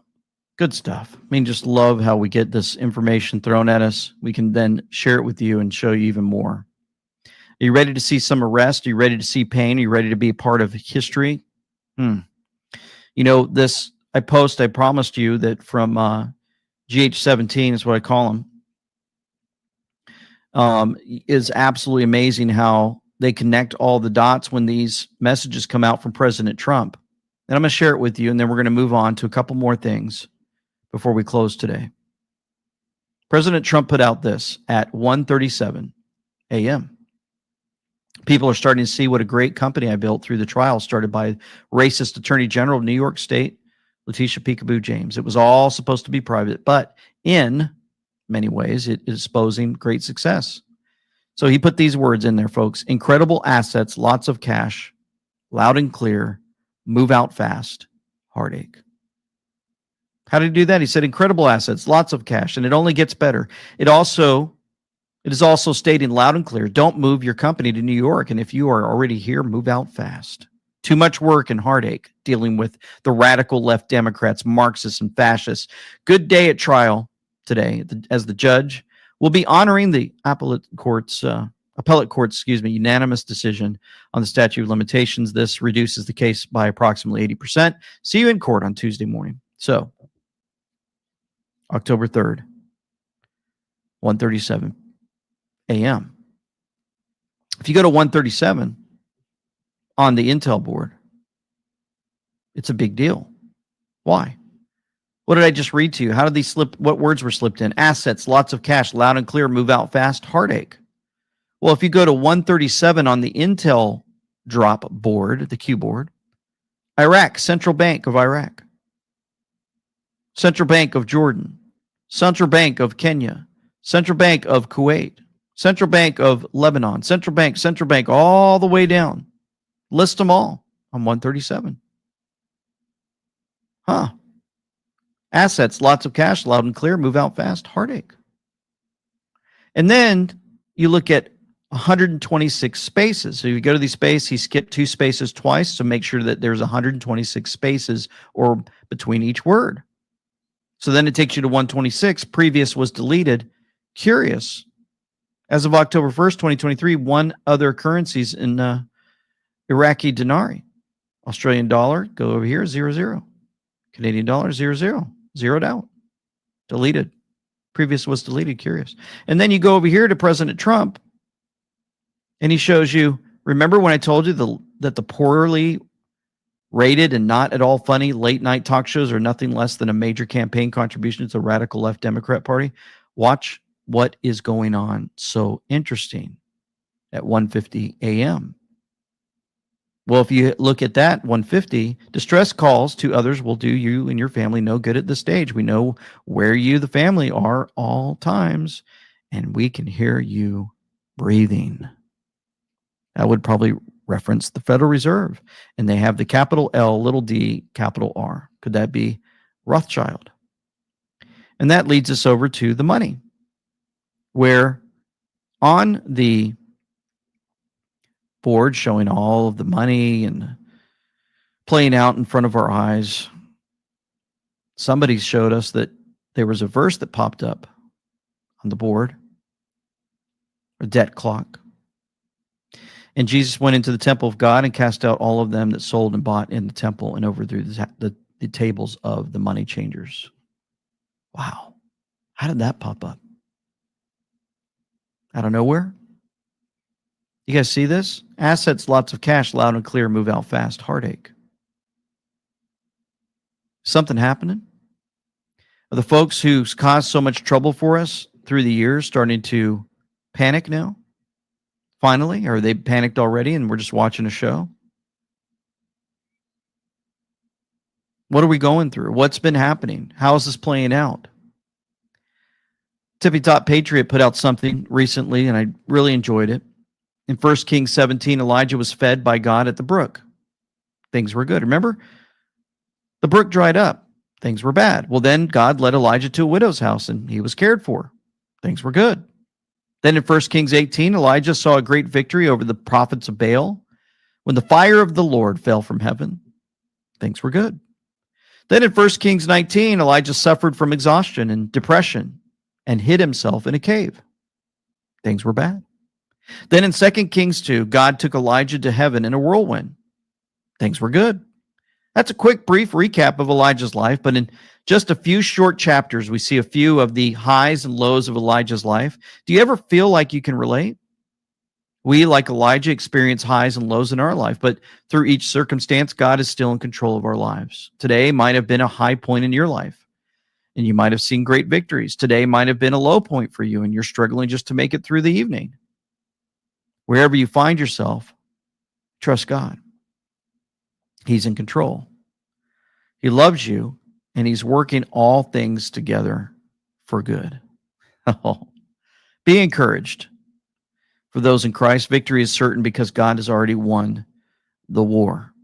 And in a war that we're battling, it is. That picture that Fox News put up, the Patriots.jpg, the going across the Delaware,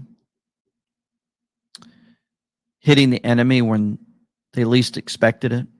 Icy cold, everyone wanted to give up. The pain was immense. We went in and there was victory.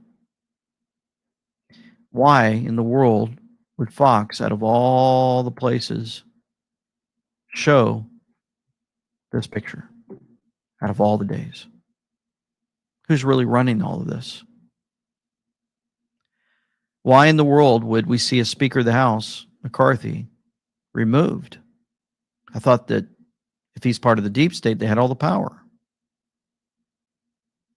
Why would all of a sudden what was brought up 2 years ago comes up again with President Trump maybe running for Speaker of the House? Why have we been told about alarm clocks and 10s and 2s and comms? Why do some of us fall into so many things and we wonder what's going on, but at other times we look and we say, man, this coincidence just doesn't seem to be adding up. Why do we see 17-second long videos placed out by Dan Scavino using different songs that have a message, even if it's from groups that we don't listen to? Why? It just doesn't add up at times. But then I saw this today, and we're going to end with this video clip. I had it pulled up earlier. See if I can find it. Joe Rambo always does great work finding these things out. Let's play a quick game of Connect the Dots. This is the reason I believe the 2024 election will not happen as planned. I'm going to play this and then we'll close. Is about replacing a failed and corrupt political establishment with a new government controlled by you, the American people. The Washington establishment and the financial and media corporations that fund it exist for only one reason: to protect and enrich itself. The establishment has trillions of dollars at stake in this election. For those who control the levers of power in Washington and for the global special interest, they partner with these people that don't have your good in mind. Our campaign represents a true existential threat like they haven't seen before. This is not simply another 4-year election. This is a crossroads in the history of our civilization that will determine whether or not we, the people, reclaim control over our government. The political establishment that is trying to stop us is the same group responsible for our disastrous trade deals, massive illegal immigration, and economic and foreign policies that have bled our country dry. The political establishment has brought about the destruction of our factories and our jobs as they flee to Mexico, China, and other countries all around the world. It's a global power structure that is responsible for the economic decisions that have robbed our working class, stripped our country of its wealth, and put that money into the pockets of a handful of large corporations and political entities. This is a struggle for the survival of our nation, and this will be our last chance to save it. This election will determine whether we're a free nation or whether we have only the illusion of democracy, but are in fact controlled by a small handful of global special interests rigging the system, and our system is rigged. This is reality. You know it, they know it, I know it, and pretty much the whole world knows it. The Clinton machine is at the center of this power structure. We've seen this firsthand in the WikiLeaks documents, in which Hillary Clinton meets in secret with international banks to plot the destruction of U.S. sovereignty in order to enrich these global financial powers, her special interest friends, and her donors. Honestly, she should be locked up. The most powerful weapon deployed by the Clintons is the corporate media, the press. Let's be clear on one thing. The corporate media in our country is no longer involved in journalism. They're a political special interest, no different than any lobbyist or other financial entity with a total political agenda. And the agenda is not for you, it's for themselves. Anyone who challenges their control is deemed a sexist, a racist, a xenophobe. They will lie, and then again, they will do worse than that. They will do whatever is necessary. The Clintons are criminals, remember that. This is well documented. And the establishment that protects them has engaged in a massive cover-up of widespread criminal activity at the State Department and the Clinton Foundation in order to keep the Clintons in power. They knew they would throw every lie they could at me and my family and my loved ones. They knew they would stop at nothing to try to stop me. Nevertheless, I take all of these slings and arrows gladly for you. I take them for our movement so that we can have our country back. I knew this day would arrive. It's only a question of when. And I knew the American people would rise above it and vote for the future they deserve. The only thing that can stop this corrupt machine is you. The only force strong enough to save our country is us. The only people brave enough to vote out this corrupt establishment is you, the American people. Our great civilization has come upon a moment of reckoning. I didn't need to do this, folks, believe me. I built a great company, and I had a wonderful life. I could have enjoyed the fruits and benefits of years of successful business deals and businesses for myself and my family, instead of going through this absolute horror show of lies, deceptions, malicious attacks. Who would have thought? I'm doing it because this country has given me so much, and I feel so strongly that it's my turn to give back to the country that I love. I'm doing this for the people and for the movement, and we will take back this country for you, and we will make America great again. So that should sum up exactly how this all plays out, what we've been saying for a long, long time. And we hope and pray that all things, as we stated here from Tippy Top Patriot, all things work together for good to those who love the Lord, to those who are the called according to his purpose, Romans 8:28. For nothing is secret that shall not be made manifest, neither anything hid that shall not be known and come abroad. Let's pray. Heavenly Father, thank you once again for all that you continue to do in and through us, for giving us the strength to move forward each day, the strength to stand up and hold to the truth, as we know the enemy uses so many to try to discourage us, to try to bring fear. We ask for just protection of our minds also, as the enemy loves to put us into fear. We know that. You've told us that. And you told us to not fear so many times. Please bring us comfort and rest beyond all understanding today, especially out of all days. We ask for continued protection over our family, over our minds, our eyes, our tongues, so much more. You're so good to us, and we want to thank you. It's in the name of Jesus Christ we pray. Amen and amen. Folks, thank you for tuning in, and thank you for your prayers and for all that you do to support us, our family, and our team. It's been an amazing journey. We hope that you hit the subscribe button and share if you haven't already.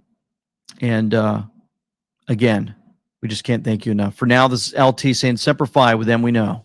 Signing out. And I'm going to stop that there just because I don't want the song to be the last thing that they hear and turn around and give me a copyright on it. They're idiots. All right, guys, that's going to be it for tonight.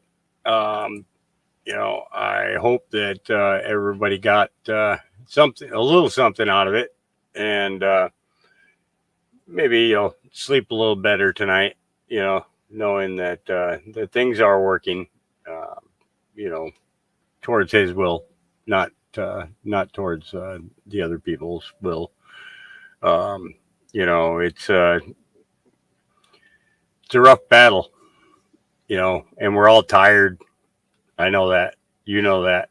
You know, I'm exhausted. I don't know about you guys. I've been exhausted for a couple of years now, you know, but we just we keep plugging along. We keep trying to do everything that we can, you know, putting the word out there, trying to share as much information as possible, and at the same time, look at the perspective of multiple people towards for instance, whether Trump becomes speaker or not. There's a couple of different perspectives there that, if you look at them, you can kind of understand where that individual is coming from in what they say. They explain it out. They don't just make a statement and then give a long story behind it. They explain, where their perspective is coming from and what the end sum would be. And then they leave it at that. They don't, there's not a big biblical story or anything else in the hidden in their message or anything. It's just plain as day. And, we go from there as to discerning and then watching and seeing what's happening, and LT's right. We have nothing to fear. Like I said the other day, I said, I turned off my phone because I look at it like this. I don't want them digging in my phone, and if you have access to my phone for 2 hours, that kind of raises a little question to me as to what kind of information you're pulling out of my phone or what you're putting into my phone, and that's not fear. That's just common sense.